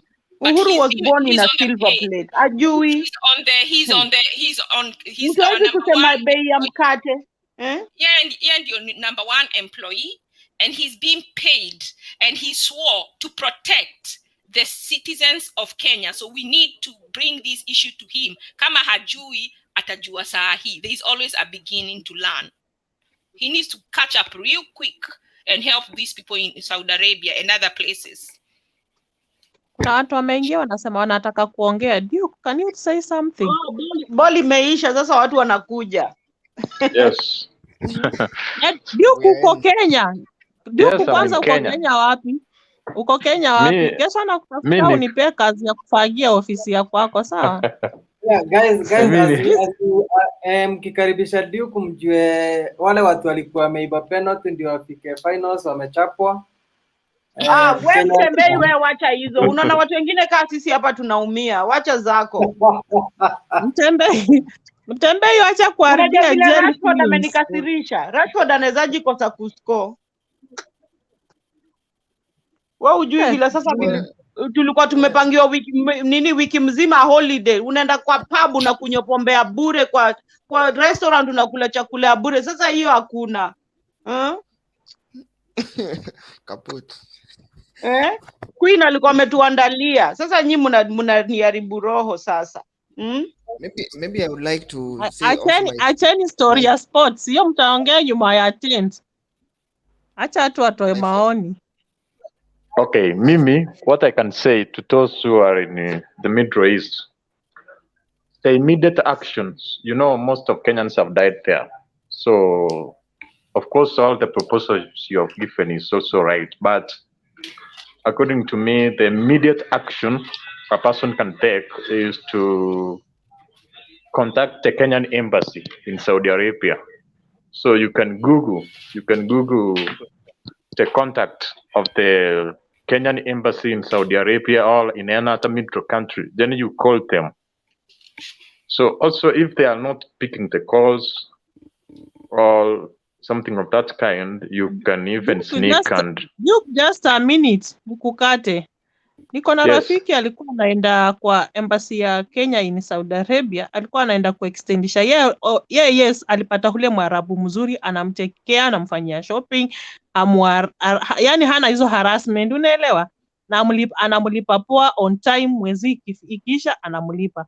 Alikuwa anasema ukiingia Kenya embassy ya Saudi Arabia, kitu cha kwanza unaacha huko simu. Juu utafika huko utake video ya wale wasichana wako huko, utume Kenya, then ikuwe ni crime. You understand? Hata nilikuwa nimemhashtaka akuje hapa aeleze akwambie venye kwa Kenya. So ni akina nani hao wasichana gani wako kwa embassy? Wasichana wapi hapo wako? Wasichana wenye wamemistreatiwa, wakatoroka, wakaingia kwa embassy na wakasema hawawezi kurudi kwa hizo nyumba. Unaelewa? Mtu amekumistreat akulipi, unazungushwa, unafanya kwa hii nyumba miezi miwili hujalipwa, unarudishwa kwa ofisi, wako kwa embassy. Embassy ya Kenya City haina wasichana. Ni Saudi Arabia iko na hao wasichana, but imewafungia huko, wanakaa tu huko, wakule hiyo mchele imechemshwa once in a day, na they can't communicate anywhere. Hawana simu. Alisema ukifika huko unaambiwa simu zako zote eka huko, utafika huko uchukue video, then ufanye nini? Uitume kwa mtandao. Huko unakutana na wasichana wanalia shida mingi. Huyu msichana anaitwa Cecilia Wambui. Nilikuwa nimemhashtag ni kama ameshikana or amechoka then amelala. Unaona? So are you trying to say kwa embassy let me tell you, unaona, even here in London, yes, just to call the Kenyan embassy, yani corruption, Kenya iko corrupt mpaka wanaleta corruption inchi za nje. Una understand? Even here to call the Kenyan embassy, I'm telling you, they have like 3 numbers. You will call and call and call, they don't pick up. And then like in America, the ambassador alikuwa amekuja, alafu kuna mtu alikuwa anapigia watu simu anamwambia, do you want Kenyan ID? Ati wacha tutoe $75 each ndio wakuje waweze kupata kwa kulala. I was like, when they're on job, I believe the government should be paying for them. Lakini wanakuitisha $75 ukitaka ati ID. ndio ati tumlipie hotel. They are tulikuwa kwa corrupt. Zoom meeting now, una understand, wanasema sijui wako na new stuff na kila kitu. We really told them off, you understand, we told them off, they're not helping us. Ukitaka wale watu hawana nini kitabu ya hapa, wanataka passport ya home, mnakuja home kuichukulia, huwezi saidika hapa. So kama hapa England huwezi saidika, ni Saudi Arabia, hizi embassies Yes. they don't work. You're telling me. Okay, so Mimi, I'm not aware of that, but we have some crazy situations where maybe mtu anataka kuuawa, something of that kind. So in that extreme situation, where unaona life ni ngumu sana, you can maybe kill. Many people have died first. So it's better utafute tu kama transport, so uingie kwa embassy. At least I don't think you can die within the embassy. Of course kuna corruption, but ikifika extreme where unaona maybe situation imekaa too difficult, you may tesa wawa, you can. Yes. Excuse me, please. Excuse Sawa. me. Yes, Yes. Mr. Ernest, Ayugi. I'm sorry. Mimi niko hapa Saudia. Yes, mimi niko hapa Saudia. And most our girls wamerani wakaenda embassy, but walikuwa wanafukuzwa.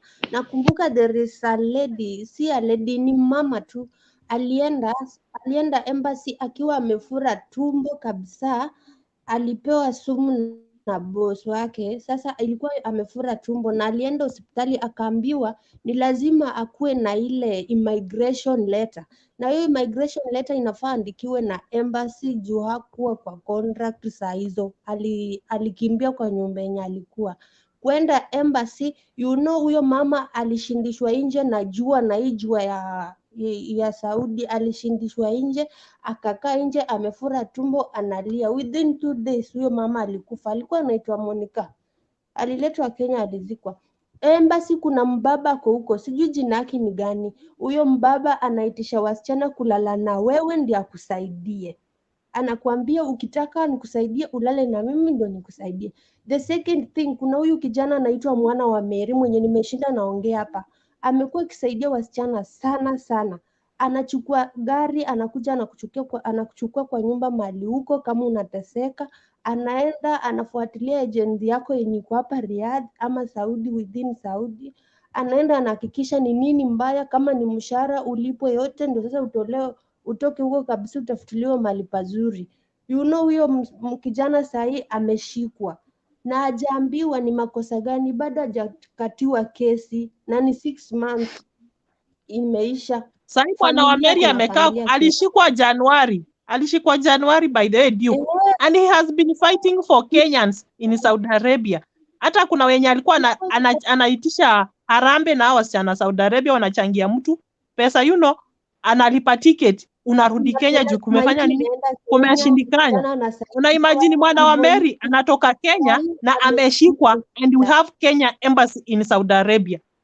Na kushikwa ni venye huyu msichana na anasema yeye halipwi, ameenda tu kwa agency yako kucomplain, mbona hujalipa huyu msichana na anafanya kazi? Why can't you pay her on time? Because pia yeye ana mahitaji ya kufanya nini? Ya kufanyia pesa yake. Ameshikwa ako ndani, and we have Kenya embassy, we have Kenya government. Surely where are we heading to? Aya, kuna msichana alipelekwa Kitale maiti. Kama unaongea na Kenyan embassy, Kenya embassy is should be able to have translations and Kiswahili for a basic. Na alafu watafute translators wa language zingine. They have to accommodate, they have to be actually ni kujifanya wanajifanya. Kenya embassy Saudi Arabia ina Waarabu wanawalipa pesa, anakumistreet, anatuma pesa kwa Kenya embassy, wanakula, then wanakuambia hawajui Kiingereza, hawajui Kiswahili. Ni uongo. Kuna Mwarabu niliona Lini Ngugi akiongea na yeye, ni agent na kwa Saudi Arabia, ni Mwarabia. Wakaongea Kiingereza ikashindikana, ilirudi waingie kwa Kiswahili. Na alikuwa amesema hajui Kiswahili. He's an agent. Also, Kenyan embassies entails Kenyans, see Arabic individuals. So hii kitu ya Kisungu, I don't understand it. It's like somebody, have you not ever called somewhere and they just speak English, even though they can tell you can't speak English, bado wanaendelea kuongea hiyo Kizungu. So that's why I'm saying our government needs to step in this issue. I think that is where the ball, I mean, at the end of the day, it is who needs to fix this. And our parliament, our senators. Andikieni senator wenyu, wherever kila mtu ametoka, anza kuandikia. Yani right to tafuta every possible option zote. Uandikie senator wako, uandikie prezi, hata yeye uanga Facebook, uandikie Raila, uandikie everybody you know. And let's see whether this issue can be solved. Alafu na pia tutafute lawyer. Let's see how this issue can be solved. Ernest alikuwa anataka kuongea kitu. Tupe maoni yako na yapi ya kutuambia. Yeah, mimi nilikuwa nataka kumalizia nikisema I think we can also start a hashtag that is to ensure that there is voice in the social media. We need even to have like a hashtag that we can be writing about it for those who are good in the social media, so that we can actually be able to air out these issues.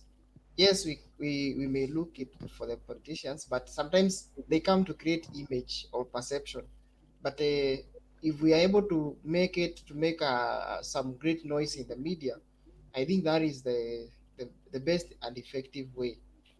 Maybe like the person that we are talking about, huyo amekuwa akisaidia watu.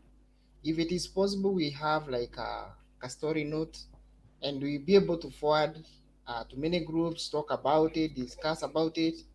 That way, we can be able to create some alertness about the situation. Actually, that situation is wanting and is urgent, and we need to do our best to fix it.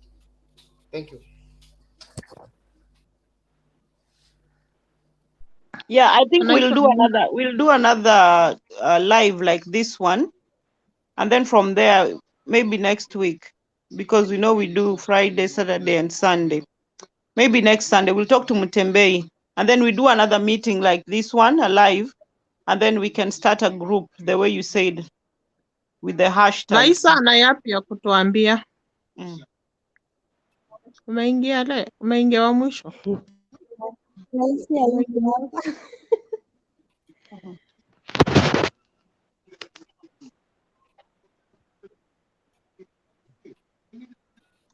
Unajua mimi nilisema hizi social media can make us one way through.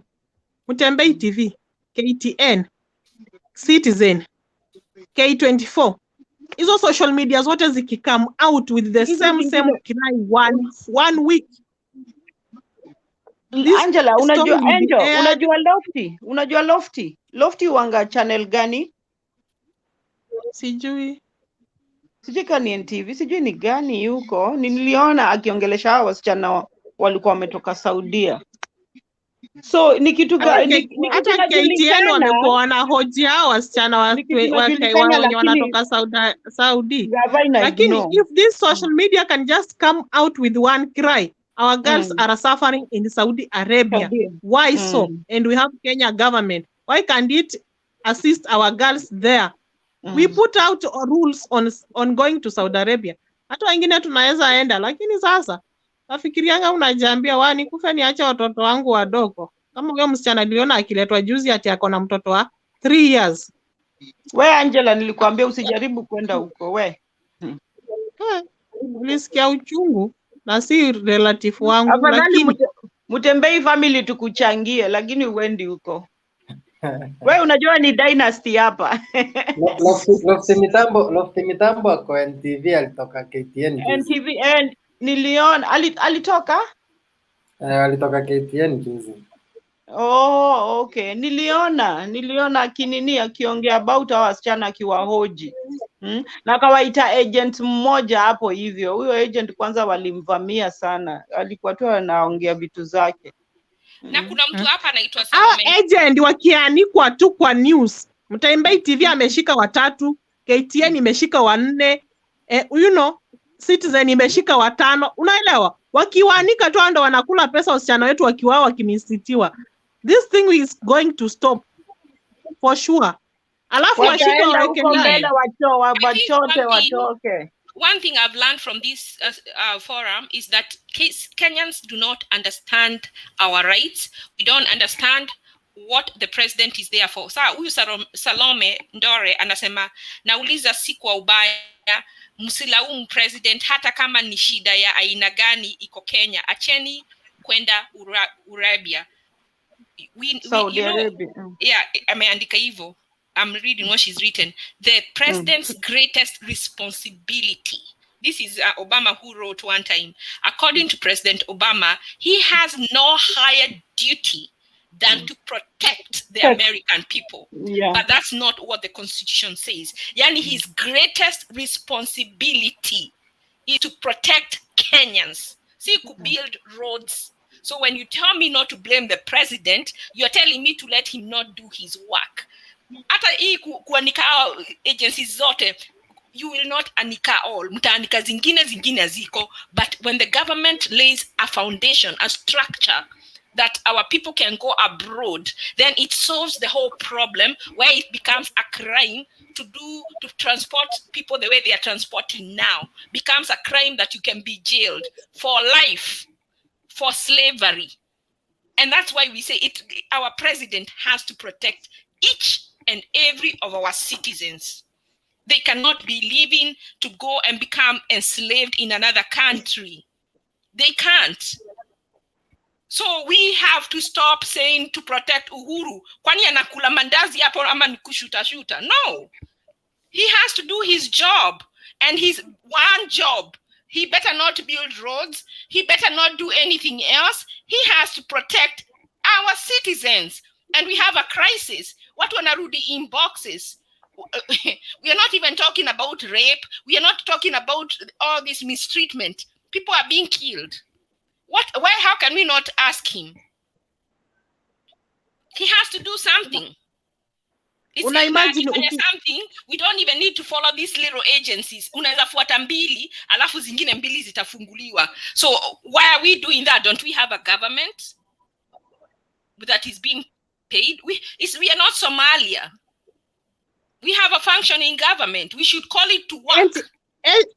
Actually, just a minute. You know, unapata Mwarabu akona nyumba kubwa, ameajiri Muindonesia, ameajiri Mkenya. Lakini Mkenya is being mistreated. Muindonesia ashikwi, hakuna kumistreatiwa, akichoka amechoka, akigonjeka anapelekwa hosi. Anahudumiwa. Why? Is serious. They know they cannot get away with abusing and enslaving people from that country.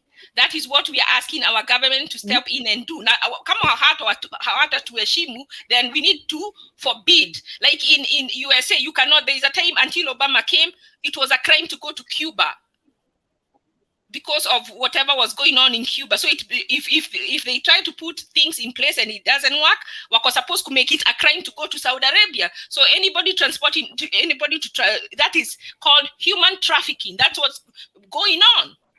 Who is to be blamed for human trafficking if not the government? If they know about it and do nothing. We have to know our rights as Kenyans. Muindonesia juu amewekewa sheria. Ukifanya nini, ukimuua, utasomesha watoto, utaprovide watoto, utalipa mama, utalipa baba, utatafutia hawa watoto kazi. You know, that burden. Mwarabu anaona hakuna haja ya kummistreat, hakuna haja ya kumuua. Amulipe pesa zake on time, anafaa kupumzika, you know. Then Kenya, why can we just come out? Na hii inafanyika tu with the Kenyan ladies and Ugandan ladies. They're just suffering. Our presidents are not, wanajua they cannot be asked.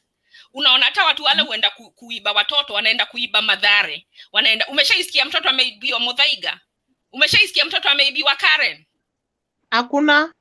You see, vulnerability, that is what they are looking for. People who can be forgotten. Hata tukikufa leo, nobody will worry. Alafu sijui nani akikufa hapa mtu mkubwa tunaanza kuimba the whole time like it is you know, like they should not die. Lakini watu hao wale wadogo wanakufa kama inzi. We have to respect ourselves. Hata kama uko hapa chini, respect. Your life is as precious as huyo Mkenya mwingine ana pesa nyingi. And if they can't respect that, we have to ni sisi wenyewe to insist to be, yani We have to stand for us. Majority ni wale wako hapa chini. Sasa ni sisi tutawapush to recognize us as citizens whose lives are valuable by the things that we say. Tukiforce hii kitu, it will come to be. It's not something hard, like Angel amesema, other countries are doing it. Lakini wanajua huyu Mkenya, I can do anything to them and nothing will happen to me. So our country should be speaking for us because we have been unable to speak for ourselves. Kuna best yangu aliniambia, Mwarabu wake alimwambia kuchukua msichana apeleke Saudi Arabia. Huyu agent analipwa kitu, anapewa kuprocess hizi vitu zote, anapewa 500k Kenya shillings. Amepeleka wasichana 20. Actually, huyo agent ana pesa ngapi? Na still bado ile salary amewapeleka nayo is not the much these girls are being paid. Hiyo the amount iko top. Huyu agent bado anatumiwa. Ni pesa ngapi wana earn? They are making a lot of money. Even then if they are just there to make money. Even though they are making a lot or not, it's not even a factor. The factor is that we are having human trafficking going on in Kenya, and our president, we have a president who is legitimate, who is there. We have a functioning government, and his biggest responsibility is ensuring the safety and security of the Kenyan people. If he only does that and does nothing else, he will have fulfilled his mandate.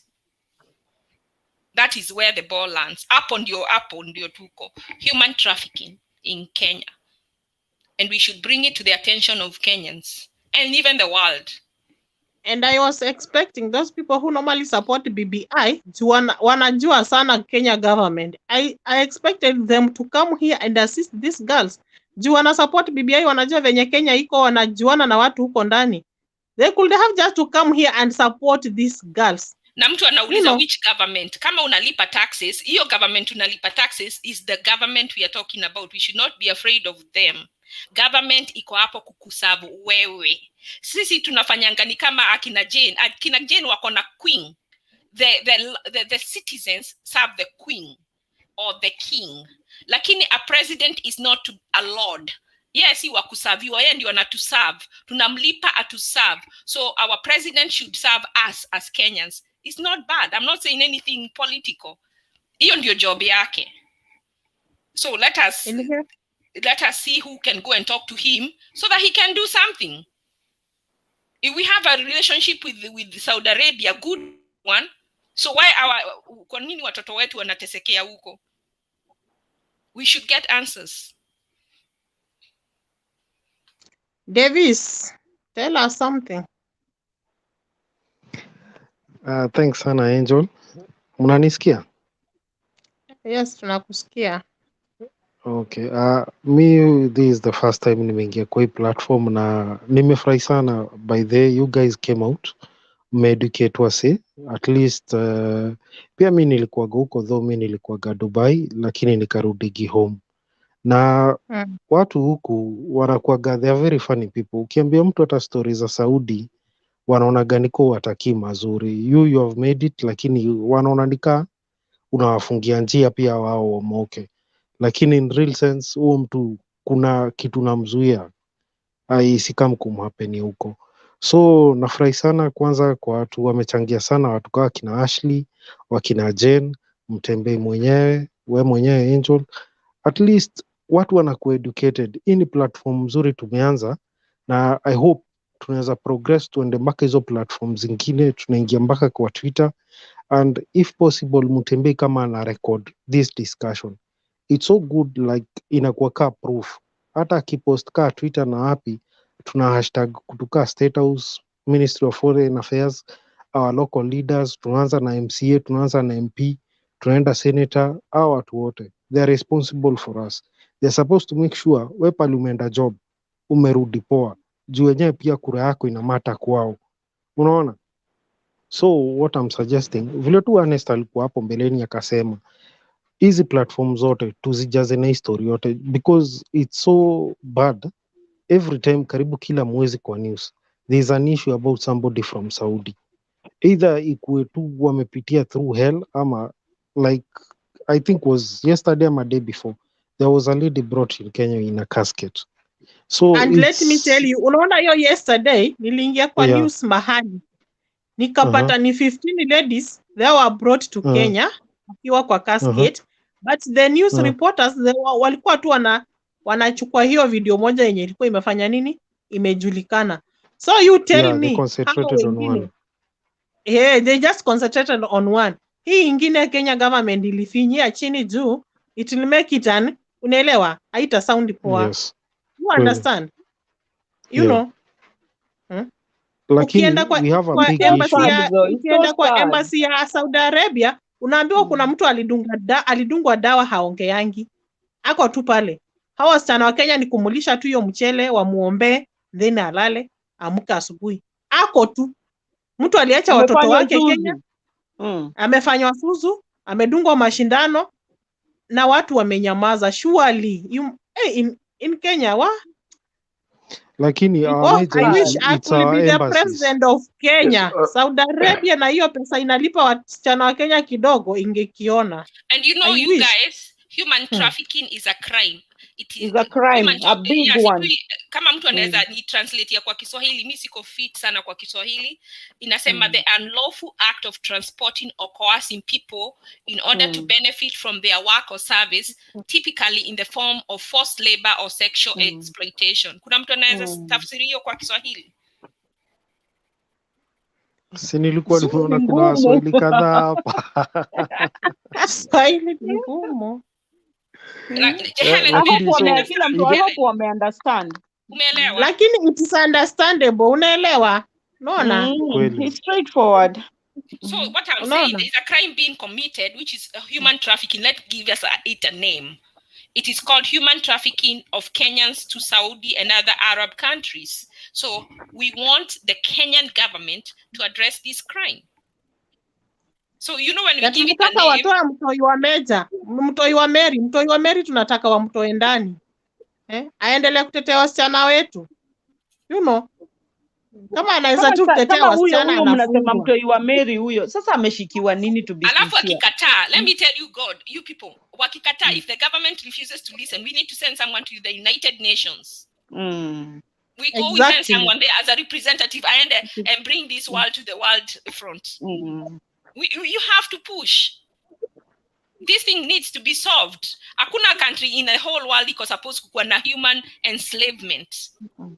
And this Alafu actually it's so sad tukijua ati countries zingine kama Indonesia na India watu wao wafanywi hivyo. Ni sisi tu wa Kenya, ni Africa peke yake, because Africa their governments are so corrupt. So that is why we are saying, even if somebody, I don't know how United Nations work, but we have people who, these lawyers, hata kama Miguna badala ya kukipa kitukana na hapa Facebook, uto ndo vitu angekuwa akifanya. I know. I wish I had the law degree. I could ningewapeleka sana hao watu. There's so many ways people can serve. See to kukua ati this is our time to be president. When people here presidency na nini na watu we are human trafficking our children to other countries. Huyo mtu wa kutokea akuja fanya hii kazi yuko wapi? Sasa mtu ukienda kwa Kenya embassy unasikia unaambiwa ulale na mtu akusaidie. Let me tell you, in America, I don't know whether Jane is gone. In here, what you do, mtu ana nini, ukienda kwa shop alafu mtu akufanyie vibaya, you ask for the manager. If the manager refuses to help you, unamwambia I need to speak to your boss. You keep stepping up. Tumetoka kwa embassy sasa. Don't deal with the embassy. You go to the next level, to the next level, to the next level, up to the world level, UN. You keep going up until you're heard. Hii nafaa kupelekwa CNN News. Hata kuna kitu ulikuwa umesema before Ashley, ile kubombard nini timeline ya IMF. Unakumbuka there was a time you mentioned something of the sort? Yes, and it worked. Yes, and it worked. I think hata pia hii we should go there because IMF is making things happen in Kenya. Kavile mnaona mpaka mayuni sasa imebidi wame scale down mpaka positions. IMF ilisema kuna channels mingi sana Kenya inapoteza do. Na hata hizi mayuni wana fund ni wakubwa na kula do, and there is nothing they are doing for the students. And so you know something is really happening. What I did personally, I went nikaandikia IMF, media, IMF, everything IMF I could find, not just one. Niliandika zote kwa inbox. I wrote them emails and then now I kept attach easy crimes, hivi corruption here. Don't just send a letter. Chukua clip hapa ya Facebook, attach evidence. Send to the president. Ukiona IMF president, IMF COF, wa Africa, wa USA, wa Germany, wa France, one of them will act. Just go crazy Certainly. about them. That's why I was saying, kama Mtembei, this thing, it's being recorded. It's enough proof, like what our ladies are going through, what our sisters are going through, what our mothers are going through. It's enough proof. Hii ikuwe attached kwa ile nini, ile Twitter handle ya State House, na ikuwe attached to all these leaders. You know it's a campaign time. Kila mtu anataka kuonekana mzuri. Actually, this is the right time. Hii forum ime come through. This is the time they need to act. You girl, Helen, kama uko na Facebook, enda utafute UN. Naam. Uandikia watu wote unaona huko, hata akisema ni president wa all those UN, send it to UN, send it to African OAU. OAU doesn't do much, but let everybody know there is human trafficking happening in Kenya to the Arab countries. Until you speak, hata kwa nyumba, the way mtu akiteswa kwa nyumba na uambii watu, you will continue to be teswa. Lakini then an abuser, mtu anakutesa akijua watu wamejua, they are usually they are cowards. Immediately wamejua watu wamejua, they stop it or they do something about it. So you have to keep screaming, not to your boss, screaming, na ufanye hii kama umejificha. Don't let your boss know what you're doing. Kama utachange jina, usiandike kwa jina yako. Tafuta account, hata kama ni ya Gmail, hata ukifungua email, fungua kwa jina ingine. Let them not know it's you, because we want you alive. Yeah, usikuje kwa jina yako. You don't let them know that you're doing it. Yeah, David, unajua hata before nilikuwa nimesema the same thing about nini. Sahi time ya campaign ndio fit kuuse watu wanataka tuwachague. Kwa vitu kama hizi. But wengine wanakuja wanasema I will do this when I come into power. We want someone who will do something now. Someone who will do something now. Because wengine watakudanganya. Si Ruto na Uhuru walisema watapatia na free education, iko wapi? So mtu akupromise what they will do, there is no guarantee that it will be done. So the people we need to put hot, fire for them, ni watu wale wako active sahi to do something. And the chief citizen of Kenya is Uhuru Kenyatta. Let us put heat on him. Let us put heat on Baba, just like he is working so tirelessly to promote BBI. Let us tell him there's something. There's human trafficking and enslavement of Kenyans in the Gulf that goes beyond, supersedes the BBI, and we need that taken care of. Andikeni hiyo namba. Naona huyo amesema huyo agent huwa anasaidia watu. Andikeni hiyo namba.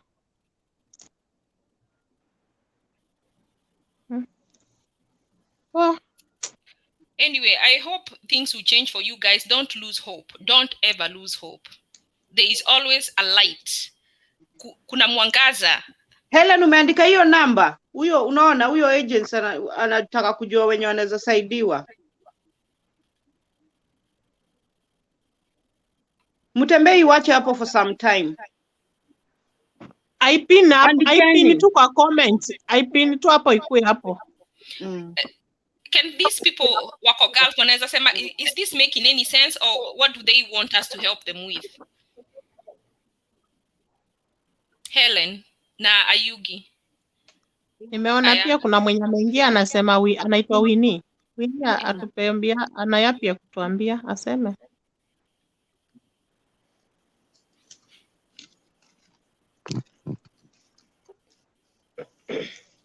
Winnie, ongea.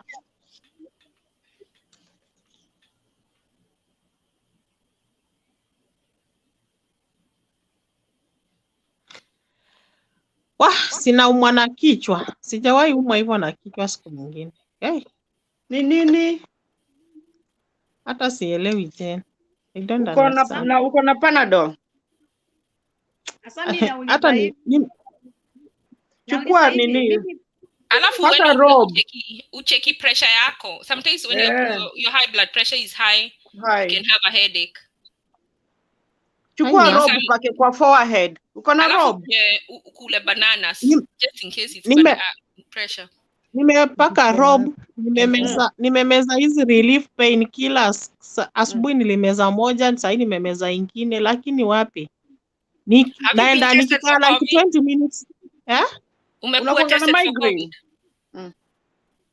Sija test COVID by the way. Sasa utatest wapi Kenya yetu saa zingine hata sometimes. Just eat a lot of oranges just in case. Na ukunywe basi tangawizi. Chai ya tangawizi sana sana. Helen, please. Helen, talk to us. Let us hear Nimechukua namba lakini nauliza from you guys from there. Jomipozi wangu alinirudishanga ofisini na hiyo ofisi yetu agent yetu ikaniuza kwa agent nyingine, na hiyo agent si kwa nimejua namba yake chuni agent wanakuweka tu kwa boma ya mtu, hata uwezi ukaongea useme nini. Hiyo pia ulikuwa unanyang'anywa simu. Zami nitapeana kani? No, unaona hiyo namba iko pale kwa comment. Andika hiyo namba. Andika hiyo namba alafu na jina ya huyo. Usave hiyo namba. Save that number. Then you call that person. Umwambie uko Saudi Arabia, baharini, Damam, Hammam, whichever. You came to there through agency fulani and this is what you are passing through. Unaweza naomba usaidizi wako. You understand? Unampigia tu simu direct. Mpigia tu simu. Na chukua tu jina yake na namba, alafu utampigia utamu-explain ya kila kitu. Juu amejitokeza amesema anaweza saidia. Mimi naitwa Helen, nilitoka Kenya kukuja huku kazi. Nimekuwa napita hii challenge na hii challenge mpaka right now niko hivi. So hata sijielewi ni nini kinaendelea, silipwi, nafaa niende nyumbani, naambiwa sifai kwenda, and the environment is not conducive for me to stay here, Kuna watu wana extendisha contract if your boss ako genuine kwako, wako mzuri, anafanya shopping, unakula, hana mistreatments, hana hiyo inhuman, unalala on time, unaamka on time, you understand. So muelezee shida zako. Hiyo namba piga, muelezee shida zako. Mwambie nahitaji usaidizi wako boss. I need your help boss. I'm so and so. Hivyo. Unajieleza.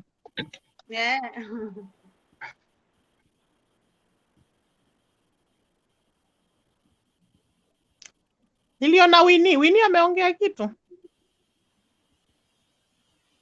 Winnie kama hataki kuongea tunaweza funga, tuambie Mtembei tunaweza fanya tena hii on Sunday.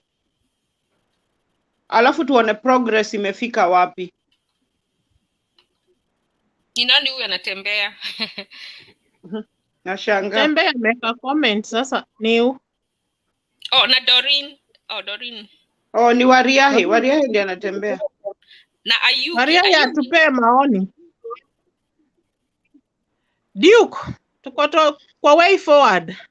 AOB. Niwape maoni. Tupatie maoni Wariahe. Duke, can I ask you something? Sasa mimi niko Dubai. Yes. Lakini ni wakati iko a bit late, lakini nilikuwa nataka niongezee kidogo, nichangie hiyo maneno mnasema ya agents. Changia si late. Hiyo issue ya agents, kweli imeleta shida mingi sana, imeleta problem mingi sana. Alafu na pia inatesa wasichana wengi sana, na kuna wasichana wengi sana tu tunawasaidia here and there. Sometimes tunaonaga wakiwa kwa shida, lakini sana shida haitoki kutoka kwa employer. Shida inatoka kutoka kwa agent most of the time. There's a time kuna msichana nilimsaidia kabisa, alikuwa amechanganyikiwa, hata amewachwa na ndege. Yaani alikuwa ametolewa mahali kama Gilgil, na alikuwa ni Mkorino, na ni msichana mdogo, na anapelekwa kazi Saudi Arabia, na agent mwenyewe hata hakumwambia ati unatakana ufanye A B C D, hakumwambia hivyo. Amemweka msichana kwa shida. Mimi namkuta kwa airport, msichana amewachwa na ndege, hana pesa, haja kula, you know, hiyo ni kutesa watu. Maagents wengine wako wabaya kabisa. Employer, nilimpigia employer simu na nikaongea naye kwa Kiarabu na nikamwambia kuna msichana hapa anakuja on your behalf. Ananiambia hata hana habari mpaka ametuma pesa. Employer ametuma pesa, nikampandisha ndege, nikaenda nikaongea nao kwa Kiarabu, nikampandisha ndege, nikampeleka Saudi Arabia, wakamongoja huko. You know, agents ana operate kama mkora. So inatesa wasichana sana. Mimi najua wasichana wengi sana wako Saudi Arabia, lakini wengine wako sawa, wengine wako tu sawa, wanaendelea tu mzuri nini. You know, the percentage is around around 10% ndio iko mbaya, na hiyo 10% ndio watu wanasikia tu, lakini kuna wengi wako wazuri, wanaendelea tu mzuri. Lakini agents, the way they are doing sio mzuri kusema kweli. Most of these agents are untrained. Alafu tena ni kama wanaibia Wakenya wenzao, which is very very bad. Sasa unakuta unaibia Mkenya mwenzako na unamtesa, na mtu hajui Kiarabu na hata hajui hiyo, haiko culture moja na Saudi Arabia. Badala kumwambia hata labda haiko dini moja na Saudi Arabia, badala kumwambia hivi, fanya hivi na hivi na hivi, unamwacha tu mtu msichana umetoa Gilgil, Mkorino, ametoka msituni, unakuja unamleta mahali kama Sharjah ama Dubai ati afanye transit ya kwenda Saudi Arabia, na hata jua kupanda ndege maisha yake. Hiyo ni kutesa watu. Now my agents, I am really not satisfied with the agents. And then I think also the Kenyan embassies also zinatakana kusaidia, lazima kuwa na department ambayo inaweza kusaidia mambo kama hii, because hizi case hiyo 10% watu wanaongea juu yake sasa hii ni kubwa sana. Hiyo 10% ni kitu kubwa sana, because kutesa mtu mmoja yenyewe ni shida. So ukaona kutesa 1, 2, 3, 4, 5 itazidi sasa. So lazima embassies ziingie kwa hiyo maneno. So mimi nilikuwa naambia shida mingi mimi nimeona, because nimekaa upande hizi sana karibu around 20 years hivi, naona the biggest problem ni agents. Na I think ingekuwa mzuri yani watu waelezeane ukweli kabisa, because hao ma agents, some of them wanakula pesa yako ama wanalipa pesa mingi. Yani msichana akitolewa Kenya analipwa pesa mingi, and then on the other side hapati msichana njia ama plan ama nidhamu ya kusurvive ama kujipanga ama kumwambia hata at least yani ukipatikana na shida piga hii namba hii. Unaona sasa unamwacha tu msichana umemtoa msituni. Imagine unatoa mtu mahali kama Ushago huko Githurai, ama unamtoa mahali kama Gilgil huko msituni kabisa, unamtoa hajawahi kukanyaga hata Nairobi, anaogopa Nairobi nyewe, unampeleka mahali kama Saudi Arabia ama Dubai. Hiyo si ni mbaya hiyo, kusema kweli. But waria, alafu hawa agent wana block hawa wasichana. In fact, wale wasichana wote wako na shida, agents zao zimewa block. Hakuna mtu anataka aongeleshwe, you know. Sasa ikiwa hivyo Kenya embassy yenye iko Saudi Arabia iko more worse than the agent. Kenyan embassy, you know, unatakana wapeleke mahali kama Kenyan embassy, wapeleke msichana moja ambaye anasimamia hiyo kazi ya labor, hiyo mambo ya labor. Lakini sasa kuenda kutesa msichana, mimi I am telling you, nilikuta msichana Mkorino haja kula siku 2 kwa airport, amepigwa na baridi mpaka aliponiona akaanza kulia. Imagine, mpaka nikaenda nikampeleka mahali kwanza akunywe tu chai peke yake, because amepigwa na baridi kwa airport. Nikamuuliza what is the problem, ananiambia hata juu ako wapi, anasema hata ameshindwa kuona mtu anaongea Kiswahili. Imagine hebu kitu kama hiyo, na umemwacha msichana kwa airport, hata ana habari hata juu anaenda upande gani. How do people operate like that?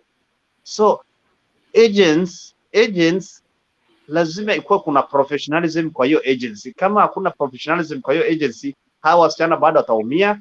Alafu hao Arabu nao shida yao ni moja, wanaona msichana akianza kuchanganyikiwa, ameshikwa na depression, ameshikwa na shida, anaanza kuoperate, yani you know, msichana ameshikwa na depression. Sasa badala Mwarabu afahamu ya kwamba huyu msichana ako kwa depression, amepatikana na mashida ambaye hajiwezi, anaona kama huyu msichana anajifanya sasa Sasa hawa wanaona kama sisi, yani wao umetoka all the way from Kenya ukuje kujifanyia kwa nyumba yake.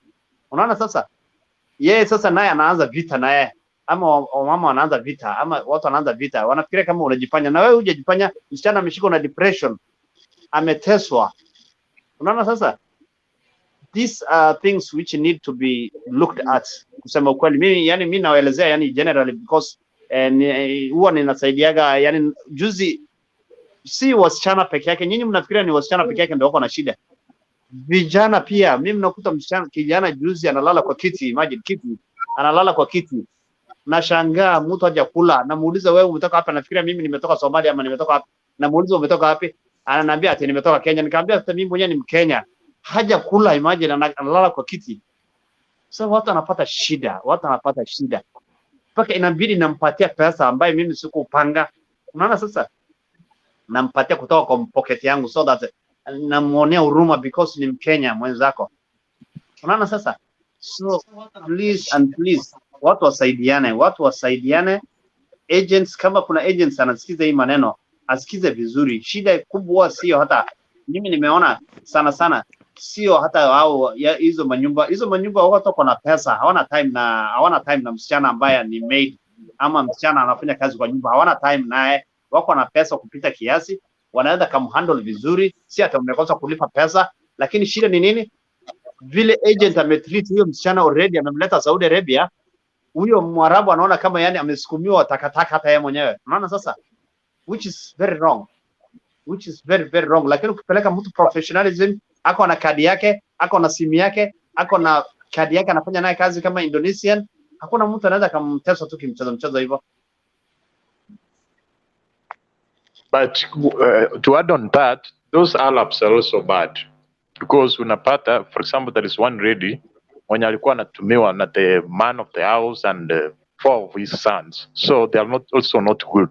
They are also so bad. Yes, sana ukiona ukipelekwa kwa Waarabu, ambaye kuna Waarabu wako different, majority of them kwanza ni wazuri for your information, lakini sasa kuna wakora. Wewe ukipelekwa kwa nyumba ambaye ni wakora, ukipelekwa kwa nyumba ya wakora na wewe mwenyewe ulikuwa na operate labda, na yani imagine lazima ukishafika kwa nyumba uko na level yako, lazima uko na level. Lakini msichana ametolewa ushago, hata ajui mali yako, ameletwa yani hajawahi kupanda ndege maisha yake, amechanganyikiwa, ameshikwa na stress.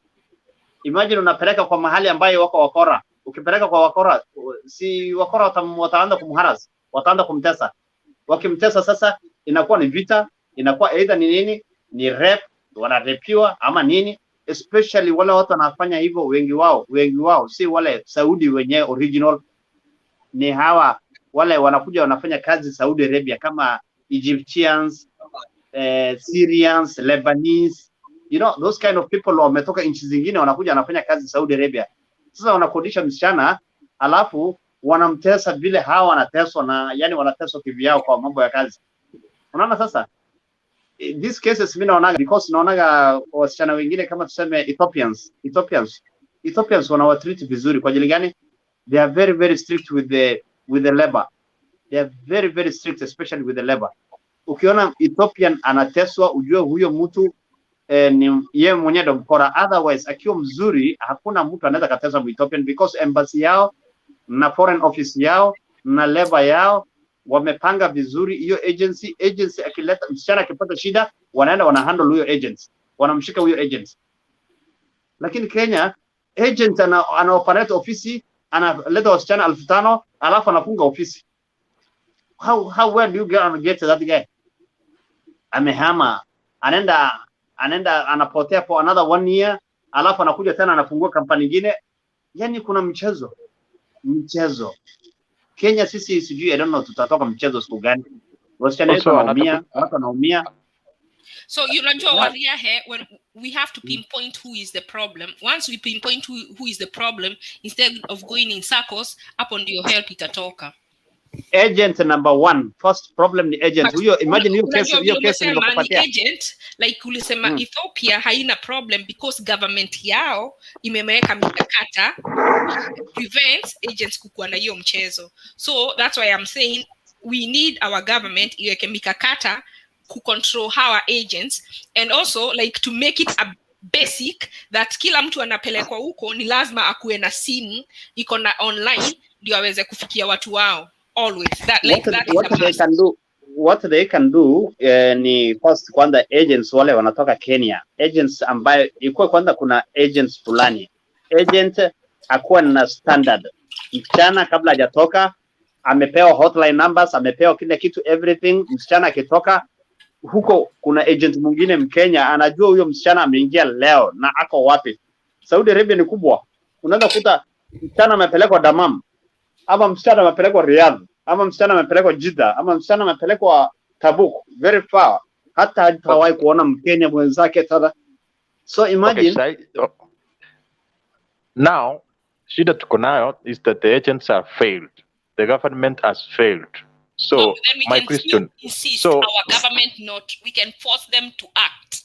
That is where it comes in. We cannot yes, let as them per fail. now. So do we have like a humanitarian or human rights organizations in those countries where you can hapa hizi nchi za Kiarabu hakuna kitu inaitwa human rights organizations ama vitu kama hiyo.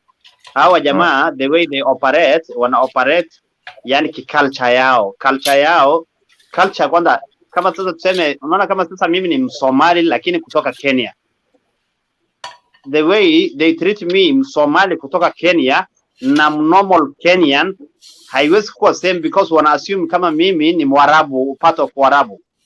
Unaona sasa shida ile iko sasa.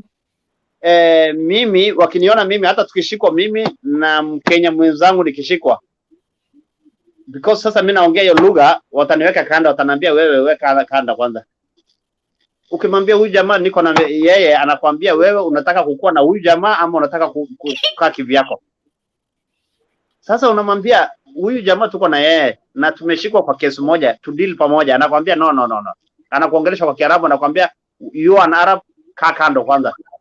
Anafikiria kama yani any person ambaye ametoka kama Afrika hivi ama nchi kama Afrika hivi nini ni mkora tu, yani wanaambiwa yani any person ametoka tu from those areas ni mkora. Sasa imagine wewe unaleta msichana ameshikwa na depression, ametolewa ushago, amechanganyikiwa, mara ya kwanza amepanda ndege, alafu unakuja unamleta, badala kumpeleka direct unampeleka transit kwanza, alafu airport kubwa kama Dubai mtu anachanganyikiwa, alafu msichana sasa hata ndege inamwacha, alafu sasa hata juu anaenda upande gani, and then hakuna mtu anamsaidia, hakuna agent ana follow up na yeye, hata anamuongelesha kwa simu, alafu mahali anaenda pia hakuna agents, hakuna embassy anajua ataenda unajua hiyo ni story refu, for your information. Mimi nawaambia tu kweli, hiyo mambo watu wanaifanya tu kama mchezo. Nyinyi mnaongea tu kama mchezo, na hiyo mambo sio mchezo. Hiyo mambo ni mambo serious, inataka standards. Ministry of Labor, Ministry of Foreign Affairs, Ministry of Internal Security. How agents wajulikane ni agents wangapi, A, B, C, D. How agents Atwoli likes to talk a lot about BBI. I don't know why he has not addressed this human trafficking issue. Whatever you defined is called human trafficking. Sijui inaitwaje kwa Kiswahili. Sio human trafficking. Hawezi kusema ni human trafficking because definition of human trafficking, alafu niambie kama haiko sawa na vile umesema. Human trafficking is the unlawful act of transporting or coercing people in order to benefit from their work or service, typically in the form of forced labor or exploitation. Sasa kuna mtu amesema hapa ati amekaa anataka contract yake inaisha in 2 months, lakini huyo mama hajamlipa 3 months na anamwambia ati hana pesa, hataki kumlipa because akimlipa ataenda na hataki aende, atakaa mpaka December. Isn't that okay, wacha niku explainie hii maneno vizuri because nyinyi hamuko pale. Wacha mimi wa explainie hii maneno mzuri. Kwanza hii kitu hauwezi kaita ati ni human trafficking because ni supply demand. Hao watu wanataka wafanye kazi, na wewe agent fulani amekuja Kenya, watu wako desperate Kenya, hawana kazi, anakuja anasema nani anataka kazi? Kila mtu anataka kazi, obviously watu wanataka kazi, watu hawana kazi. So mtu anakuja anakuambia ana roho mzuri, mimi nataka kazi. Sasa badala ya afadhali ungemwambia nani anataka kazi mbaya, Unaona sasa mtu angejua ya kwamba ni kazi mbaya anaenda. Waria, wacha nikukate kidogo. Let me say Human this. That is called trafficking. coercing. Do you know what is Okay. Okay. You know Ngoja nikwambie. actually anamaanisha Waria, wacha nikuexplainie ndio uendelee. Chenye actually anamaanisha ni nini? Kuchukua mtu wa kazi, uende na yeye ukae na yeye kwa njia mzuri, haina na unamlipa on time. Ako sawa, haina shida. But hizo mistreatments ndo zinaleta in human trafficking. Unaelewa? Kuna kazi. Actually wacha ni coerce mtu ni kufanya nini na Kiswahili? Wacha nikupeleke pole pole. Wacha niwapeleke pole pole. You know, when you are making the definition, ulisema yani ni kama forceful, ni kama human right. Ukisikia human trafficking inamaanisha forceful migration of people, you know? No, that is not what I mean. Like now hapa America, what they say, unajua watu wale ulipa cartels waletwe to America, alafu they pay with, they are being promised to be brought here ndio wapate kazi. Hii sio cartel. This is not a cartel. Hii ni kazi imeitishwa, watu wanatakana 5,000. Wewe uko na option. Either uende hiyo kazi ama ukataa hiyo kazi. So that's what I'm telling you. Hata watu wale wanakuja migration wako na option, alafu wanalipa ndio wapelekwe America ndio wapate kazi. It's the same. Sio same. Hii ni, this is a government project. Saudi Arabia ina request inataka watu 5,000. Shida ile hiko ni mismanagement. Shida ni mismanagement. Otherwise hiyo kazi ingeenda smart. Kama inafanywa vizuri ingeenda smart. Sasa shida ile hiko ni ya kwamba once mtu ameletwa vizuri na amepangwa vizuri, unaona kama Indonesian unaweza kuta at the rate of 100%, unaweza kuta kama labda 0.5 ama 1% wamepata shida. Kwa ajili gani? Wanaletwa na njia, na serikali yao inajua, na embassy yao inajua, na agents wao wanajua, na hata wanaweka deposit kama 100,000. Understand, you know, wanasema what human traffickers manipulate, wanakudanganya pale. Read the definition of human trafficking. Read again. Answer tena. Sasa, you know, they are different. Do this because we said we might have this every week. Enda uziangalie. Okay, this is let me tell you, nimeangalia ingine imesema how to spot a trafficker. No. Go to the definition. Go to the definition of human trafficking ile ulikuwa umesoma. Enda answer hiyo. Okay, that is one definition, but what I'm trying to tell you, I'm trying to look for one which really explains what human trafficking is. It's like, you know, even these people who are wale wameletwa, wenyewe wanaitikia kukuja, lakini wakikuja ile waliambiwa watapata isi hiyo wanapata. Hiyo sio human trafficking. Sasa hiyo ni mambo ingine different. Hiyo sasa unaenda kuweka kwa kitu kama violence, yani kama issue kama domestic violence ama kitu kama tuseme other violences. Yes.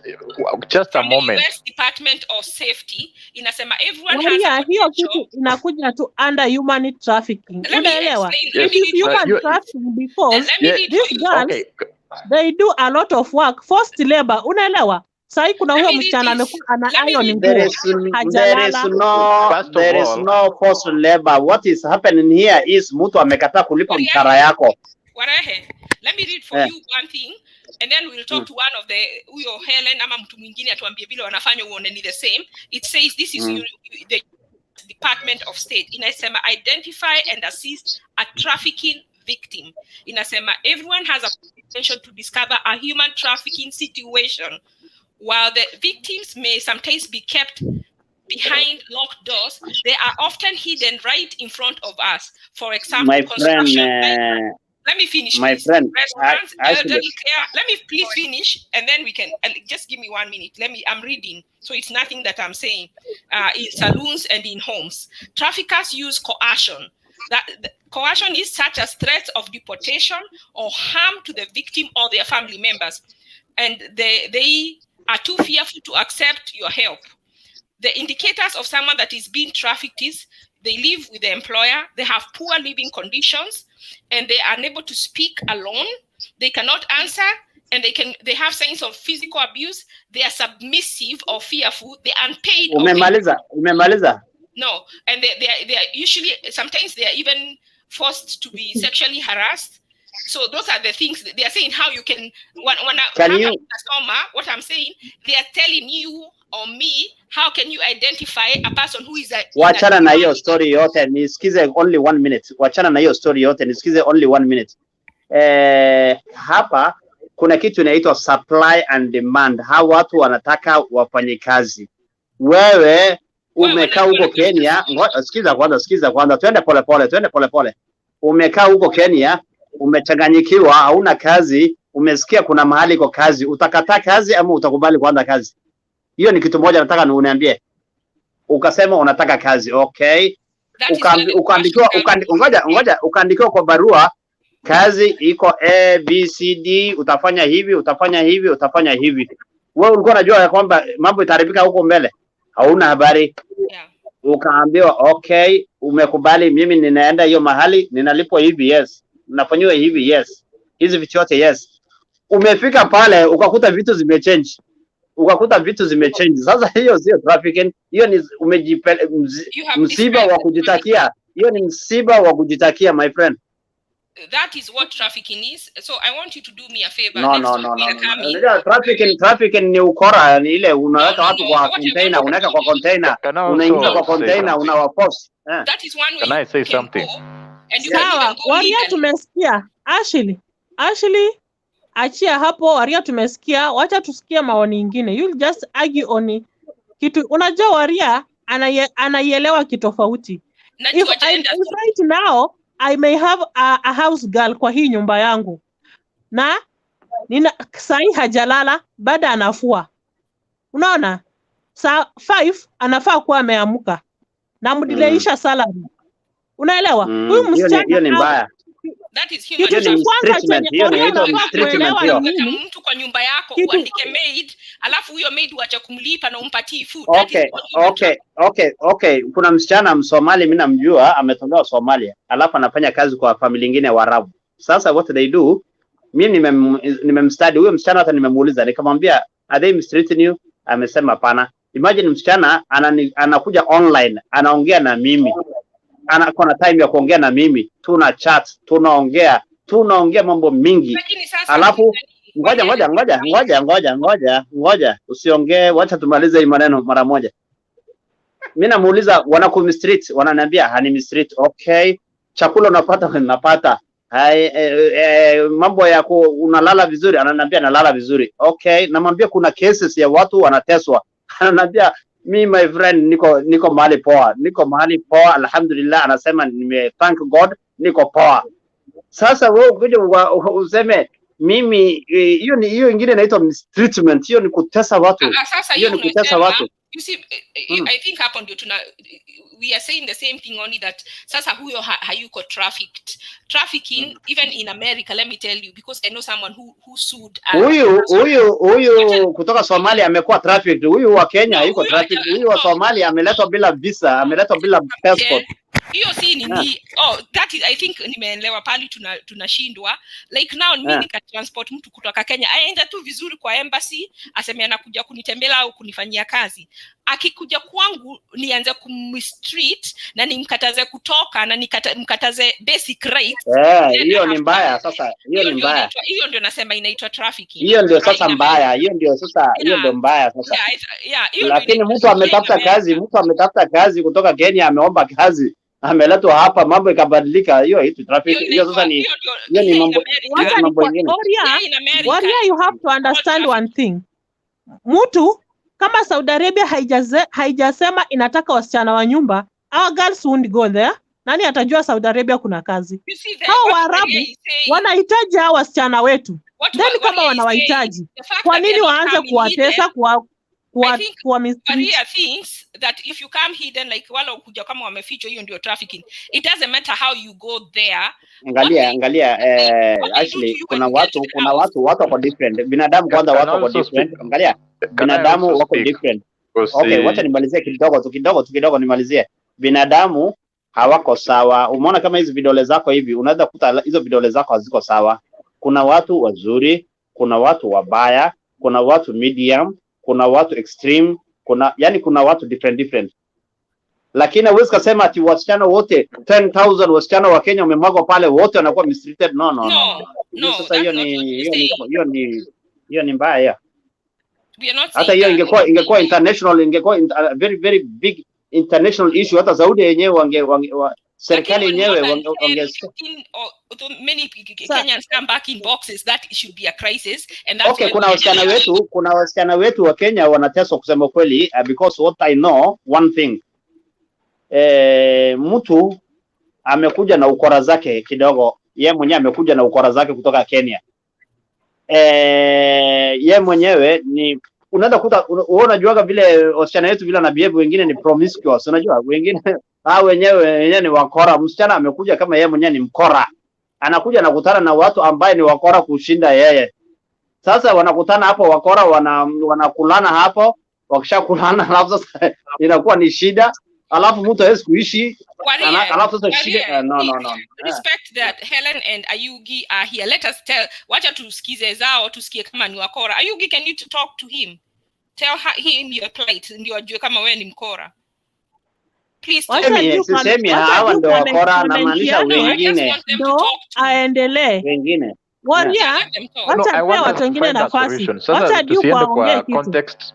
Nasema we need to look for a solution and to get the divinations and the historical context. Atuta agree. So we have to know what's the way forward. From my side, all these agents in Kenya, they are registered. They are even paying taxes. So shida yenye iko, you find that those who are being taken from Kenya, they signed contracts. Unapata vitu zingine zimeandikwa kwa Kiarabu, they don't even understand.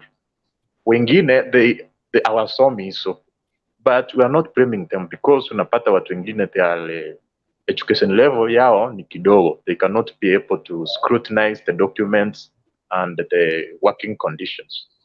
So unapata those people end there, and actually all those agents in Kenya, there are companies which are registered. Hata kuna ingine niliona iko hapa Kasarani, iko hata na dorms, inachukua wasichana 1,000, wanaenda wanakuwa trained, wanafunzwa, wanapewa certificate, and then wanaprocessiwa Kenyan passport, alafu hiyo passport ya Saudi Arabia pia inatengenezwa. So these are things which are working in a legal context. So hata ukichukua watu continue useme it's human trafficking, it cannot work. So chenye tunafaa tufanye, it's to educate those wenye wako Kenya. If you want to go, you have to understand all between the government is the one which is failing most, because it has to align that.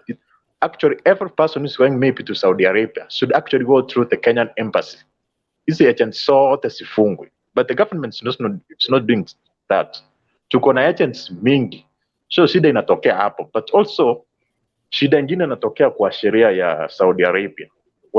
Sheria sao, they are very different, because if you are an immigrant, you cannot go to court of law na usikizwe. So utapata when maybe Kenyan immigrants wamepata shida huko, there is no judicial system which will protect them. Also huko Saudi Arabia kuna sheria inasema, if you are an immigrant worker, you have to negotiate through your agency. You have no direct authority to negotiate with your client. So hapo ndio mistreatment inaanza. Ndio kuacha ni kuweka line vizuri hapo. One thing, sheria ya Saudi Arabia na mahali saini iko kama sasa tuseme Dubai hivi, sheria zao kidogo kusema kweli Wakenya hawaifahamu vizuri. Kuna kuna issue ya kutofahamu. Hapa sio kama Kenya. Unajua problem yetu, mimi I will tell you, all the panel wako hapa na wale wasichana wako hapa. Shida ni sisi ndio tumejiletea. Sisi tuko na kitu inaitwa corruption. Unaona? Corruption Kenya, unless corruption imalizwe Kenya haitatoka kwa shida. Hata wasichana wake bado watapata shida. Kwa ajili gani? Some of those agents, mtu anakuja ana operate kama mkora, yeye mwenyewe ana operate kama mkora. Hapo kwa embassy anaenda anasainiwa barua tu, yani amelipa kama 10,000 ama 50,000 ama 100,000. Anasainiwa barua, hata haulizi unaenda wapi, watu wako wapi, wasichana wako wapi. Hakuna kitu inaitwa M&E, monitoring and evaluation. Katika Kenya, mimi nilikuwa naambia hata kina Mtembei, zamani wakati 1980 sisi tulikuwa hapo, kulikuwa na kitu inaitwa Kenya School Inspectorate. Inachunguza mashule zote and making sure that kila shule iko na flag, kila shule iko na kila kitu, everything according to government standard, na watoto wanasomeshwa vizuri. Siku hizi hakuna shule iko na inspectorate, hakuna department iko na inspectorate. Manyumba yenyewe unasikia manyumba zinavunjika kwa ajili gani? Hakuna inspectorate. Sasa how do you expect wasichana wanaenda Saudi Arabia, kuna mtu atawachunguza yani mambo yao? Kenya, ile shida yetu Kenya kubwa ni discipline na corruption. Kama kuna discipline na corruption, sasa nilikwambia Ethiopia hauwezi kucheza na msichana kutoka Ethiopia. Msichana kutoka Ethiopia ni two things, either atakufanyia kazi ama atarudi kwao. Hakuna katikati, hakuna njia nyingine. Sasa kuna rules ya Saudi Arabia. Saudi Arabia does not want to deal with the lady who came from Kenya. Saudi Arabia is dealing with the agent. You see, because Saudi Arabia iko na kazi mingi sana ya kufanya kazi naye. Haina time na msichana ambaye ametolewa Kenya i-deal na yeye directly, because inamwassume kama huyu mtu ameletwa na agent. Sasa Saudi Arabia is dealing with the agent. Now the problem is the agent has already spoken to Saudi Arabia, labda amelipo pesa yake, yeye ameishia. Baadaye sasa msichana anapata shida. Badala ya sasa msichana aongea na huyo agent amepotea ama ameblock namba yake. Sasa msichana ataenda wapi? Where will the msichana go? Na Saudi Arabia will not talk to you because they don't know you. They know you through an agent na uko na namba fulani.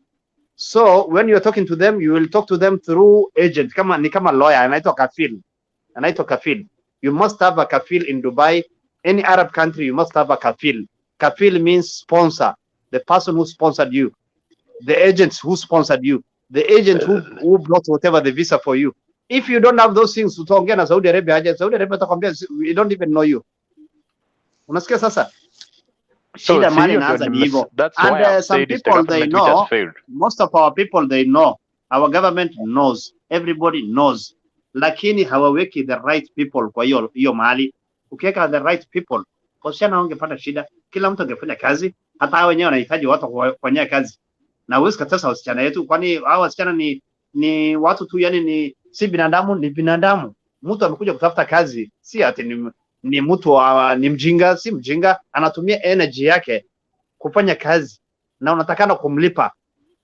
Mahali kama Saudi Arabia, ukishindwa kulipa mtu unaweza kupata shida kubwa sana, lakini hawa wasichana wajui rights zao, because msichana hadili na government, ana deal na agent. Huyo agent ndio angetakana ashika hawa jamani, apeleke kwa serikali. If you go to a government of Saudi Arabia na useme huyu mtu hajanilipa, huyo mtu atapata shida kubwa sana. Lakini sasa msichana atasemaje sijalipwa? Huyo msichana amepatikana through an agent. Huyo agent ndio amedisappear. This is where now the problem is. So how can we solve that problem? Hapo Oria umeongea poa. Sasa hiyo problem ndo tunataka kuisolve. Ameenda.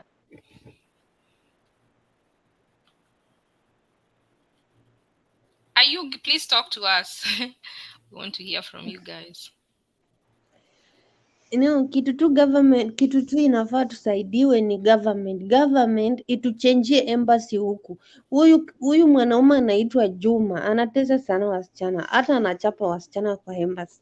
The only thing government can assist him, our girls how do you solve this problem? How do you solve this problem? Hata utatoka na namba yake Kenya direct, ukiwa umeiandika kwa karatasi, hata ukiwa na kabambe, ukifika huku unaweza mcall na anajua uko wapi. Tutoke huko hivyo na full information huko. Excuse me Ayugi, excuse me, let me finish with the place. Let me just finish with the issue. Yeah. Now how to solve this problem? Time ya kuongea, wacha tu amalize na amenyamaza. Okay. Yeah. Okay, wacha aongee. Endelea. Okay, Oria, kitu ingine ulikuwa umesema ati wasichana tunafika huku maybe tunapata sisi ni vichwa ngumu, tunapatana na mtu kichwa ngumu, alafu sasa hiyo kitu inachanganyika. Mi sidhani kama ule mtu hujai kuwa na yeye unaweza mfanyia kichwa ngumu at the first point, sidhani. Alafu sasa naweza nikakwambia mimi kama nyumba ya kwanza, mi niliingia huku hivi, nyumba ya kwanza ilikuwa na mshosho na vijana, but hao vijana walikuwa wazuri, but sasa mshosho alikuwa mbaya sana. Alafu the first 3 months hao watu walikuwa wazuri sana, lakini venye nilifika 4 month nilikuwa nachunga mbuzi, ninalisha kondoo, ninafanya kazi ya nyumba from kutoka juu mpaka chini peke yangu. Huyu mshosho namfanyia masaji, nampikia, namfanyia kila kitu na ninalipwa only 850. But kuna kijana yake mmoja tu mwenye alikuanga ananionea huruma, mpaka ndo mwenye nilikuanga na complainia shida zangu, si ati nilikuwa kichwa ngumu. So Waarabu saa zingine wanatubebanga, yani kulingana na agency, yes, venye wametuintroduce huku. Alafu sasa wacha nikwambie, Waarabu wanatuchukuanga sisi wa Afrika ni maskini sana, alafu hatuna, yani ni kama umeokota tu mtu, hana zile nguvu, hana ile haki ya kukua binadamu, alafu sasa wanatuchukua tu vibaya vibaya, you know. Sasa wasichana wengi tunateseka, unapata mtu maybe hata hajui kuongea, ataanzaje kuongea, ataanzia wapi? Hata agent mwenyewe ukipiga simu Ni ukweli achukui, ama hata anajifanya tu anakuongelesha kidogo, anakuambia ngoja nifikishe information, afikishi. But sasa mimi, yes, agent wangu siwezi mlaumu, alikuwa mzuri juu hiyo nyumba ya kwanza venye walikuwa wameanza mambo, nilishe mbuzi, nilishe kondoo, nilikuwa napiga video, nawaambia, nawalilia every time, napiga video nawaambia hivyo hivyo. Sasa ndio agent wangu venye aliona nimemchosha, ndiye akaongea na agent wa huku. Agent wa huku akaongelesha bosi wangu mwenyewe alikuja akaniambia nitakubadilisha nyumba. Yeye mwenyewe ndiye alinitafutilia hii nyumba ya pili na akanileta mpaka kwa gate, akahakikisha nimeingia, na akaniambia ukipata shida Cynthia unipigie simu. Na kwani huwa ananijulia hali, anajua nikoje. So kuna watu wengine, agent wengine, yes, ni wazuri, but kusaidia wasichana kila mtu ni tupewe tu mtu mmoja wa government mwenye atakuwa viral kwa wasichana wa Saudi wote, mwenye hata kila mtu akitoka Kenya atatoka huko akiwa na namba yake na kila kitu yake. Huyu mtu afikie wasichana wote, ingawaje si rahisi kufikia wasichana wote, na si rahisi juu hizi agency ni mingi, wasichana wanakuja from different platforms. But kama government inaweza fanya hii kitu ikuwe kama platform moja, tukuje hata kama agents watakuwa Kenya wengi, yes, but msichana akuja achukuliwe embassy, tukue na ofisi yetu embassy. Msichana akitoka Kenya ashukie embassy Saudi Arabia, the boss mwenye anataka kuchukua huyu msichana ama agency yenye iko hapa Saudi Arabia ikujie huyu msichana embassy. Ni kama venye wanatukujianga airport, kama tumefika airport, wafanye hiyo kitu isikuwe airport, ikuwe embassy. Unakuja una sign paper through hiyo embassy yetu, unachukua msichana unaenda na yeye anaenda kufanya kazi. Ndio kitu ikikupata unajua hata pa kukimbilia na pa kuanzia. But wasichana wengi hapa hivi, mtu unakuja unachukuliwa airport usiku, hata ujui, ukipata matatizo ujui unalilia nani, unaanzia wapi, hivyo Ni unatuacha ukweli, tu. ni ukweli, ni ukweli. Ayubi vile anasema ni ukweli, I can understand and I can relate. Na kusema kweli, unaweza kukuta wasichana wetu wengine ni wazuri, wasichana wetu wengine ni wazuri sana, na wanakutana na watu tu wabaya, yani kwa you know, in this world, yani utakosa kupatana na watu ambao ni wazuri na utakosa kupatana na watu wabaya. Ukipatana, imagine msichana yetu anateswa hivyo, anafanywa hivyo, anafanya hiyo kazi yote hivyo, kulala hapati nafasi ya kulala, anafanya hiyo kazi yote, alafu imagine anakosa tena mshahara. You know, that is degrading, that is very bad. Kusema kweli, huyu msichana vile ameongea Ayugi ni ukweli, I can relate because mimi naongea Kiarabu and I understand the situation because what I know is, na niliongea juu hiyo maneno, huyu mtu, hata huyu Ayugi vile amesema ni mzuri wasichana wetu wachukuliwa kutoka kwa embassy, sio mzuri kuchukuliwa kutoka kwa kwa airport. Wewe unachukua mtu kwa airport unapeleka Riyadh town kubwa kabisa, hata ajui ni kona gani amepelekwa, ajui kile kitu imeandikwa kwa Kiarabu. Msichana atajuaje? Sasa atajua na mahali anaenda. Lakini akichukuliwa kwa embassy na asainiwe barua, hiyo mtu anamchukua huyo msichana details yake na document yake, passport yake na ile residence yake na kila kitu yake iwekwe pale. Huyo mtu hawezi kuleta ukuzi, na Saudi Arabia haitakubali. Saudi Arabia haitakubali ati mtu amekataa. Hakuna, in Saudi Arabia you cannot refuse to pay somebody, utawekwa ndani. Shida ni nini? Wanaona ya kwamba labda yani because watu wetu wanataka kazi, na watu wetu wakifika pale, unajua hakuna option, yani ni kama umejiingiza ndani ya moto. Sasa unaona, unafikiria labda nirudi Kenya ama nijikaze, nirudi Kenya nijikaze. Sasa kitambo unafikiria hiyo, unajitupa. Ukijitupa naye huyo mtu anateka advantage. Sasa anaona you are bargaining iko chini. Unaona sasa anaenda kukufanya vile anataka. Anaenda kukuambia we mimi sina mshahara this time, na hakuna kitu utafanya because unafikiria nikirudi Kenya hakuna kazi. What do I do? Nijikaze tu. Unajikaza, unakuta tena mwezi wa pili hujalipwa. Unaendelea tena mwezi wa tatu hujalipwa. Mara ya mwisho sasa nyumbani watu wanakupigia simu, wanakwambia uko Saudi Arabia, tuma pesa. Unaona sasa, juzi nimekutana na msichana hapa Dubai. Tu yani ni kutoka Ukambani. Haki ya Mungu na kuambia where she was working. Nilikuwa natembea kwa beach hivi hapa Dubai. Nikamwangalia tu msichana, nikajua huyu ni Mkenya. Nikamwambia yani hata smile. Nikakuja nikamwambia we smile, yani straight away kwa Kiswahili. Nikamwambia we smile, wacha kukasirika. Alifurahi, akanifurahia, akaniambia wewe ni Mkenya. Tukaongea. Yani nilimpatia advice na nilimuongelesha, lakini huyo sasa tunajua sasa sio anafanya kazi kwa mahali, kwa company hivi kadogo tu, yani mahali kidogo, sio kama wasichana wetu wale maids. Lakini nikiona msichana kama huyo sasa unampatia advice, unamwambia fanya hivi, enda hivi. Mwingine nilimkuta dentist, anateswa na dentist, she was a dentist, anateswa na wajamaa wengine, nikamhamisha from that place nikampeleka mahali pengine. Unaona sasa kwa ajili gani? Mimi naelewa hizo makona hizo sasa. So mahali alikuwa analipwa labda tuseme 3000, akaanza kulipwa sasa 5000. Unaona sasa? So kuna vitu kama hizo, kuna kusaidiana. Lakini sasa shida yetu ni nini? Ni kuacha hawa wasichana yani out of ni kama serikali nasema hawa watu mimi siwajui. Watu wadogo.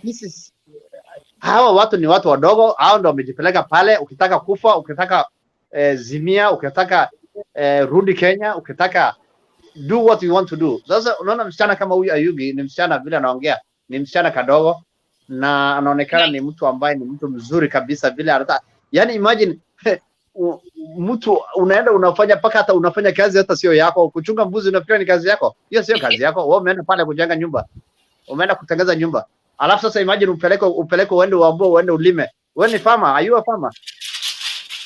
Sasa mtu anajikaza kwa ajili anafikiria ile maisha ya Kenya. So badala serikali iingilie hapo katikati na iingie sort issue. Hakuna mtu anataka kusolve. Na unajua mahali kama pale unatakana unapeleka mtu ambaye anajua Kiarabu, anajua vile Waarabu wana operate. Kusema kweli I will tell you for frank I will tell you, hata huyu Ayugi mwenyewe anajua kuna Waarabu wazuri sana. Yeah? Lakini sasa upatana na mtu ambaye ni mkora kadogo, ni mkora yeye mwenyewe, ni hasla, ni Mwarabu muhasla, alafu wewe unamfanyia kazi Mwarabu muhasla. Afadhali ufanyie Mwarabu kama Sheikh yule mkubwa kabisa wa Sheikh. Hata hiyo nyumba hata ukiiba hata 3 million hata pesa ya Kenya, hakuna mtu ana habari na wewe. Hakuna mtu ana habari na wewe hata ukiiba 3 million, pesa iko mingi. Lakini unakutana unaenda unafanya kazi kwa Mwarabu ambaye ni muhasla, yeye mwenyewe ni muhasla. Alafu sasa tena bei yako umejipeleka chini, unaogopa kwenda Kenya, anaona yani huyu msichana labda hataki kurudi Kenya, ni labda ni maskini, hataki kurudi Kenya. Wacha ni hata mimi mwenyewe sasa, because hata mimi mwenyewe sina pesa, wacha tu survive. Sasa unaanza kusurvive na yeye badala kumfanyia kazi.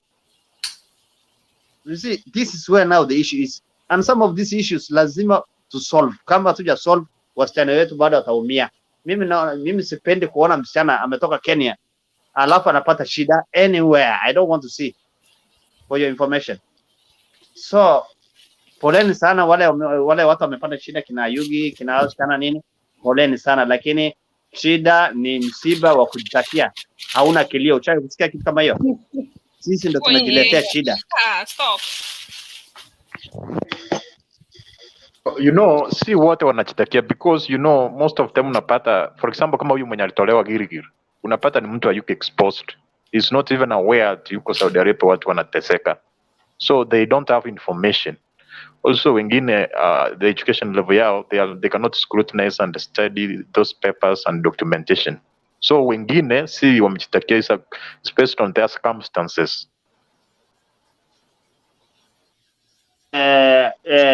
Ni nani anaongea? Ni Duke anaongea. Wacha nikwambie kitu moja, kuna nchi zingine hazikubali hizo barua ziandikwe kwa Kiarabu.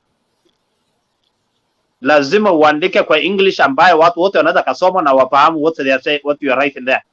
Kama Somalia inaandikwa kwa Kiarabu na inaandikwa kwa Kisomali. Sasa ile unasoma Kisomali na unasoma kwa Kiarabu, ambayo hata kama zinakaribiana, hata kama ziko karibu, lakini uta understand right yako. Unajua kama huyu msichana sasa Ayugi, hiyo barua kama ingefika Somalia, ingeandikwa unafanya kazi kwa nyumba, huyo msichana angefika pale ataanza kuchungishwa mbuzi, angekwambia mimi sichungange mbuzi and I don't know about mbuzi, na hakuna kitu utafanya, na mtaenda kotini na utapata shida kubwa sana.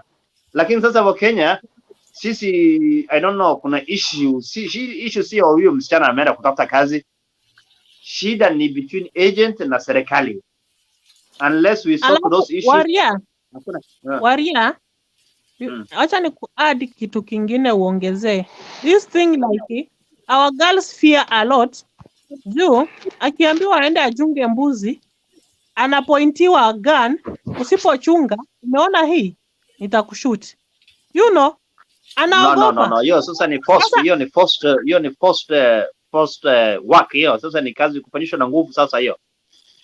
Ndio hiyo sasa tulikuwa tunasema forced labor. Forced labor inaingia aje kwa contract ya msichana?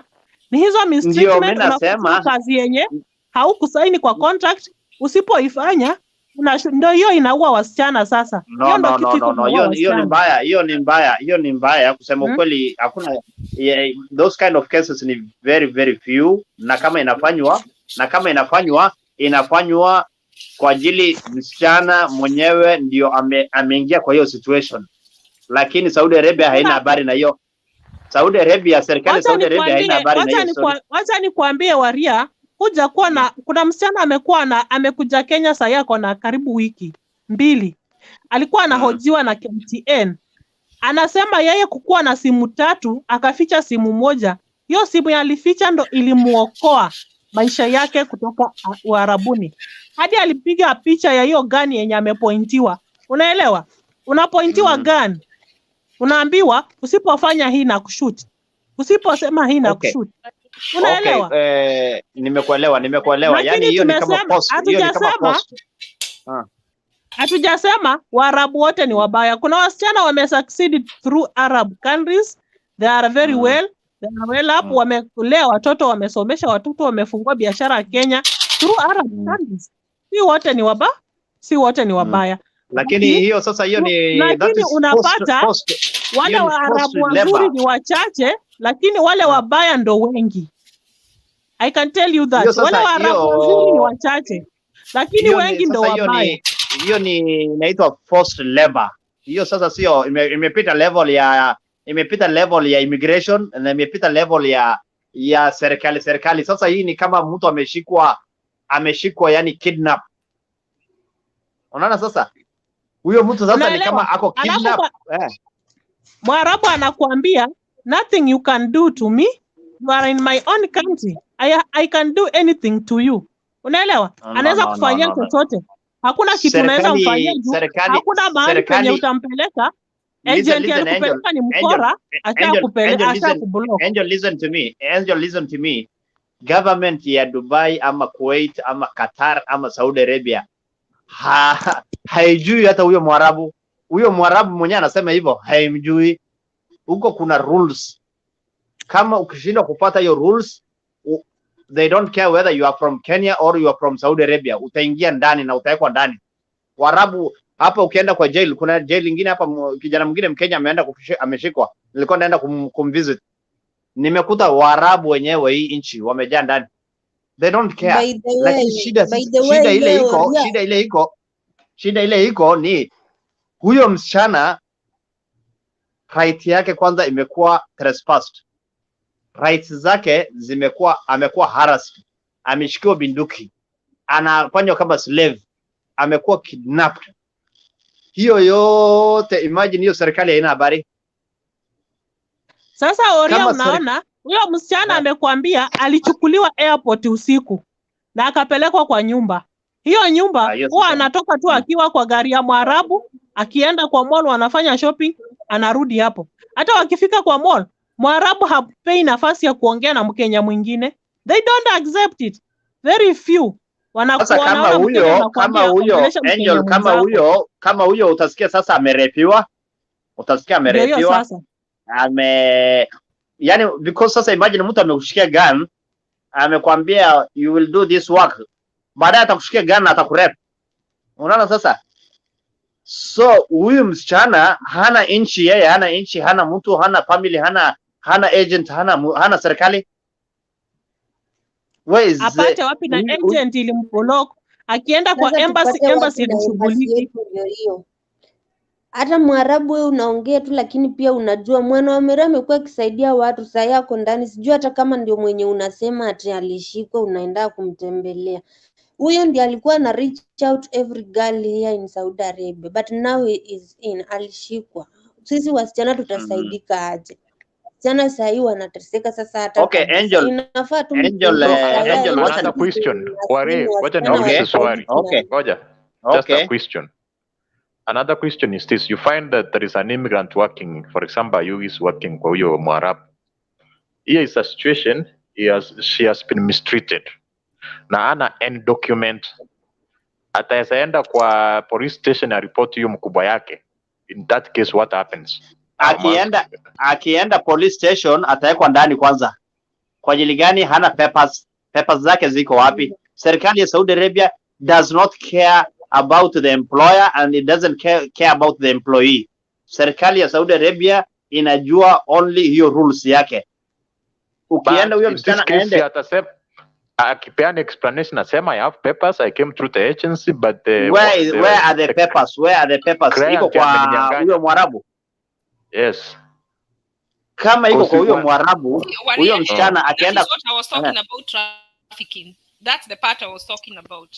Sio trafficking. The issue is not even about trafficking. The issue is, najua tunataka tuambia Yugi ni kesho akiwa na shida atafuata protocol gani apate usaidizi. That's what I want to talk with you, Ari, ndio tumsaidie. Continue explaining about that. Wacha niwe explainie vizuri hii maneno. Hii maneno inaonekana kidogo mimi na understand vizuri because mimi nimekaa hapa sasa karibu 20 years na ninaonaga ninasaidiaga every time nawasaidia kwa ajili gani? I see where the problem is. Sasa mimi nafanya kazi ya serikali ya Kenya ama mimi nafanya kazi ya agents. Mimi ndo nimeleta hawa sana kutoka Kenya. Huwa unasaidia msichana. Sasa zingine msichana anakuja anakuambia hajui Kiarabu. Kama huyo msichana nilikwambia nilimtoa kwa airport. Imagine msichana ameachwa na ndege. Hajui Kiarabu. Amepigwa na baridi. Hajakula. Imagine huyo msichana, haki ya Mungu, kama angekaa another 6 hours huyo msichana angefreeze. Yani nilimpeleka nikampatia chai moto. Hiyo chai ni kama alikunywa kama maji. Kwa ajili gani? Alikuwa barafu, almost alikuwa barafu. Kwa ajili gani? Agent hana habari. Huyo Mwarabu anamwendea hana habari. Nobody is aware. Msichana ametolewa ushago, hajui Kiarabu, English yenyewe hajui, anajua Kiswahili kidogo. Sasa imagine mtu kama huyo uende umpelekee mtu ambaye ni mafia. uende umpelekee mtu mafia, atamfanya aje? You know, we are trying to find the solutions because hao watu wakitolewa hapa Kenya, it's not a requirement because wanaenda kufanya kazi ya mkono ya kuosha vyombo, kuosha nyumba. That's why kujua Kiarabic is not a requirement for you to qualify to go to work in Saudi Arabia, for especially kama unaenda kufanya kazi za nyumba. But here we are discussing a situation where mtu ameenda to Saudi Arabia, agent amemblock, mwenye anafanyia kazi amemnyang'anya nyumba, amemnyang'anya documents zake, and then in this situation atasaidika aje kutumia sheria ya Saudi Arabia? Kuna correction hapo kidogo. Huyu msichana akitolewa Kenya anakuja na passport na anakuja na document. Kuna kitu inaitwa kafil system, sponsor system. Huyo agent amekuleta kwa huyu kafil. Ukikuja kwa huyu kafil, kwa life ya hao Arabu hawatakagi mtu alete mashida. What they do is they take your passport, wanaweka kwa nyumba. Kama mimi sasa, mimi sina passport yangu, hakuna mtu ameshika. Kwa ajili gani? Mimi ni employer, mimi mwenyewe ndio employer. Mimi ni Mkenya na ni employer. So what I do is mimi badala kushika ya watu wengine huwa ninawachaga because hao watu nawajua, wala hata wanafanya na sisi nawajua. So ninawacha, kila mtu anakaa na passport yake. Sasa ile nataka kwenda Kenya naenda, sasa ile nataka kurudi narudi, lakini wanani explainia wako wapi. Lakini kafils wengine shida ni naona wewe hujaelewa. Hold on. Kidogo tu. Huyo kafil sasa just a minute. Chenye nasema we are trying to help somebody who's in that situation. Amenyang'anya document na agency yake haitaki kusikiza yeye. Hakuna mtu amenyang'anywa document. Document ukikuja kwa airport inachukuliwa. No, na tunasema inaenda wapi? Inakaa kwa huyo sponsor. Yes, ndio. Sasa huyu mtu anaenda amekuwa mistreated. Maybe mahali anafanya kazi huyo mtu anataka kumrape. Na huyu mtu anataka kukimbia kwa askari report. Na sasa what happens in that case? Na ana end document. Huyo mtu wako wapi? Saudi Arabia ama Dubai? Saudi Arabia for instance. Which place exactly in Saudi Arabia ndio nikupatia yani ujanja? As a country we are trying, najua this is actually an imagination scenario.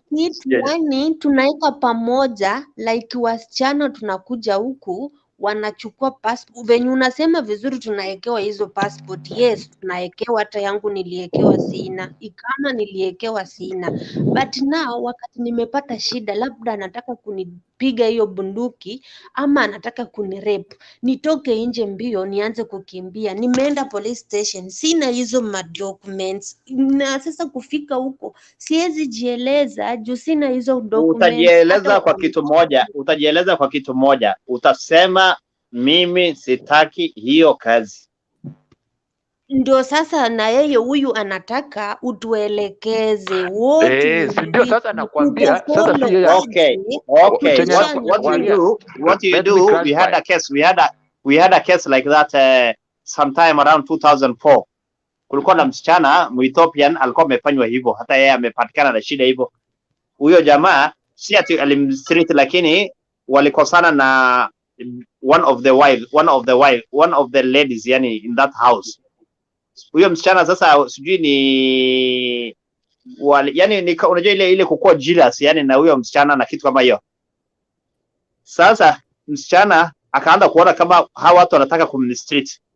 Akakuja kwa police station, akasema hataki hiyo kazi. Akaambiwa hutaki kazi, akasema sitaki kazi. You don't want, akaambiwa sign barua ya kwamba hataki hiyo kazi, akasema sawa, mimi sitaki hiyo kazi.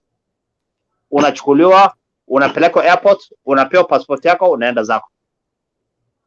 That is the system here. But hapa Saudi Arabia hawafanyi hivyo. Kitu wanafanya Saudi Arabia, ukienda ufanye hivyo kwa ajili ya kitu moja, kwa ajili one thing. Mtu labda wewe unataka kupelekwa airport saa hiyo na labda haujalipwa mwezi 5 na unataka pesa yako. Huyo mtu because sasa wewe ndio umesema utake kazi, anaona okay, so huyu mtu anajifanya kichwa ngumu. Okay, hata mimi nakuwa kichwa ngumu, na unakwambia okay, enda airport, hakuna kitu tunaulizana, wewe enda biashara yako na mimi niende biashara yangu, which is very wrong. No, hiyo nini sawa. Now tuache hiyo pesa ya kukataa kazi ama mambo ya terminate contract. Hii is a case of a crime. Maybe mtu amekuwa raped. Sasa hiyo that one, kuna department ya serikali ambaye which is very very strict. Huyo mtu akipatikana atauliwa, yeye mwenyewe atauliwa. Not paying someone is a crime. Yes, anafaa afuate protocol gani? We have a situation, mtu mwenye amekuwa raped in Saudi Arabia or in Middle East, he has no, he also does not have any document. Anafaa afanye nini kufuata sheria? Na akienda kwa askari without the document, what happens? No. You go to the nearest police station, unaji-identify, I am a Kenyan and I have been raped. By who? Serikali watakuuliza by who? By nyumba, labda tuseme ulikuwa unajua hiyo nyumba labda ni Jumeirah house number 4. Wanakuambia Jumeirah house number 4, yes. Wanakuacha hapo. Okay, wanaenda pale Jumeirah house number 4, wanapika huyo mtu wanaleta. Wanakwambia identify yule mtu uko na kesi naye, unasema Mr. X, mnaenda kotini straight away. Hivyo ndo vile system inafanyoga. Lakini sasa shida yetu ni sisi shida yetu ni hawa wasichana, they are not represented. Our ladies are not represented. Na wasichana hawajasoma vile mimi naongea sahi. Mimi naongea kama mtu yani ninaelewa na nimesoma. Msichana hajasoma, amefika labda standard 5 ama amefika standard 8 ama hata hajakomaa, yeye mwenyewe hata hajakomaa kwa kichwa, ndio unataka afanye hiyo vitu yote? Hawezi kufanya, na hata ajui vile atafanya. Shida ni hiyo sasa. That's where now the problem is. Ndio maana tunafaa tuongee, for example kama he does not know, maybe akipata hiyo scenario in the future, so want to show him what she can do to in that she finds herself in that scenario. Anini aseme kitu. This lady who has been here for a long time. Yes. Msichana gani ako na shida hapa? Mimi we need talk. Hebu Winnie talk nisikie vile anasema.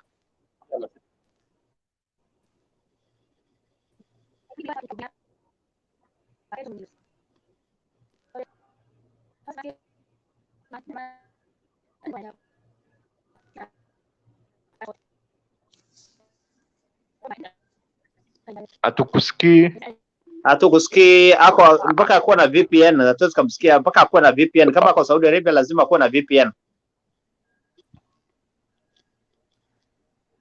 We need to earphones. Ongea bila earphones. Unaona ni kama umeweka earphones ama headphones. Toa hizo. Ongea bila.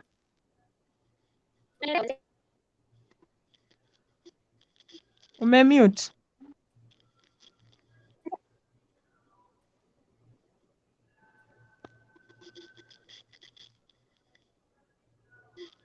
Wacha huyu au msichana mwingine huyu Ayuge explain bana. Winnie umemute na umeweka earphones. Toa earphones, toa Bluetooth.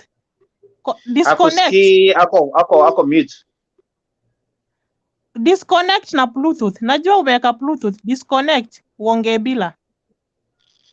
Kuna community whatever. Community whatever aongee tuone maoni yake. Yes. Mimi by the way nimefurahi sana kusikia hii mjadala vile inaendelea. Hata nimeona Mr. Waria ama Waria whichever vile ametoa maoni yake ambayo by the way mingi nimeagree nayo sana pande ya agents. In fact hata mimi wakati nilikuja hapa wacha tu niwaambie our agents vile ni wakora. In fact yule agent mwenye alinileta pande hii, wakati tulitua tu namna hii, kuna vile kwa overletter yetu kulikuwa na some problem so katika hiyo harakati ikawa sasa tunaongea na employer. Wakati tulibonga na employer, nikapata kuwa employer anasema kuwa in fact sisi hatujui huyo agent mwenye unafanya nini, unatuambia. Mimi sisi agent mwenye tunajua mwenye alikuleta hapa ni agent fulani, mpaka tena tukaanza kujiuliza gai, sisi tulikuwa tunafikiria kuwa yule agent mwenye alituleta ni fulani. Wakasema hapana, sisi mwenye tunajua ni huyu. Sasa huyu agent mwenye tunaambiwa sisi hatufanyi nini, sisi hatumjui. So kuna vitu zingine ambazo unapata kuwa in fact sisi kama employees wanga tunawekwa kwa giza, whereby kama sana sana, unajua sisi wanaume we are always strong, cause unajua mtu akitaka kuleta shida kama ni kushikana mashati, mtashikana tu kimwanaume, lakini warembo wetu wako pale kwa manyumba, hawezi wakapigana, so itakuwa ngumu. Kama sasa sisi ilibidi tukatoa macho tukasema no, kama mlifanya ukoro wenye mlifanya, lazima muweke vitu straight, ndio kampuni yani ama mdozi wetu sasa huyu mwenye nafanyia kazi akaamua kuweka kila kitu bayana. Wakati aliona kuwa tumetoa macho, tukamwambia kuwa kama uwezi ukaenda asipate over letter, sisi tulipie ticket tufanye nini, turudi home. Wakati alisikia hivyo akasema ni kama jamaa ni wajanja. Akasema hapana, kila kitu iko sawa, nyinyi endelea na kazi. Saa hii nimedunga miaka miwili, huu ni mwaka wa 3 sasa, naenda kusign contract nikimbie vacation, then nirudi, then kutoka hapo nione vile kutakuwa. So mimi yale ambayo by the way ninaashiria kuwa agents wetu pale Kenya, agents wetu manze, hao ndio tunalia sana. Na vile Waria amesema kuwa in fact kama agent wetu pale Kenya wanaleta shida, iwe basi ni Ministry of Labor ambao watakuwa wanafanya recruitment, ndio wanafanya nini, wanaship wafanyikazi ama Kenyans kuja hapa Uarabuni or whichever country ambayo inahitaji human resource. Then sasa si sponsor ama si agent wa hiyo nchi mwenye atakuja kukupokea pale airport, iwe ukidunga tu hivi, mkidunga airport, mko watu wangapi? Tuko watu 10. Bas hao watu 10 wanachukuliwa na embassy. Wakishapelekwa pale kwa embassy, kuwe kuna ofisi pale ambayo inawapokea. Ikishawapokea sasa, yule employer mwenye utaenda kufanyia kazi akija, ushaona sasa, yule employer anasainishwa makaratasi pale kwa nini, kwa embassy. Hata maybe ambassador ama deputy ambassador anafanya nini, anaweka signature yake, then kutoka hapo yule sponsor anakufanya ama employer anakuchukua, na akisha kuchukua aambiwe kuwa kitu ya kwanza simu mtu asija akafanya nini, asija akakunyang'anya, because that is means and ways of communication. Alafu na sisi warembo wetu manzi, wakati umefika pale kwa nyumba, wakati wa kazi ni wakati wa kazi, isiwe uko kwa nini, uko kwa live ama uko wapi na bado haujafanya your zile duties ambazo umekuwa designated ufanye nini, ufanye. Kama ni wakati wa kazi, chapa kazi. Wakati wa mapumziko, then kutoka hapo ndio utafanya nini, ndio utapata nafasi ya kuongea na watu wako ama ya kuingia live, vitu kama hiyo. Na hapo sasa itakuwa vizuri, cause unajua huyu sponsor wakati ataona kuwa in fact you are directly linked kwa government yako through embassy, in fact hata yeye ataingisha njeve, cause unajua ambassador wa any government yeye kufanya nini, kukushughulikia government to government inakuwa rahisi sana, so that is why unapata kuwa our sponsors ama employers in fact wanaogopa sana. Hata mimi hapa mahali niko, huyu mdozi wangu, wakati tulikuja watu 7, watatu wakajitoa, lakini kuna mmoja ambaye mpaka alienda akafanya nini, akawashtaki. So wakati aliwashtaki, sasa sisi wenye tulibaki, hao wameingisha njeve, wameingisha baridi, kwa sababu wamejua kuwa enyewe kwa vile tuliona hiyo process vile ilienda, mpaka ikawa kampuni ilikuwa karibu kunyang'anywa hata license, kwa jamaa alifika pale akasema, hawa jamaa wakati nilikuwa nataka kuondoka walinifanyia ABCD na ni kinyume na sheria. So saizi wanaogopa sana saizi, yani hata ukifanya tu unasikia, unaona kila mtu amejikunja. Ni sababu gani? Ni sababu waliona vile yule ndugu yetu mmoja alivyo wapeleka mbio, so iko namna hiyo. So mimi nimeshukuru sana, hii mjadala ni mzuri, na tuendelee mazee kufanya juu chini, tuhakikishe kuwa hizi video zetu kama ingekuwa ni uwezo, tunge tag maybe kama ni State House through Twitter nini, ndiposa tuone kana kwamba wasichana wetu ambao wanakuja ama wanaume, hata kuna wanaume ambao wanateseka mazee mahali mbalimbali, lakini unajua wanaume sometimes unakutanga mwanaume, unajua kitambo uona ametoa machozi, amefinywa kabisa, but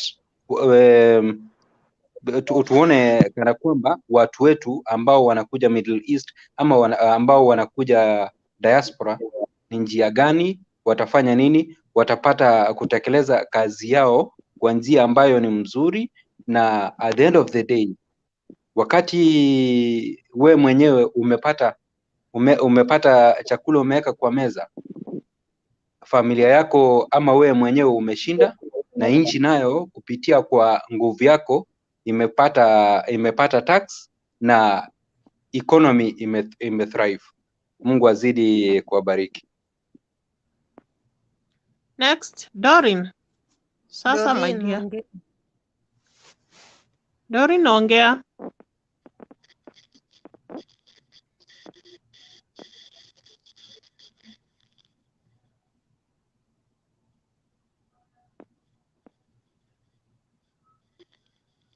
Dorin, unmute mic.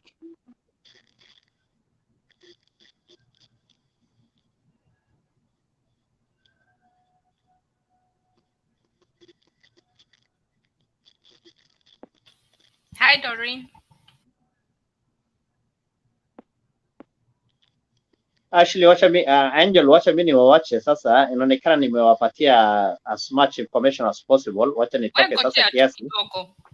Because you are from there, so you are really helping. Lakini sasa naona watu hawaongei, na unajua tunataka kupeana information. I think you need to help them with the line. Si ndio umesema hao ni wanini? They are still learning how to operate. Dubai. Sasa hakuna mtu anaongea, watu wananyamaza, alafu na sisi tuko na biashara zingine za kufanya. Ako na shida ya network. Ako na shida ya network Oria. Davis ameongea kweli? Davis aliongea Dubai pia. Ashley tulikuwa tumebonga, hata kuna nini tulikuwa tumecommunicate naye hapo hivyo. Ni hao wengine napatia chance at least tuwasikie.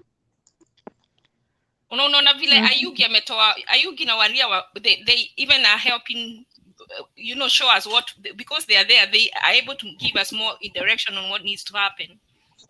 I think Actually, this they're even platform ya providing history solutions. ndo imeanza. Unaona sasa ndo tumeanza history ya Saudi Arabia kwa hii platform. Utapata next Sunday we shall have more ladies from Saudi Arabia, from different places.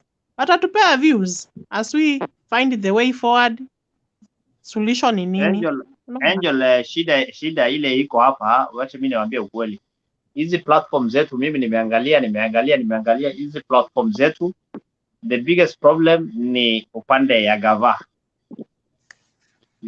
unless tupate gava ambayo inafanya kazi vizuri, we will kwanza Kenya, unless mimi nikiona mtu anakufa Kenya ama mtu anauliwa, mimi hata mtu huko upande za Mandera, huko upande za Garissa, huko mtu akiuliwa ama Al-Shabaab waue watu ama watu wauane, mimi naambiaga watu corruption. First thing naambia watu ni nini? Corruption. Kila kitu ni corruption in Kenya. Kila kitu ni corruption. Sasa shida ni sisi. Hizi vitu zingine tukiongea tutachoka tu. Ndio hiyo sasa Okay, unasikia tunasema tunapata aje uconnect job Dubai?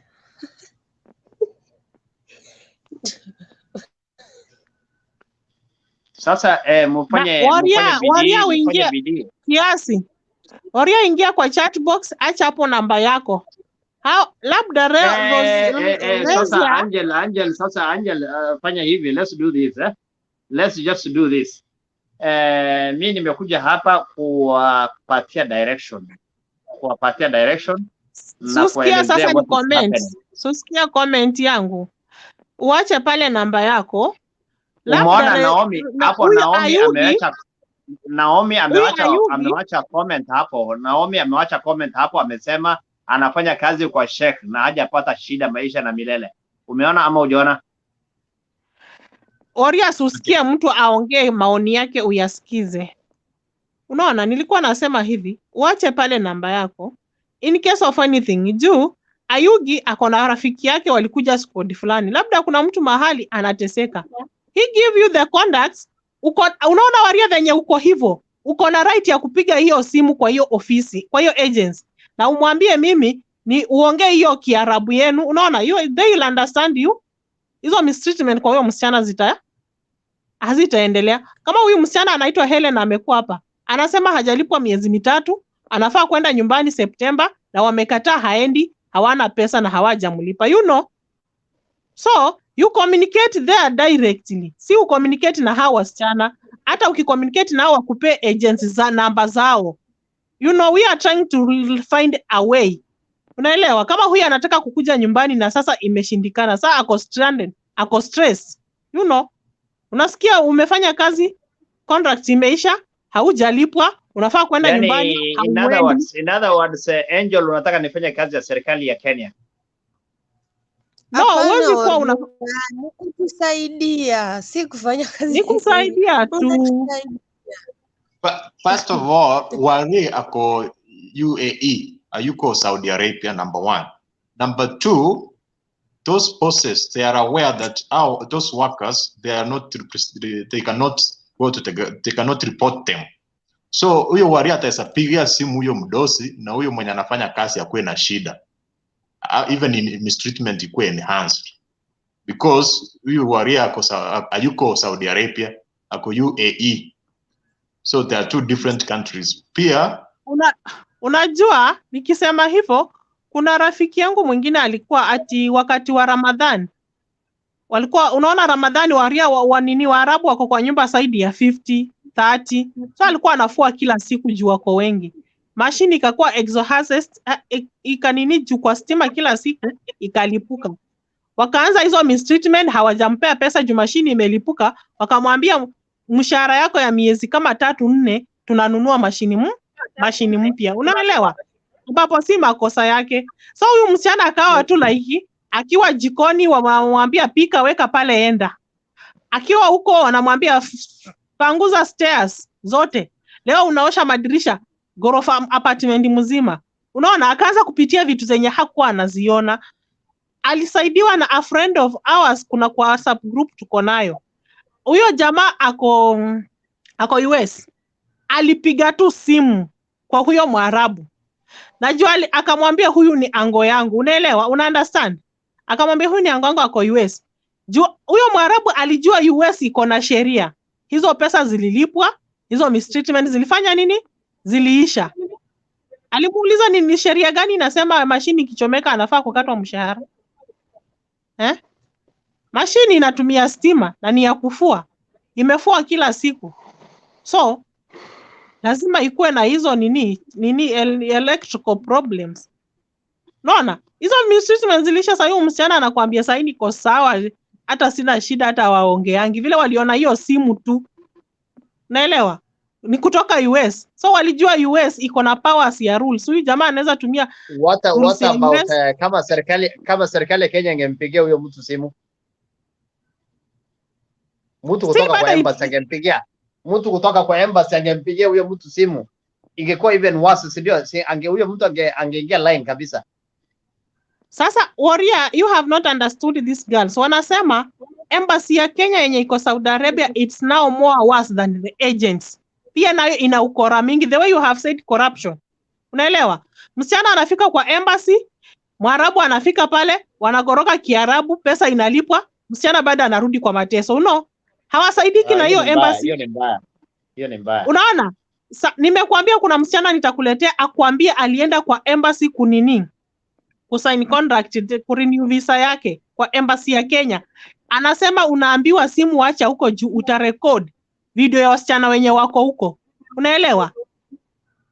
Hii embassy iko na wasichana wako huko, imewaweka huko kwa wanasema tu wako tu upstairs. Unaona? Hawezi access anything. Sasa kama embassy ndo iko worse, agent nao sasa mbona wasikue wakora? So shida yetu ni corruption. Yani in other words, you are saying our problem is corruption. Yes, because if our embassy could be straightforward, inafuatilia hao wasichana venye wako, mtu akileta complaint inashughulikiwa, kama ni payment, huyo mtu anaitwa, anasamoniwa, analipa pesa ya huyu msichana. Hawa agents hawangekuwa wakora, lakini agents wako wakora, wana block wasichana juu wanajua at the end of the day watawapeleka wapi, na embassy pia bado haitawafuata. Unaona? Hiyo ndo shida sasa Angel, wacha ni kuweke straight hapo. Let me give you everyone here in this forum assurance ya kwamba serikali ya Saudi Arabia ama any Arab country, I don't know about Egypt na Lebanon na hizo zingine ziko mbalimbali sijui, lakini inamaanisha hizi ziko hapa Gulf. Wakisikia ya kwamba hujalipwa, huyo mtu ataingia kwa shida mingi sana. But serikali haina habari, because huyu mtu you are a sponsor, you are under a sponsor. Uko chini hawataka kujua what is happening there. Hawa wanataka kujua ya kwamba huyu sponsor analipa pesa ya serikali na anahakikisha hiyo visa yako amerenew na anahakikisha passport yako uko naye, so that in case anything happens wanaweza kumuuliza any other thing. Huko chini hawajui hajalipwa au mtu hajalipwa nini, hizo vitu kama hiyo. Serikali ya Saudi Arabia ikijua ya kwamba mtu hajalipa mwenzake, huyo mtu ataingia kwa jamu kubwa sana kabisa. Hata gari yake inaweza kuwa auction, nyumba yake inaweza kuwa auction kurecover hiyo money, yani kwa ajili kuna hiyo rules. Lakini sasa shida ile iko ni huyo sponsor ana cover up, agent hayuko, embassy hawako, so exactly. Kuna a lot of cover up. Msichana anaumia hapo tu. Sasa mjua tu hivyo, lakini unatusaidia aje ama tunasaidika aje kwa saa hii? Sasa mimi ile kitu nilikuwa nataka niwaambie ni haki, kusema kweli, yani nimejaribu tu, yani our level best, yani nimeona kama this thing needs unaona kama katiba sasa tumeweka kitu inaitwa ombudsman, inachunga hizo ma judiciary. Tunahitaji kitu kama hii ambaye anaitwa foreign liaison officer kila embassy, foreign liaison officer ambaye anadeal na hiyo mambo ya labor. Mjaribu tu kwa kila mtu aongee na MP yake, kila mtu aongee na governor yake ama whatever MP yake ama mtu wake, tujaribu kuweka hiyo kitu kwa parliament. Hakuna kitu kingine tunaweza kufanya kwa serikali. Warie, hiyo ni kitu ngumu sana. Do you know that ni ngumu sana to reach to an MP? If an MP, an MCA kumfikia ni ngumu. So we want to talk about the solution sahi, considering hizo factors iko hapa na ni ngumu kutoa. It is very difficult kufanya serikali ya Kenya ishughulike Also it's very difficult kufanya embassy ifanye kazi. It's also very difficult kufanya hizo agents wafanye kazi. So we are trying to talk about hizi vitu siko sahihi na ni ngumu sana kustore at least within the short term. So ndio maybe mtu akona shida tumsaidie, maybe asiuawe ama tuseme situation imekaa extreme, nini ataweza fanya provided hizo vitu zingine zote Kitu moja peke yake anaweza kufanya ni kwenda kwa police station. Kama huwezi kufanya hizo vitu, hii kitu inataka a whole structural Waria, nimeongea na baadhi yao wasichana, mi huongea nao, we are friends, we have a WhatsApp group. Atakwambia kwamba ukifika police station, polisi atakuuliza ni nyumba namba, ataenda atafute huyo jamaa amlete pale. Wakisha goroga hiyo Kiarabu yao, utasikia polisi anakuambia rudi kwa hiyo nyumba, tumeongea imeisha. Ukirudi huko the same thing you are experiencing ndo bado inafanya nini, inaendelea. Angel, wewe uko pale, wacha kukua advocate. Angel, wacha kukua advocate, wewe uko pale. Advocating them, I normally talk to them. Nimekwambia next time round I will brought to you girls. Niko na over 30 girls. No, ni ukweli wakiongea hiyo Kiarabu, na huwa wanaongea the same thing. Hata mimi naongeaga nao. Sisi yani, wacha nikwambie culture ya Kiarabu, mimi nikiongea na police officer, mimi nikiongea na yeye kwa Kiarabu na mimi ananitreat kama Mwarabu. Nikiongea na yeye nimwambie hii maneno tunamaliza, huyo police officer atasema hiyo mambo imeisha because anachukua word yangu. Unaona sasa? Sasa unaona hiyo ndio shida wasichana wako nayo. Wewe una habari sasa hiyo hujui kitu gani watu wameongea na hujui watu wamekubaliana nini. Sina habari Oria, I'm talking from inside my heart now. I'm talking on behalf of my friends and my relatives who are there. I normally talk to them day and night. The challenges wanapitia wanasema. Sio wewe. Na hizi challenges simanishi na wewe hizi challenges hata ziko over country wide. Kenya sasa wasichana Arabs wanachezwa huko, wanakuja wamekufa. Simanishi wewe, na maanisha yani police as if unaona kama mimi juu siko Saudi Arabia so sifai kucomplain. I have to complain for my dear sisters. Just listen to me first. Listen to me first. Simanishi wewe for our dear sisters. Simanishi wewe, na maanisha huyo msichana akienda kwa police station au Arabu ile kitu wameongea, yeye hana habari naye, anaambiwa rudi kwa nyumba, hawajui wamediscuss nini.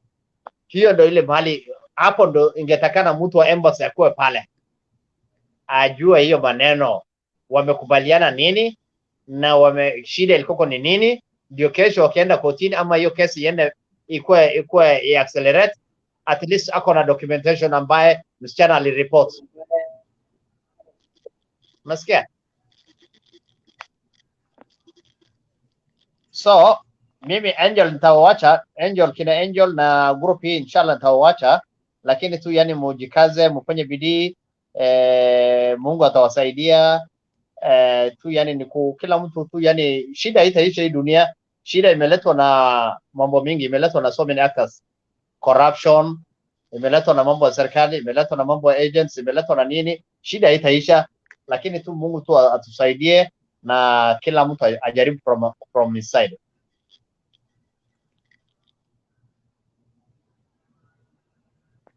Sawa, Dorin, unaweza ni mute uongee kama umetengeneza simu na nini yako. Hebu ni mute mic.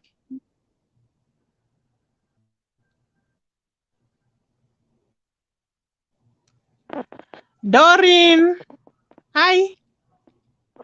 Ani mute mic. Angalia kwa hiyo simu yako pale chini kuna mahali imeandikwa mic. Tapu hapo ikue unmuted.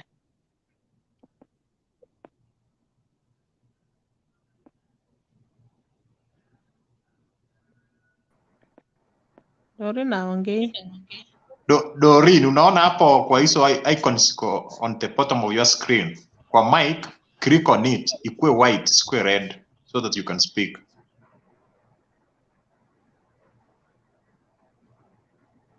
Let Naomi speak. Naomi, go ahead. Yes, nawapata. Naomi sasa. Salama. Unatupata ukiwa wapi? Niko Saudi Arabia, Riyadh. Saudi Arabia. Is Saudi Can Arabia, Doreen yes. here now? See, I'm mute. Hi, Doreen. Doreen, unanisikia? Nakusikia. Okay, go ahead please. Naomi, please, you be next.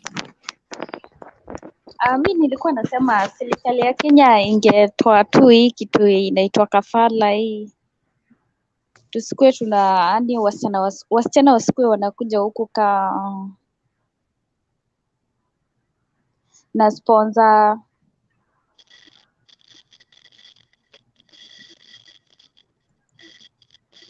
Sawa, naelewa chenye Doreen anasema. Hiyo hawezi system kufanya hiyo hiyo ni ya ni Saudi system ya Arabia. Saudi Arabia. Saudi Arabia ndio iko na kafara system whereby if you are an immigrant you have to work through an agency. So hiyo ni So sheria Kenya ya haiwezi Saudi kusaidia. Arabia, not Kenya. Okay, kuna time nilikuwa nasikia serikali ya Saudi Arabia ilikuwa inataka kutoa hiyo kitu ya nini ya kafala. Sijui hiyo kitu Hiyo ilienda kafala, wapi, ilikuwa mwezi wa hiyo kafala imewekwa kwa ajili ya kitu fulani, imewekwa kwa ajili ya security, imewekwa kwa ajili ya planning, imewekwa kwa ajili wanataka kujua how many people are in this country, how many people have left the country, how many people are working, how many people are working where, you know, yani to control people, yani ni kama e-citizen, yani ni kama e-citizen. But Sasa hiyo kitu isaidii. But I can agree with Inafanya Doreen wasichana na wengi kitu anasema. wanateseka Doreen huku. anamaanisha serikali ya Saudi Walafu ni Arabia wanyama hiyo vitendo serikali ya wanafanyia Saudi wasichana Arabia si haiwezi mzuri. kutoa hiyo, ni one of the iko kwa constitution yao.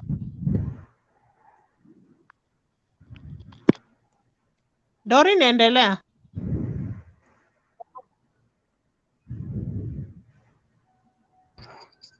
Doreen, How do mahali you huko know? mwe kuwa How na do you shida know gani? hawezi toa hiyo kitu juu kuna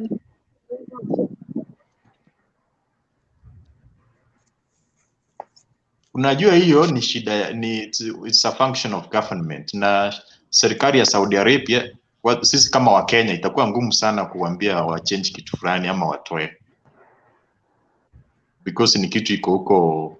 Ni kama useme for example Tanzania aanze kusema Kenya to change katiba, itakuwa ngumu kiasi. It has to come within from Saudi Arabia. Wewe umekuwa na shida gani hapo?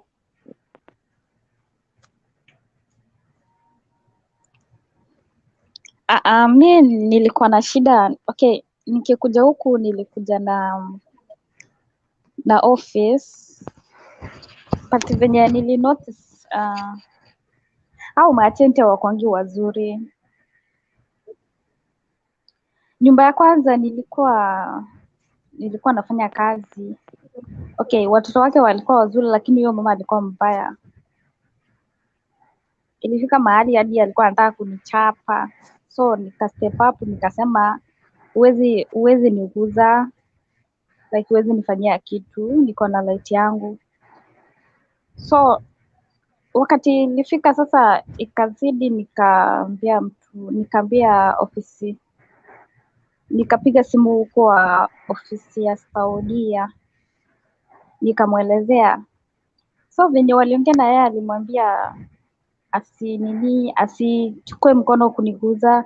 So huyo mama akachange, kakaa ni kama 2 weeks, akaanza kubadilika. Then from there tena akaanza kurudi ile tabia. So ilifika nikasema siwezi. Siku moja nikaamka nikasema siwezi, heri nirudi Kenya ama wanirudishe kwa ofisi. Ilikuwa ngumu sana kunirudisha kwa ofisi. Nilikataa, nikasema siwezi fanya kazi kabisa. So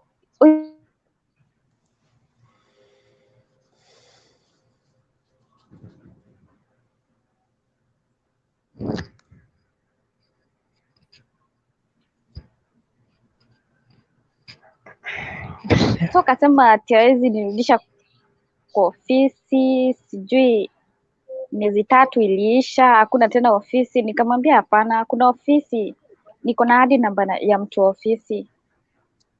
akasisitiza akasema hakuna ofisi, hawatanirudisha kwa ofisi. Hadi sasa ikafika wakaniletea mwanamke mwingine hapo ati ni polisi, wakanisearch.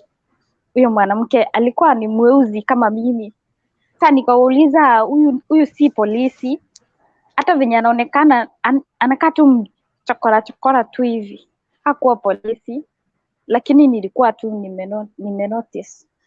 So ndio wakanibadilisha nyumba, huyo bosi wa kwanza akanibadilisha nyumba. Sasa hizi niko nyumba ingine, lakini niko poa. At least niko poa. So kitu kingine tena nimenote wale watu wanafanya hivyo kama nauli. Maybe tuseme kama kuna shida na agent yako achukui simu, utaweza kaa ongea na bosi yako, mwambie mimi nirudishe kwa ofisi mahali nilitoa. So in case mkipata shida kubwa na agent achukui simu yako, ambia tu mdosi yako nirudishe mahali nilitoa. So ni kama hiyo inafanya kazi. Ndio kuna shida ingine. All wale watu ambaye wana kama huyu msichana Doreen, I will advise her one thing. Usikubali kupelekwa kwa nyumba ingine because contract yako ilikuwa ya nyumba ya kwanza. Usikubali kupelekwa kwa nyumba ingine without kurudishwa kwa hiyo ofisi. Urudishwe kwa ile ofisi ulichukuliwa first. Because ukienda kwa nyumba ingine sasa unajua ni kama ile kuzungushwa, sasa utazungushwa. Sasa hauna rights. Unaona sasa? Na hata ukienda baadaye utaambiwa wewe nani alikuleta kwa hii nyumba. Unaona sasa? Wewe ndio umekubali kupelekwa huku na huku na kuzungushwa na kupelekwa huku na huko. So kama unataka kuenda kwa nyumba ingine, anza first na ile nyumba uko naye shida, ile ya kwanza uliletwa. Kama uko naye shida, mwambie kurudisha kwa ile ofisi ambaye amekupick ama the agent ambaye amekuleta. Mumalizane hapo kabla hujaenda mahali pengine. Sasa unajua shida ilitokea, like nilikuwa nawaambia wananiambia kesho. So masiku ilikuwa inaenda bado. Ile kuona nilikuwa naona watu ni kama hawataki kunipeleka kwa ofisi. Nilikuwa na passport yangu wakaniomba. Okay, walikuwa wamenipea wakati nilienda kutuma pesa Kenya. Ikifika hiyo siku huyo madamu akaniambia nipatie passport yako niende ninunue ticket yako kupeleka hapa. So nikamuuliza ununue ticket aje? Si ununue na ID. Si lazima utumie passport. Akaniambia lazima nitumie passport. Nikampatia. So sikuwa na hiyo fikira ati wangenicheza hivyo. Sometimes hao watu wanaweza kukubebea akili hadi unachanganyikiwa. Alafu kitu moja nilikuwa nataka ni advice wasichana. Washa ni advice wasichana wanafanya kazi Saudi Arabia ama wanafanya Gulf. Saa ile unapelekwa pale, msichana atolewe copy ya passport yake. Copy ya passport yake akuwa nayo ama iwekwe kwa email yake. Copy ya passport because baadaye inaweza kahitajika kwa police station, inaweza kahitajika kwa anywhere. Kama umewekewa visa, hiyo copy ya visa na hiyo copy ya passport iwekwe kwa email yake na awekewe kwa email yake ama awekewe kwa mahali ambaye anaweza hata kutumia mtu email. Unaweza kutumia mtu email ama unaweza kutumia mtu simu hata SMS, umwambie enda kwa email fulani na password fulani, toa hiyo passport copy, tuma kwa mahali fulani. Unakuta msichana hata passport yake yenyewe ukimuuliza namba na hajui. You see, this is a very big issue.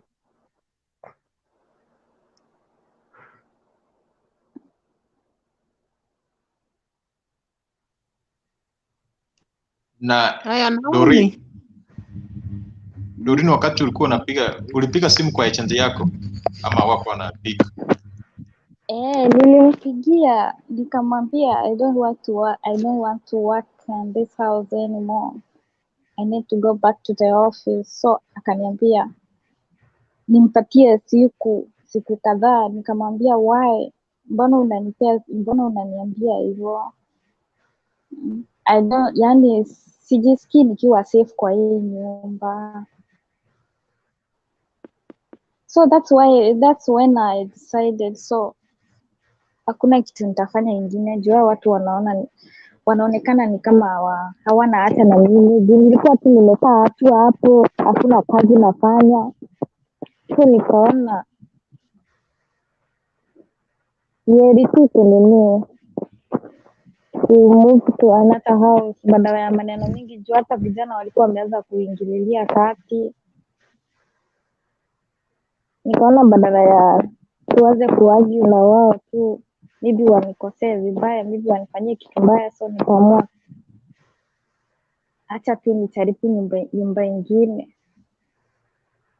Though niliambia huyo mtu wa ofisi, akaniambia you just go uangalie hiyo nyumba, ukiona sio mbaya you come to, nitakuja nikuchukue nikubadilishe nyumba ingine.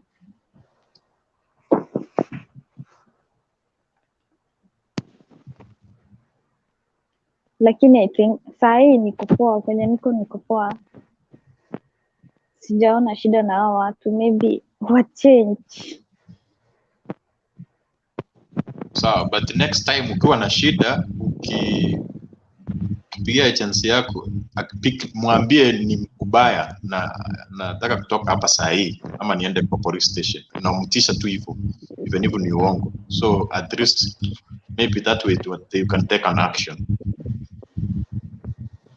Sometimes watu they seem to be, yani hawajali, yani ni kama hawajali kabisa.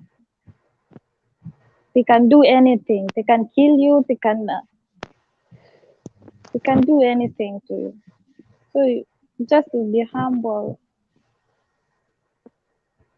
Sisemi kwa posi yako, nasema kwa agent, unampigia, unamwambia the situation is very serious. So ndio asikwambie nitashughulika after several days. Sitasema posi yako. Okay, huyo boss, huyo agent nilimuelezea, nilijaribu kumuelezea from the first time. But alikuwa anakaa tu mtu hana haja, ukimwambia kitu anasema okay. Ukisikia venye wanaongea na huyo boss, wanaongea sana, sijui anaanza kumuita habibi. Yani unashindwa tu kuelewa. Ni kama wanakucheza, kuna venye ukijaribu kupigia agent wa Kenya, mtu ashiki simu, mtu akuongeleshi, ukijaribu kumtext, mtu akuongeleshi, do take tu, kuna kitu anakuambia. Ndio maana unapata wasichana wengi wanatoroka, si kupenda kwao.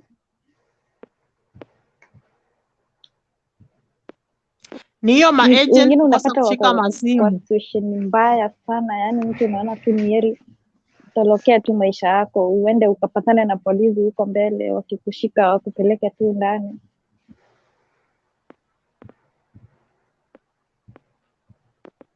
These people are capable for doing anything to us. Alafu unasikia Okay, unapata lakini ati hata Mwarabu anakuwekelea makosa yoyote. So unaona amekukosea, anakumistreat. So juu anajua ukifika kwa ofisi utamlemea. Si wazuri. They communicate, wanaongea kialafu wote wanasikizana. So huyu bosi akiambia agent huyu demo ako hivi na hivi, so anamuelewa. Yani anamwamini kuliko mimi. So hata ukijaribu kuji-explain, wengine hata unapata mtu, yani umepata shida unajaribu kuexplainia agent, anakwambia hapana, wewe ndio mbaya, rudi ukafanya kazi. Yani hataki kuteki mambo yako ikiwa serious, ana believe sana boss. So wanatujua kaa sisi ni vichwa ngumu, lakini tunaomba tu Mungu atusaidie kwa wenye tuko hai. Sawa. First of all, Community. Naomi Yeah. anaongea. Naomi ndo anafaa kuongea, hajatoa maoni yake since niingie. Nilikuwa nasema kuna kitu community alisema that they were there. Tunataka community respond to Doreen because alisema walienda 10 and then watatu kuna mmoja you did something to maybe reported the agents, and due to that hiyo agents ikaanza kutreat hao vizuri, so ndio community atuelezee what happened, ndio tuone kama Community agent yako wapi? ako hapa. Yeah, by the Community uko way, wapi? niko hapa, Uko Saudi ama umenipata? Niko Kuwait. uko Saudi ama uko Kuwait? Yes. So ndio nilikuwa nawaambia kuwa in fact unajua hizi nchi zinakuanga na sheria tofauti tofauti. At the same time wanga inaambatana who is in power. Sasa kama hapa in fact kuna kuanga na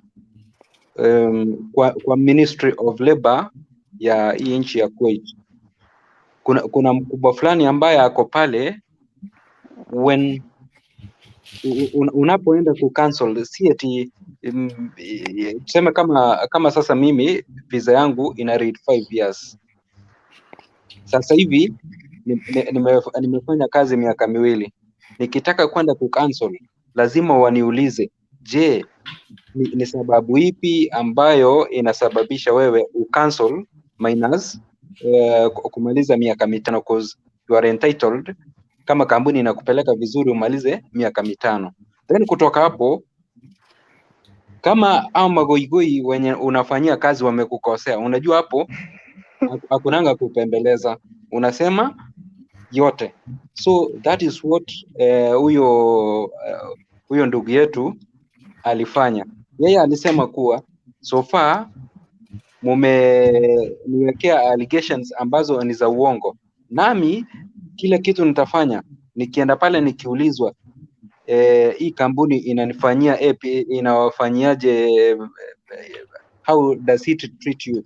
So hakuficha, alienda akaongea yote. So vile aliongea yote, ikawa sasa hiyo kwao imekuwa ni machungu, lakini kwetu imekuwa ni asali. Sababu gani? Sasa sisi wenye tumebaki already, hawa jamaa, hii kampuni inajua kuwa hata sisi ikitukosea tukienda kwa sasa, unajua hii kampuni imeogopa Wakenya, inajua kuwa Wakenya inaonekana wanajua their rights. So ndio wakasema, ndio sasa hivi wanaogopa sana kutufanyia anything contrary na as per vile ulisign kwa offer letter ama kwa contract yako. So sasa hivi sisi we are safeguarded. So inaambatana hata Saudi Arabia, maybe I don't know Ministry of Labor yao virowanga sheria zao ziko namna gani. Unajua inafaa hata nyinyi wakati unatumia simu, hebu Google ujue kuwa, je, sheria ya Saudi Arabia rules zake ziko namna gani, alafu uangalie nikipatikana na kosa fulani, je, kuna sheria yoyote ambayo inaweza hukumu huyu employer ukipata hiyo sheria iko.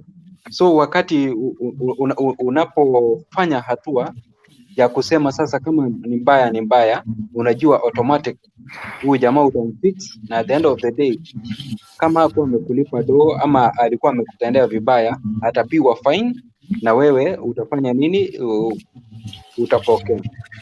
Hivyo tu ndio mimi ningependa kuadvise. Sisi hapa hivi in fact vyombo vya sheria moso Ministry of Labor iko sawa sana, wanga inachunga all immigrants sana kwa sasa. Sisi ndio wanga tunawapatia hawa watu wavivu. Unajua hao jamaa ni wavivu sana, sisi ndio tunawapatia ndio tunawafanyia services zote. Wao kazi yao ni kunywa kahawa na wamama ni kuwekelea miguu kwa viti, vile wanawekanga miguu kwa viti na kusema sijui shakalakala. Kuna vile naona wacha tu ni nyamaza tu.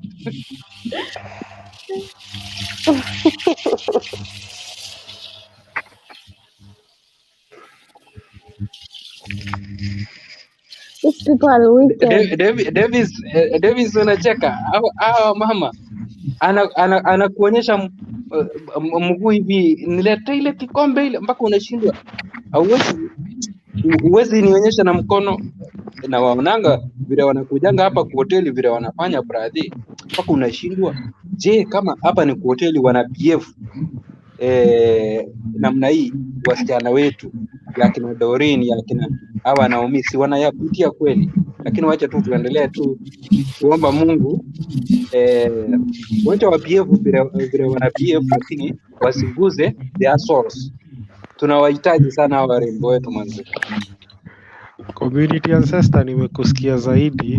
Pia mi nilikuwa nafanya nao kazi, so hakuna kitu yao sijui. Nimekuwa nao miaka 6, so I know each and everything. Nakuelewa, that's why I'm laughing. Sawa, Unaona venye nilikuwa nasema mambo na kafala, Philippines place wa Filipino alicancel flight za kuja huku Saudia. So alisema later watoe hiyo kafala ama hakuna wasichana watakuja Saudia. Juu kuna wasichana wawili walikuwa wamerepiwa. So akasema hakuna mtu atatravel kuja Saudia. So ndio nilikuwa nasema unless watoe hiyo kitu juu ndio walisema. At least ndio hiyo mauaji itapungua kidogo, lakini serikali yetu pia nayo haiko serious. Wanachua kenye kinaendelea but hakuna kitu wanafanya. Wako tu hapo, wanataka tu pesa. Corruption ndio mingi Kenya.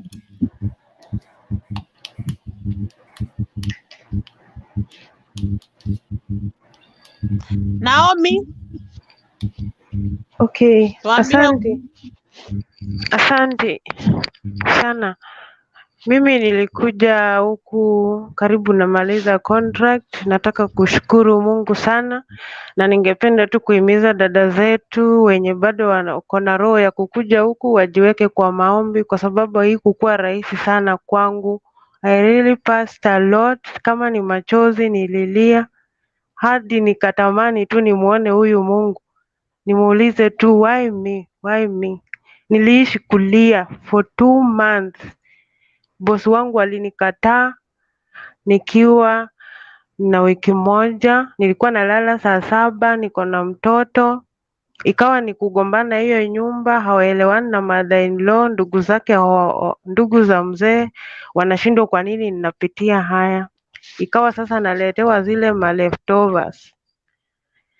Na msichana mwenzangu kutoka Mumias alikuwa na miezi 2 pia yeye. Sasa yeye alikuwa anaona mimi nafanya kazi, yeye anakula huko chini, mimi huku nimefungiwa, ni lazima nifanye kazi na hakuna kukula.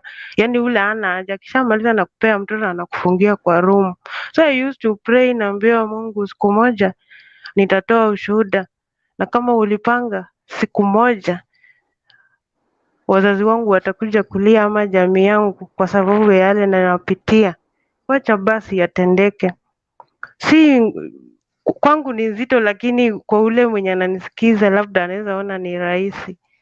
Ilifika mahali sasa ninatupwa nje, nafungiwa nje, sistahili sasa hiyo nyumba. Sasa ikabidi sasa ndugu wanakaa kwa vikundi, sasa wanaitana, wanauliza ni nini. Wanaita huyu msichana hataki kuongelea. Sasa yeye alikuwa hataki ile uhusiano yenye wao wanataka kutengeneza na mimi hakuwa anataka.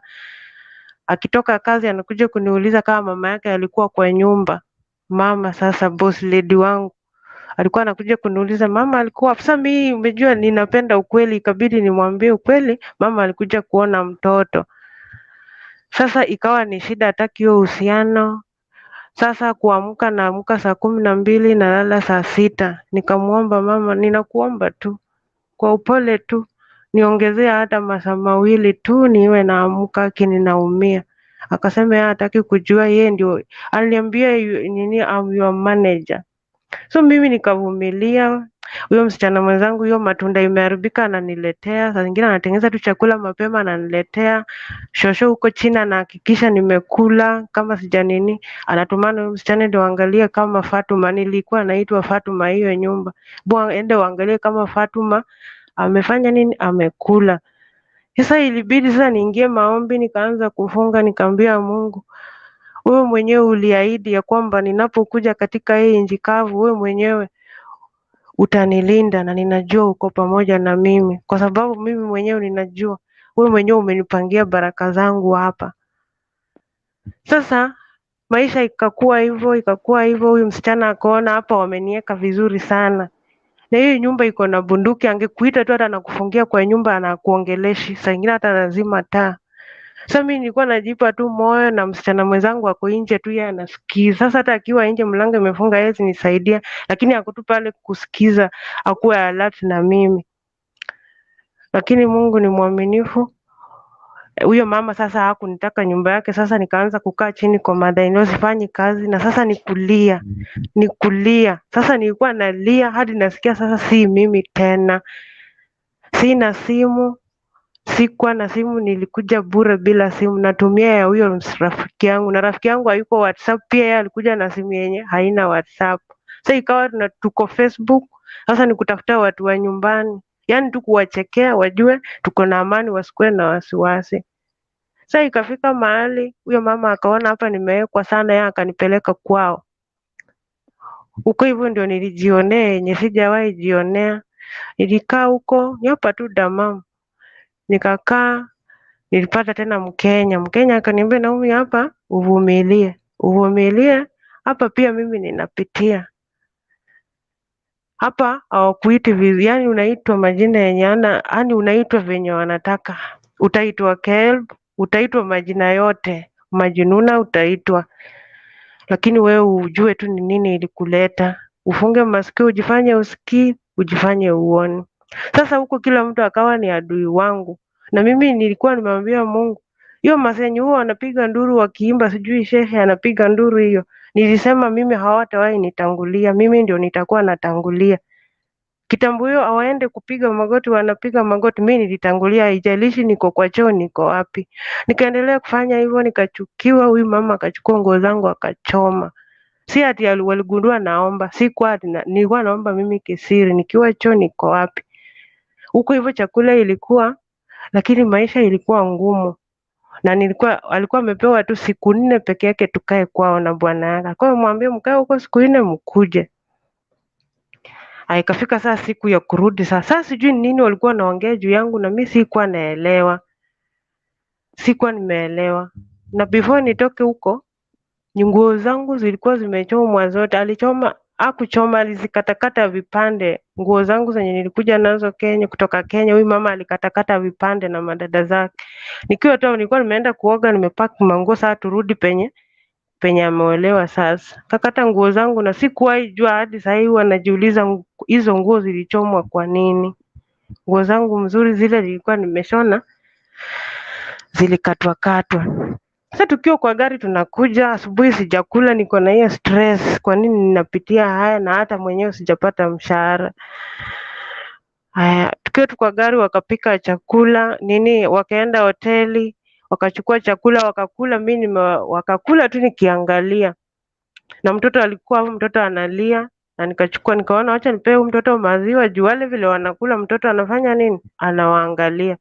Ndio maana anapiga. Sasa mtoto kidogo tu akagonga dirisha kidogo tu, si ati ni mtoto ati kitu itafanya mtoto alie. Na hiyo gari mwenye alikuwa na drive ni brother ya mama, wako mbele na mimi niko nyuma na mtoto.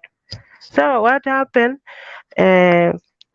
yule mtoto aligonga hivyo, aliendelea kucheza na mimi nikapea mtoto maziwa. Ndugu yake akapenduka akanichapa kofi. Sasa vile alinichapa kofi, juu mimi nilikuwa na stress mingi, hata sikuona amenichapa. Mimi niliona tu ni kifo, sasa ninakufa. Sikuweza kujitetea. Kanichapa tena kofi, akasimamisha gari na akaniacha hapo. Najua ni kali Saudi Arabia, jua ni kali. Nilikuwa nimeachwa na hakuna kitu yenye unaweza ona, hata tu dogi. Pusi rahisi. Mimi sikuona watu. Mahali niliachwa sikuona mtu.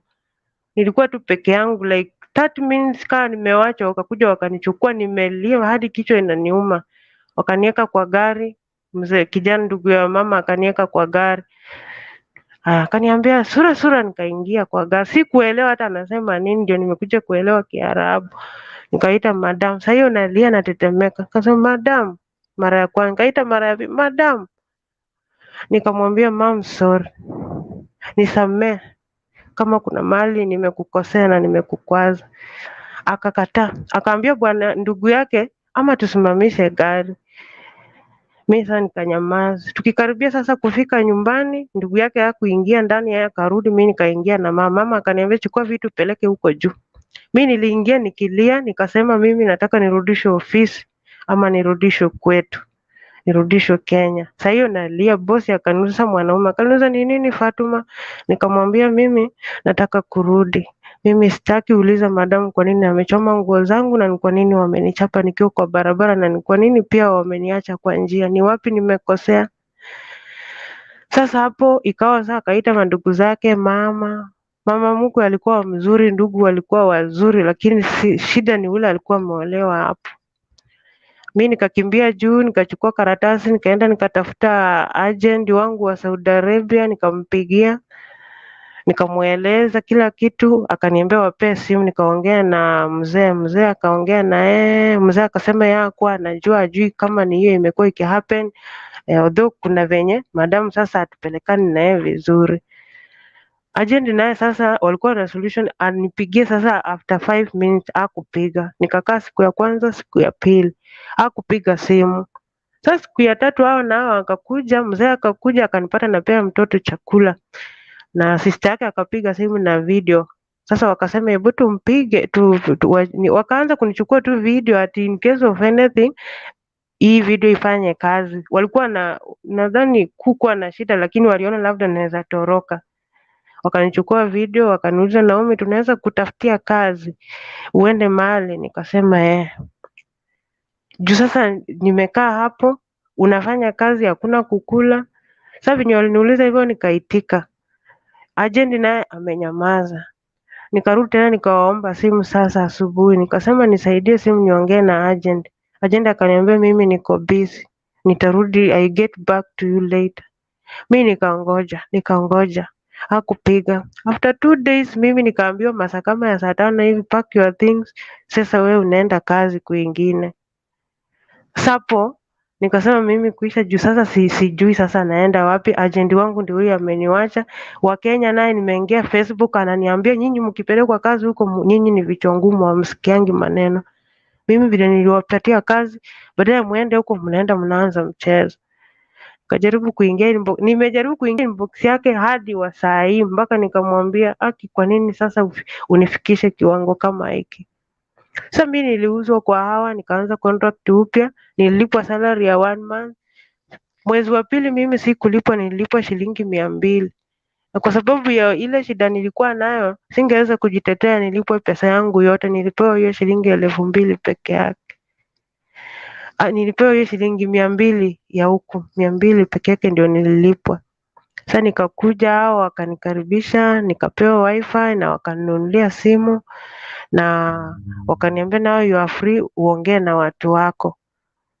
Lakini wakafuatilia pia, waliniuza kwa familia yao, waliniuza tu kwa familia yao. Lakini najikaza, niko sahi na nimebakisha like few months sasa nirudi nyumbani, lakini bado wananihitaji. Hata huko walikuwa wanitaki, huwa wanakuja wananipata, bado ninakaza mwendo, bado ninaendelea na kaza mwendo. Sasa hapo penye uliuzwa uko sawa? Hakuna. Sasa venye nilikuja hapa nikajaribu kuongea na agent wangu sasa wa Saudia, nikamwambia mbona ulienda na ukanyamaza, huku nipigia, ulisema utapiga, hadi saa hizi nikauzwa. Yeye hakungojea, hata hakunijibu, hata aulize unaendelea aje, ilikuwa hivi, I'm sorry, hapana. Aliniambia you are no longer my sponsor na akaniblock. Sasa mimi nikabaki mimi ni mimi peke yangu na Mungu, kwa sababu nimewekwa kwa watu wenye mimi siwajui. Sasa kile nimekuwa nikiomba tu Mungu nisaidie nielewe hao watu na wanielewe, alafu tukae mpaka ile siku nitakuja kuona watu wangu. Tumekaa na hao vizuri.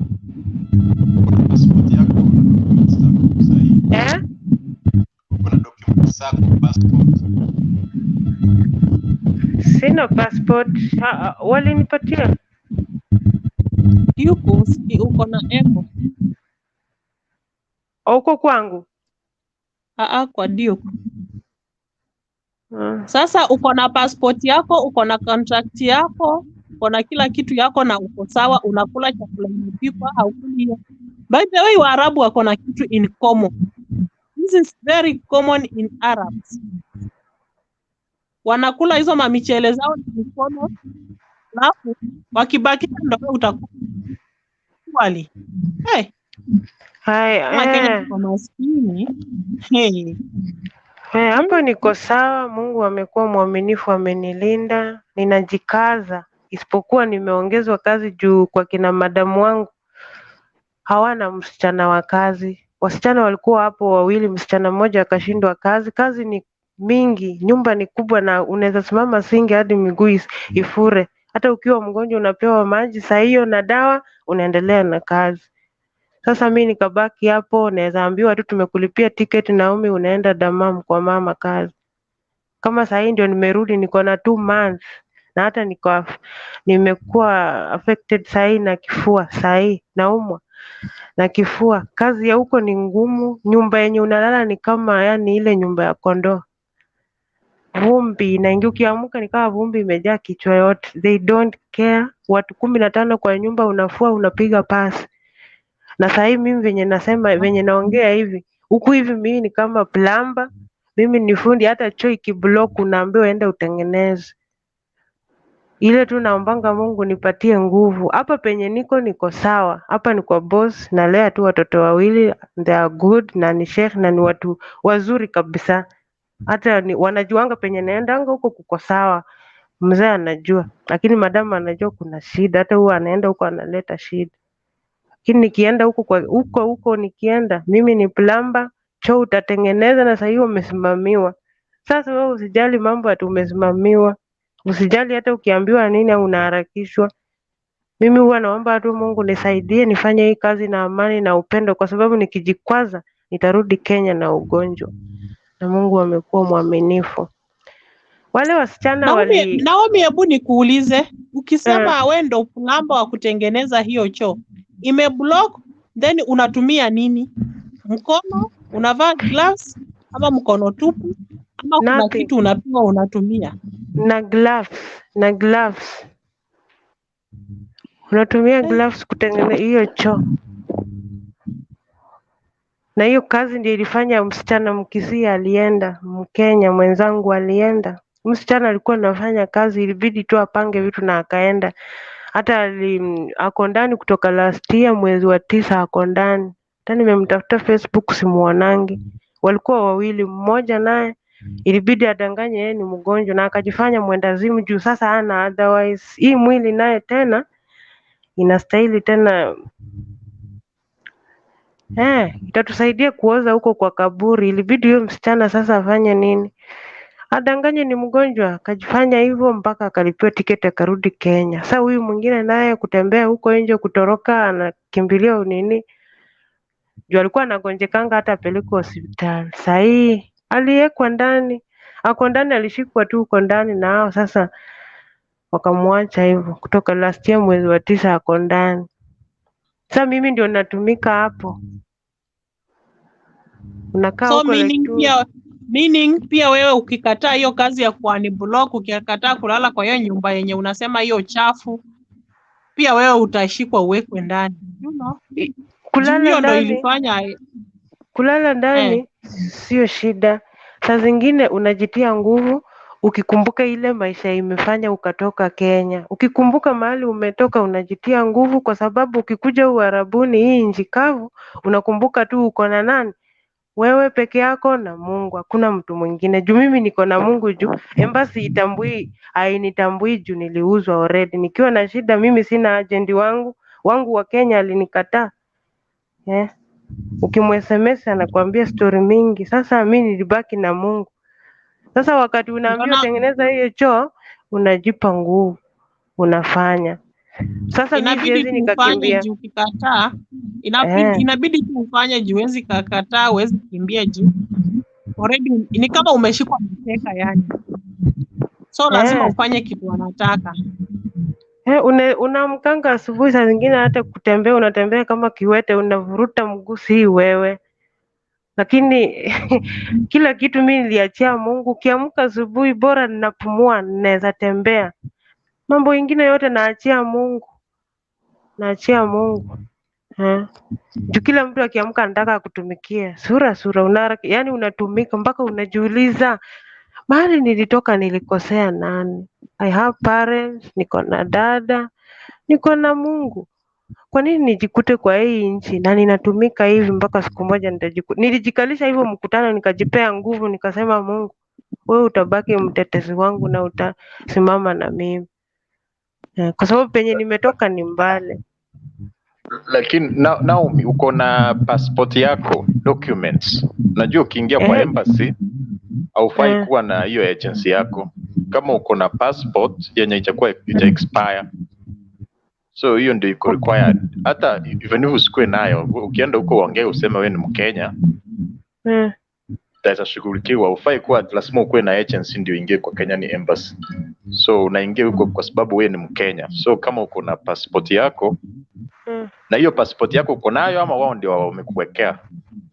Okay, nashukuru. Hao walikuja wakati walinileta tu hapa, nilikaa siku 2, nikaenda nikapimwa kila kitu, nikaenda nini. Hao wako sponsor wangu wa kwanza hakunishughulikia au kujali nini kazi nilikuwa nafanya, lakini hawa wakati nilikuja asubuhi yake nikapelekwa medical, kila kitu nikapimwa, kila kitu nikachukua the same day ID hivyo. Passport yao kila kitu hao ndio wanaweka, lakini huwa napewa tu wakati na travel. Saa zingine huwa nawekwa tu kwa barabara, Naomi, unaenda kwa mama kazi. Ukifika huko unapata vyombo inakuita kuanzia kwa mlango mpaka nyuma, na choo inakungoja, na ujaosha nyumba. Rumu yenye unalala vumbi ukichota ni kama ndoo mzima, lakini unajipa moyo tu, hakuna kitu ingine. Hao niliwaambia watafute mtu wa kazi. Niliwaambia mtafuteni mtu wa kazi juu mimi hamunilipi kutoka last year, napewa 50 bob. Sasa kukao like hii 2 months unakuja nimelipwa 200. 200 hiyo 2 months nimefanya huko. Ati nimeenda kunini 200 ndio nimekuja sasa kudai hapa, ndio wamenipatia sasa hiyo salary ya 200 ya 2 months sasa. Unamaanisha 200 Kenyan shillings ama $200? What do you mean? 200 ya real, I think ni real. Oh. So wale wamechukua hiyo advantage juu wameona mimi. How much is that money in Kenya shillings? 2,700 or 2,000 or 2,400 or 2,500 according to the rate venye ina run. Kwa Kenya because even wanalipwa 10k. Sasa unasikia Naomi ako wasted. Game yenye boss wake anamcheza ni hii. Anamchukua anampeleka kwao, anafanya kazi huko kwao miezi 2, akikuja analipwa 50 bob. Unaelewa nani Ashi? Ama analipwa hiyo 200. Kumaanisha mwezi mmoja amelipwa 1000, mwezi mwingine 1000. So inaisha hivyo, wana move on.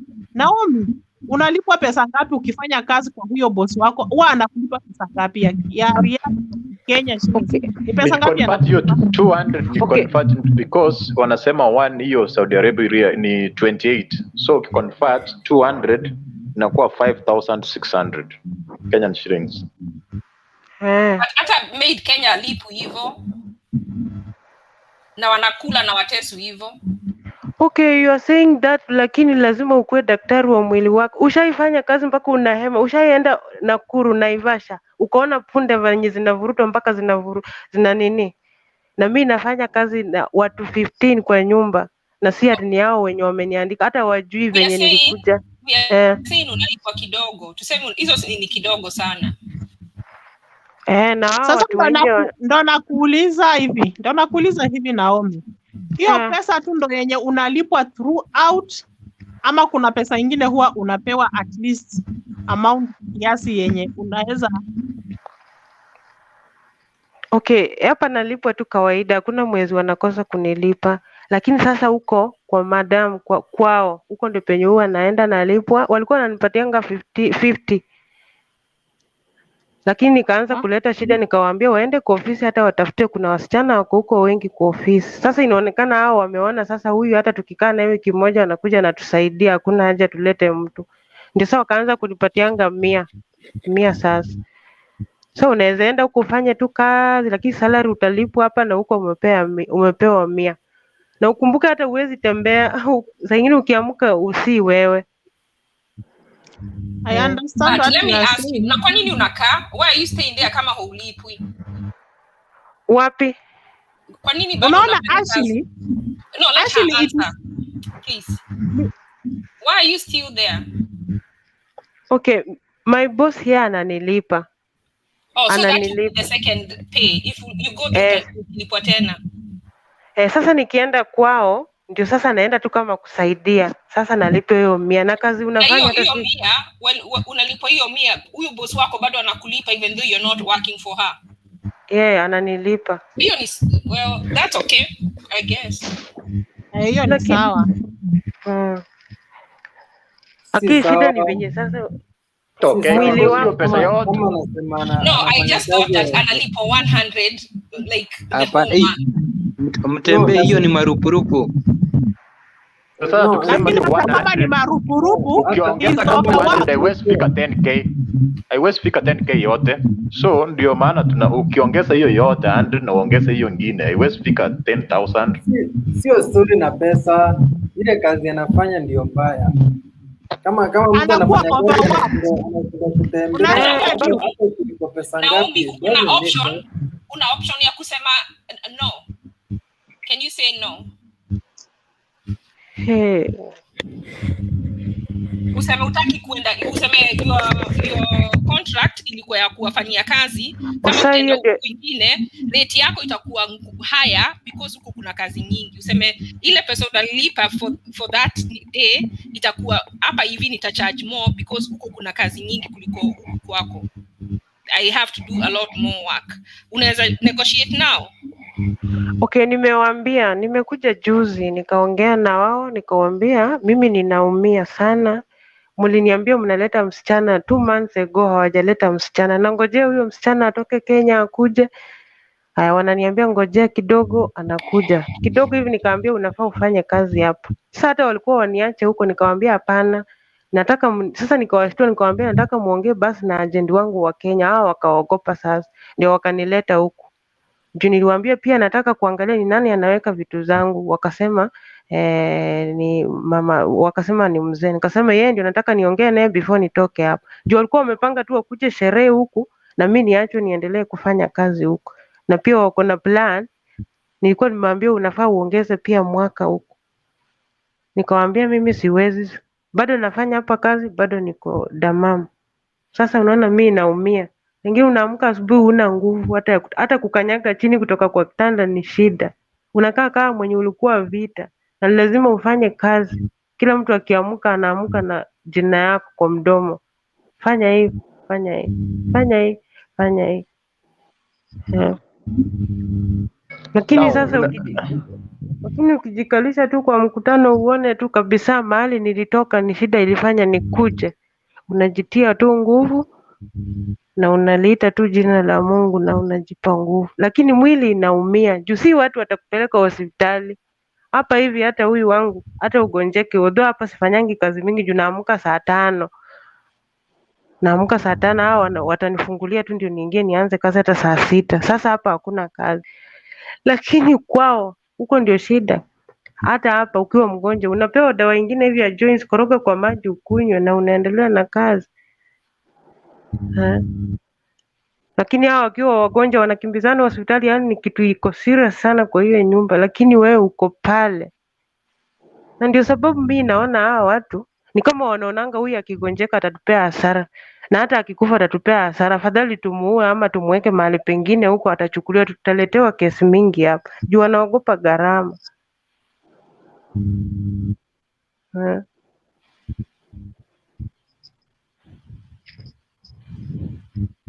Unaongeanga na watu nyumbani? Mi naongea na wao, nafanya mambo yangu, hawajui chochote, wanajua niko sawa. Kwa nini usiwaambie ukweli?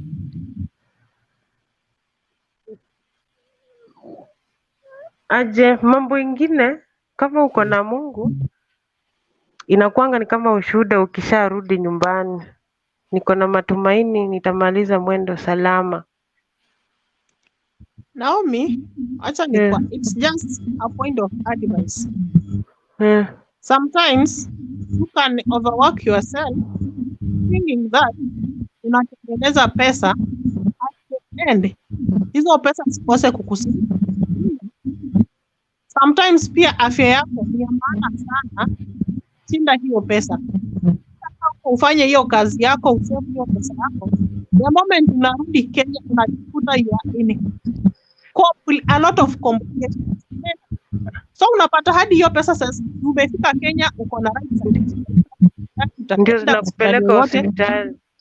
Ndio unapata sasa hiyo pesa sasa ina spend medication hosi chenye uliplan kufanya kimefail, uko mgonjwa, you are weak. Now that you overwork yourself kwa kule haupeleki hosi, so miguu kufura, so joints unaanza kudevelop. Now these are just complicated.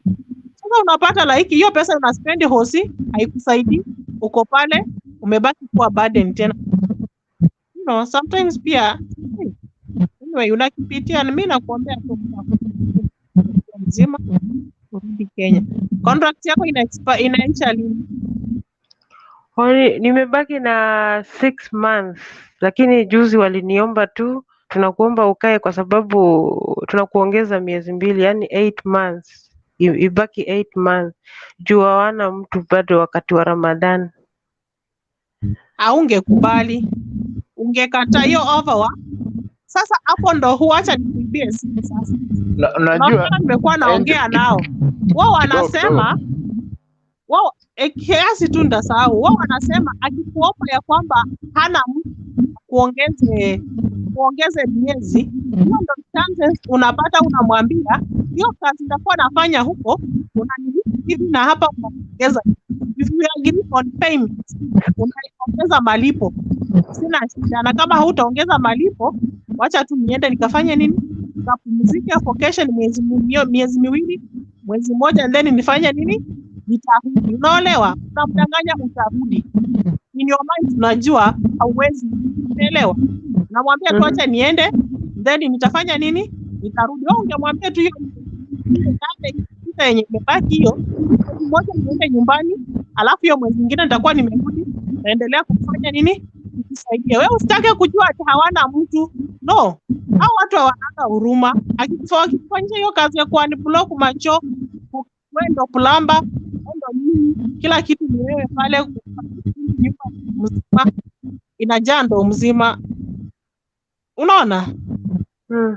Hapo ndo unatake hiyo advantage kumwambia kwamba utaniongeza pesa nitaka, na kama hutaniongeza naomba tu tafadhali niende moja then ni.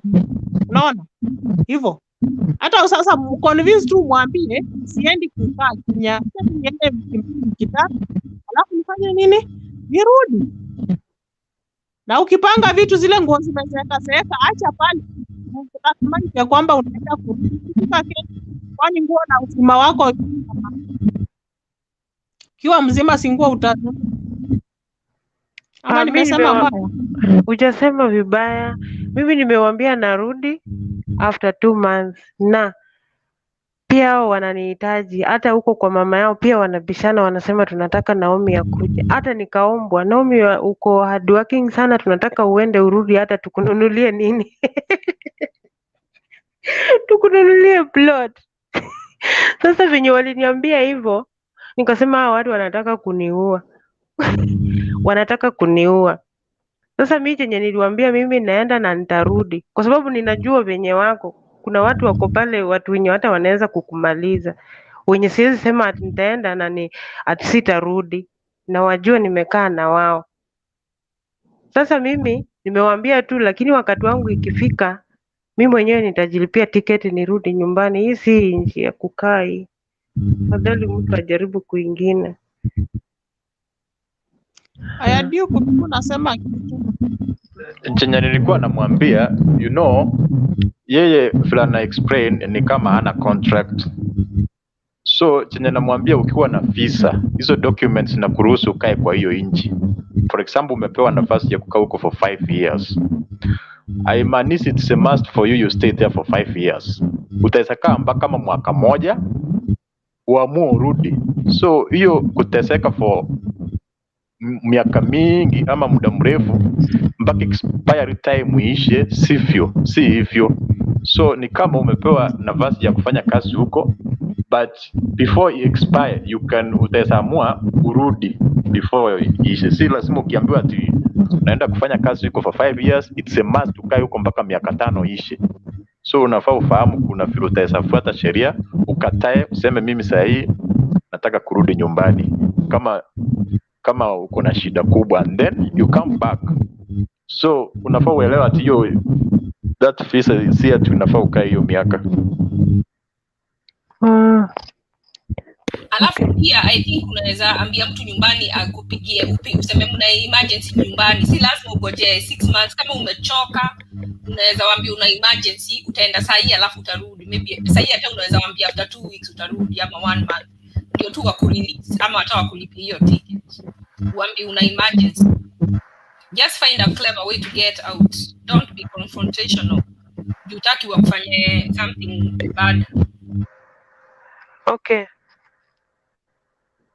Lakini hapa penye niko hakuna shida, lakini penye huwa natumwa ndio shida. Penye huwa natumwa ndio shida kabisa. Lakini sasa unaona ukiendelea kukaa hapo ndo bado unatumwa huko. Wenye uko hapo ndo unatumwa huko. Miezi haishangi, 1 month ikiisha, hata sahi, hata kesho naweza ambiwa tafipanga tengeneza vitu tunaenda. Ukienda huko wanajua Dama anakuja.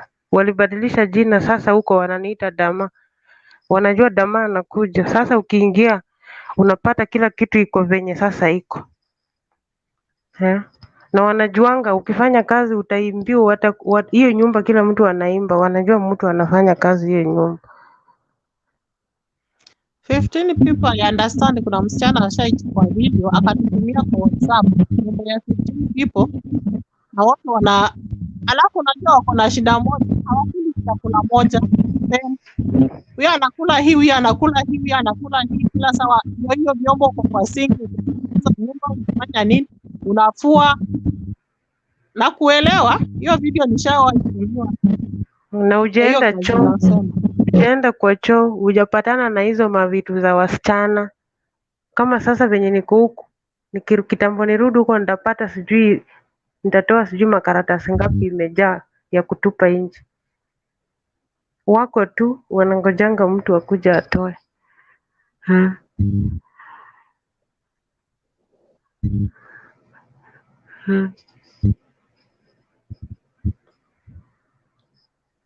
Ndio tunaona we are trying to see the way out, because vile tunaona hiyo pesa yenye unafanyia hiyo kazi mingi ni kidogo. Utaweza fanya kitu chochote Kenya hapa na watu upate pesa mingi kuliko hiyo. So ndio hiyo tunakwambia wewe tu uamue urudi, usiendelee kuteseka. Uambie tu mimi nataka kwenda nyumbani, because kama hiyo pesa unaongea ni kidogo sana. Ni kidogo juu hata huyu mama yangu huo tukiwa naye unapata wako jikoni anagombana, wamejaa mabibi za vijana wako jikoni, vijana wako jikoni, wote wako pale, na ni wewe peke yako unatumika. Fanya hii, enda hivi, chota maji, fanya hivi, fanya, na uko peke. Sasa inabidi sasa hiyo nyumba ni mbio sasa. Lazima ufanye haraka, utumikie huyu, na ukumbuke kuna wameharibu huko kwa room. Unaweza tembea room zote ukisanya hizi masahani. Unashindwa tu, kwani hii nyumba na kahawa kupika. Wanakunywa ni kama sijui ni dawa, sijawahi jua. Lakini mzee wa hapa hajawahi jua huwa anafanya aje. Hata juzi ameuliza tu kwa nini Dama ameisha hivi? Mbona huyu msichana ameisha hivi? Juu nilikuja nikikohoa. Sasa hiyo napumua, kifua yangu saa zingine hata haitaki kunusa sabuni. Nasikia ni kama hapa kwa moyo imekuwa wazi sasa. Sasa ukiwaambia hivyo, kuna majani mengine wanakupea kama 40, mwaga maji moto kunywa. Sasa mimi huwa nikiingia hapa, ukikaa kwa hiyo room unasema ni chafu, unaharibu lungs zako, unaweza enda Kenya upate uko na lung cancer. So you should tell them that your room is very dusty, ina affect health wise. Wakupatie room nyingine ama wafanye what they need to do kutoa hiyo dust. You have to protect your health. Niliwaambia most of the time nikienda huko mi huwa navaa hivi kila wakati, nashinda hivi kwa sababu ninaona mi ndio naumia kwa vumbi huko, kila mahali ni kwa vumbi. Sasa inabidi ukae hivi, unafanya hivi, huwa najiprotective kila wakati, niwe nalala, niwe niko aje hivi, hivyo ndio nakaa. Nikipumua nasikia shida, nasikia kifua sasa inaniletea shida. Sasa unaona huyo mzee bila aliuliza kwa nini umeisha hivyo, hapo ndo ungepata opportunity ya kumuelezea, mwambie enyewe mzee asiangi na kufika kwa sababu ya kazi yenye naenda nikifanya huko kwenye naenda au anafanyia kazi they are overworking me na nimeisha kabisa, sina otherwise ni understanding atakuwa na utaona amekustopisha hiyo kazi, ameambia madamu wake hataenda na Naomi will no longer go anywhere else, atabaki kwa hapo sasa. Huko wabaki wamefanya nini? Wamejipanga. Seems hiyo nyumba iko na overwork, that's why wasichana hawafanyi nini, hawahitaji, wakitoroka wanapikwa wanawekwa ndani, ambapo ni vibaya sana. So pia wewe hauko safe, either ukatae ama ukubali, utaweza kufanya kitu chochote. So you have to find a once a way yenye unaweza kutoka hapo mwenye huko. Unajua pesa hakuna haja ya pesa yenye haitawahi. Sasa ukirudi Kenya uko na hiyo laki anasema, ama umepatwa na chest problem, unapata inakuteki kitu 5 years kuhili. Hiyo pesa ulitafuta imeishia hapo, haijakusaidia, uko mgonjwa. You are now back to square zero your life. You know? Kabisa. So unafaa uambie tu nyumbani niko na emergency, wananiita wananiambia tu kuna happen mbaya, sijui kama kuna mtu amekufa ama kuna mtu amegonjeka, hawasemi, but they need me to go at home. Can you give me just a vacation of 1 month? I go and sort out the system, then I come back. Even when I come back, I won't go again. Na kwa sasa nakuja kufanya tu kazi tena miaka mingine miwili continuously. Unaelewa? Unatafuta tu unajiprotect. Wako na nini kwa kina madam ndio walikuwa wamesema niende. Nikishaenda nitaongea na wao. Lakini wako na plan, huyu msichana anatoka Kenya anakuja. Na anakuja anytime, wamesema sijui ni hii mwezi ama next month after hii holiday yao, huyu msichana anakuja. Sasa huyu msichana akikuja anawekwa kwa dada yake. Sasa mimi nikienda Kenya nirudi niwekwe hapo. Sasa wanafanya hivyo. Wanafanya kubadilisha hivyo. Wewe usikubali kurudi huko. Achana na hizo kazi zenye pesa yenye haitawahi kusaidia. Ukigonjeka kifua, nani atakutafutia watoto wako chakula? Nani atasomesha? Mwarabu yeye, wewe ukigonjeka ukikufa, yeye ako ready kuemploy msichana mwingine na amlipe na maisha yake iendelee. Okay.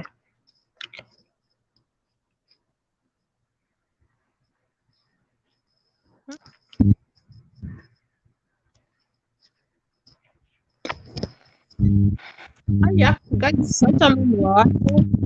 Naona hadi saa 10 nimeumwa na kichwa yangu, kwanza imeendelea kuuma, niendelee nayo.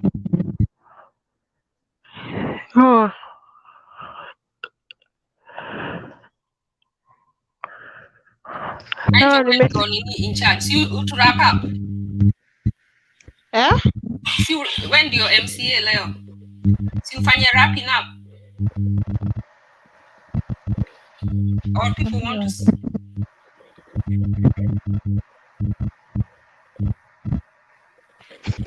So AOB, the way forward. Kwanza na community ancestor. Na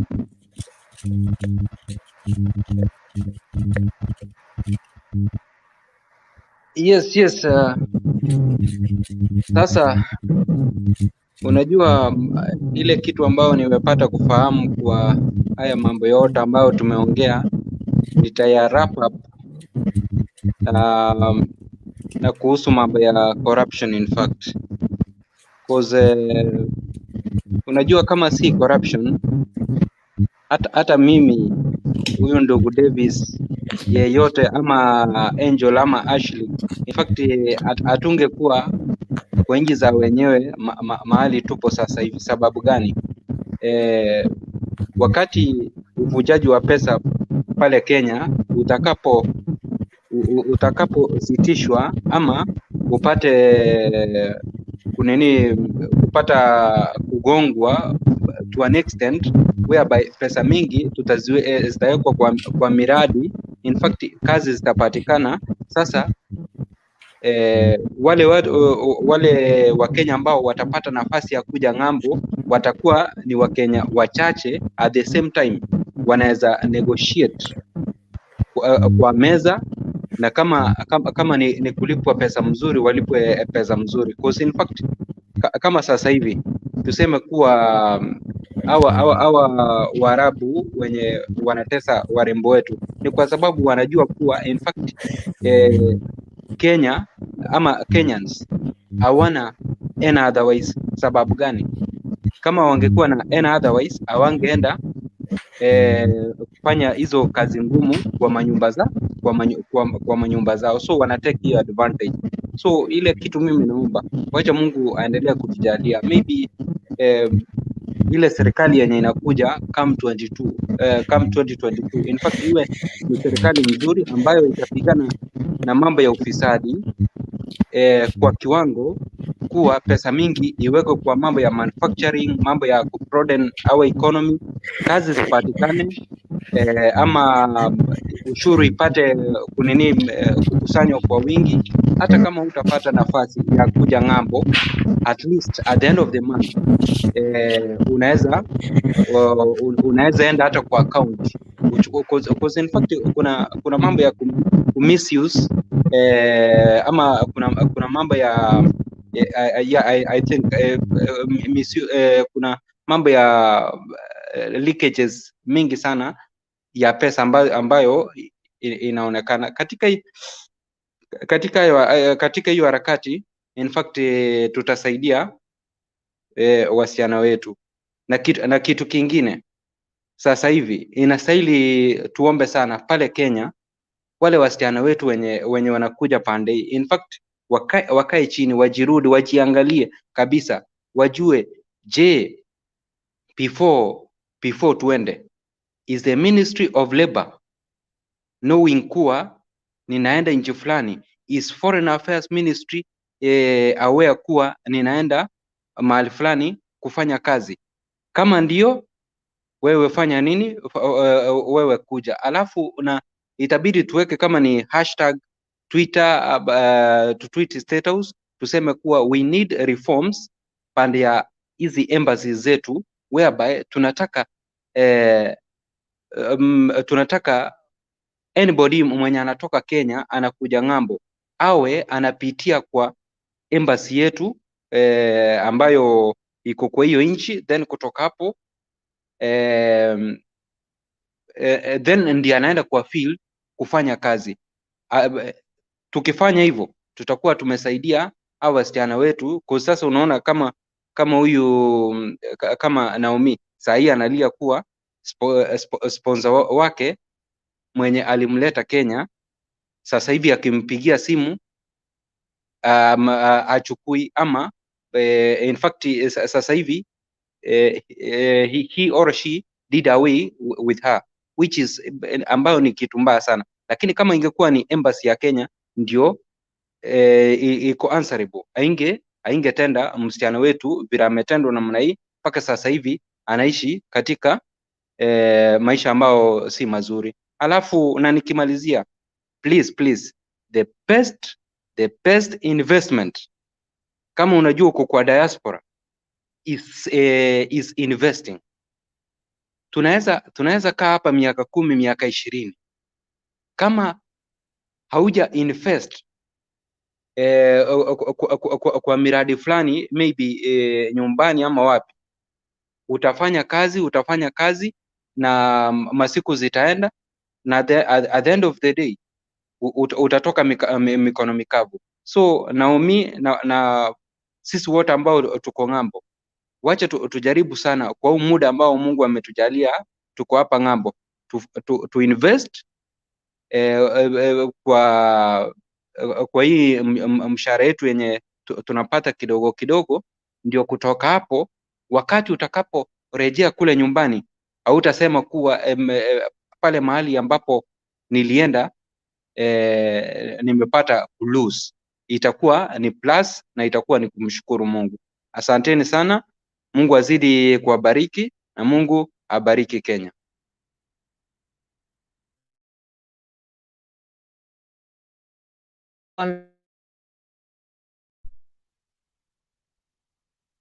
Davis, tunamalizia show. Okay, poa poa. Nataka kushukuru community ancestor, amebonga fiti sana. Hata kama ameiba points zangu karibu zote, bado nasema ni fiti.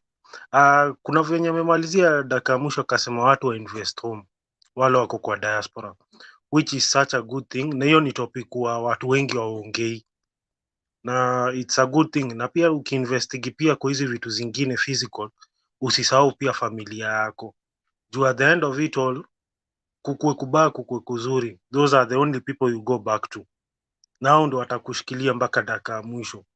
Hata kwa kaburi mtu ingizwa na familia yake, hao wengine wanakujaga tu kuona kwenyu kama ulijenga ama ukujenga. So sina mengi, community ancestor amesema kila kitu, so mi nataka kushukuru wale wote walikuwaga kwa hii platform, na venye tumeagree, for me I'll take the initiative. For anything mi ndaanguka huko Twitter, I'll do my part, so nyi wengine ndaangoja kuona huko pia. Naomi pali huko, God akuwe na yeye, and I hope you get a breakthrough na uweze kurudi home ukiwa salama salmi, na angalau hata pia afya yako improve, na ukirudi home at least pia ukuwe na somewhere you can go to, juu unaweza rudi home na ikuwe ni hivyo na ni hivyo, lakini I pray for the best. Na hata wengine pia walikuwa wanatusikiza, na waombea mazuri, na and I hope milango zenyu zitafunguka, wale wanataka kurudi home warudi home, na wale walikuwa wanataka job poa waipate. Na wish a very lovely night kwa wale kwao ni usiku, na kwa wale kwao ni mchana, good morning.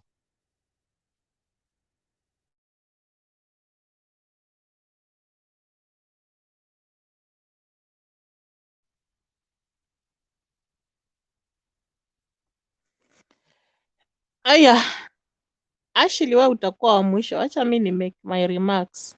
Wewe ndio MC, moderator uwanga wa mwisho. So why don't I go and then ask Naomi and then wewe, please. Sawa. And you've disappeared. Can you hear me? Yes, we can hear you. Okay, I wanted to say, I think everybody has said everything, so I really don't have much to say. Kama vile someone said, sisi wote to do our part. Wale wanaweza enda kwa mitandao, Facebook, inbox the Foreign Affairs Minister, the Interior Minister Matiang'i, the Labor Department, the State House, everybody that your MP, your senator, your governor, wote, hata MCA, inbox as many people on Facebook, on Twitter, and post them online as much as you can. And let's hope that something, kuna kitu itafanyika, itachange vile our agents wanafanya business so that we can get relief. Because tukisema tugoje hii government inakuja, it's like they have been in power too. So I don't know what new thing they can do. Hold on. Because Ruto was with Uhuru even sahi wamekosana, but even in 2013 they were there. Raila has been in government, and it looks like it is the same thing. So I don't see what new thing they can do unless we get a new leader. So we hope that the present government will do its job, that Uhuru will step up the plate. We need infrastructure, but more importantly, he needs to safeguard the welfare of his people. The citizens of Kenya should not be transported as slaves in other countries. Watu vile wame describe, that is the definition of a slave. That someone can pay you when they want, give you food when they want, force you to work where you don't want. That is what a slave does. That is what I think. I really hope that our president and his government will do the job that we pay them to do. That is my prayer today. Na wale watu wako huko nje, don't lose hope. Hold on to that hope. But if you feel uko pressed kabisa, just know, hata kama una a passport, you can seek the embassy to give you a passport. Mwambie tu ilipotea. Because you can always replace a passport. If you cannot track who has your passport, you have the ability, kama unaweza fikia embassy, to get a replacement passport. I've seen so many people get them. So don't think that kama hiyo imepotea, you have no other way. You still can be able to get your passport. So that's all I have to say. And thank you guys. I wish you all well. Hello? Josh? Hello? Naomi? Yeah, I'm Hello? back. I lost you guys. I can't see you on my computer, but I'm done. Thank you. Sawa. Naomi?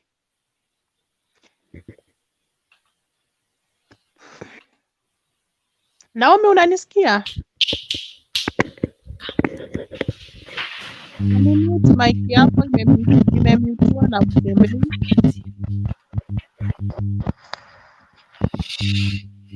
Unanipata?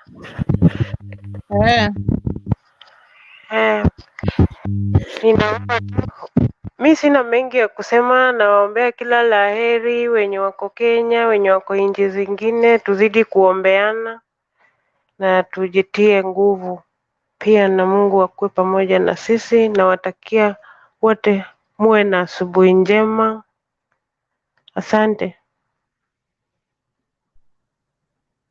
Okay, Mtembei. Mtembei, where are you? Mtembei, penye uko backstage unanipata?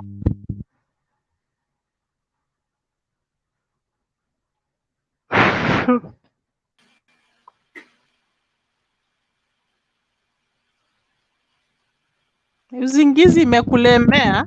Sawa. Haya. I think nimepata maoni kutoka kwa watu mbalimbali. Tafanya juhudi tupate the way forward. Wasichana watakaje kwa njia ya usalama wakiwa safarini.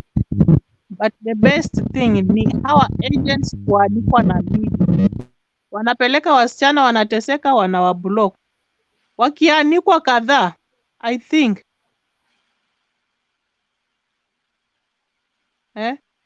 agents tu hawa wasichana watutumie hizi namba zao tuwatafute, then tuwaandike tu, tuwaweke openly each and every news reporting station, iwaanike tu, then I think hapo kila mtu ataingilia kati juu itakuwa over countrywide, worldwide, naelewa. Then wakianikwa hivyo, I think kuna wale wataanza kurekebisha juu utaona mtu anaona hey, hapa hapana. So tutaanza kuambia wasichana, ukipatana na agent fulani anakuambia anakupeleka Saudi Arabia, juu atakublock, achana na yeye. So tunafanya kuwachomea biashara na kuwabania biashara yao. Juu ni biashara, unaona hizo pesa wanaambia wasichana utapata 30k, utapata msichana analipwa 27, 25, 24. Hizi zingine zinalipwangwa huyu agent each and every month. Ako na wasichana over 50. Ni pesa ngapi anapata alafu anablock huyo msichana? Unaona sasa kama Naomi anasema sponsor wake alimwambia ya kwamba yeye si wake tena. Juu anajua hule mtu alicommunicate na yeye anafaa kumulipa hiyo pesa top up ya juu, hampei, hapati hiyo pesa. So hana faida na yeye, mbona amsaidie na hakuna faida anapata kwake, alitoka kwa hiyo nyumba alikuwa amempeleka yenye inampea faida. I think hiyo ndo the reason why. So yeye akikupeleka huko apate pesa, That's all. Mtembei watafute waanike, tuwaingilie, tuwashambulie kwa social media, na tuseme agent fulani asaipeleka mtu.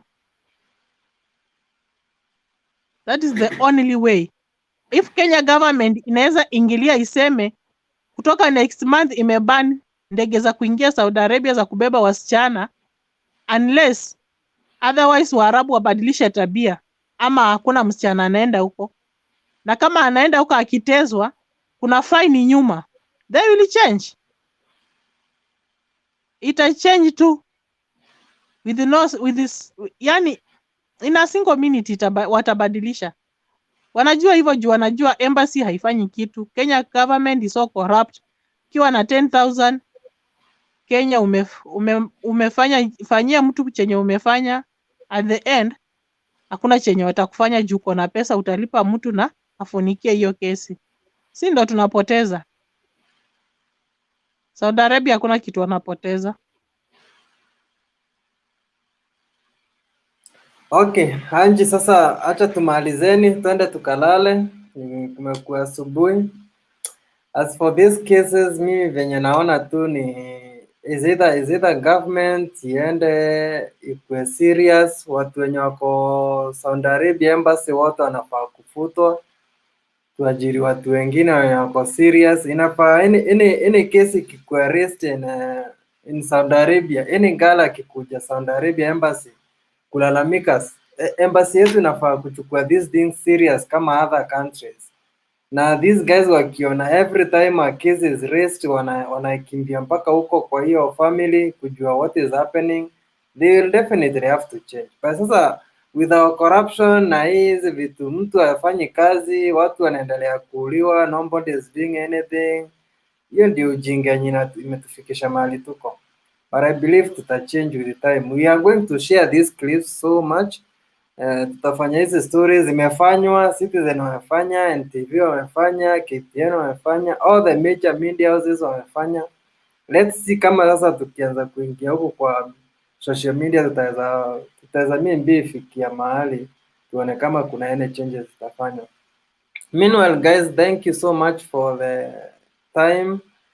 Nimefurahia mmekuwa hapa, mmeniweka kutoka saa 9, saa hii is almost 7 hours plus. Wow, go live. Yeah, 7 good hours and 7 hours 20 minutes actually. So good night everyone. Na wacha tukutaneni. We have to be doing so much of these stories. At least tuongee. Madada zetu wanateseka sana huko nje. So Naomi, I wish you the best. I know utarudi ukiwa salama. But ukirudi tafadhali, kama unataka kurudi huko urudi kivyako, ukuwe independent bila kutegemea mtu yeyote. I believe kuna sijui visa, sijui watu wanasema ni free visa ama zinaitwa nini, whereby you go and look for a job wewe mwenyewe. Otherwise, thank you so much. Na sijui ni siku gani tutafanya ya Saudi Arabia tena, but we will plan and have another one. Maybe each and every month we may be having one discussion about Saudi Arabia. Asanteni sana. So Mtembei, sisi tumeshukuru kwa kuwa mvumilivu, uko mvumilivu sana, that's why na unatujali maslahi yetu sisi. Unajua kama ni mwingine, hakuna mtu atataka kukosa kulala hiyo 7 hours alafu amekaa hapo kufanya hizo vitu tunafanya. Acha tu Mungu amani akubariki, akufunike na damu ya Yesu, uendelee kuwa na hiyo roho as you continue prospering with your work. I wish you all the best, Mr. Mtembei. Asanteni sana. Good night guys. Good night.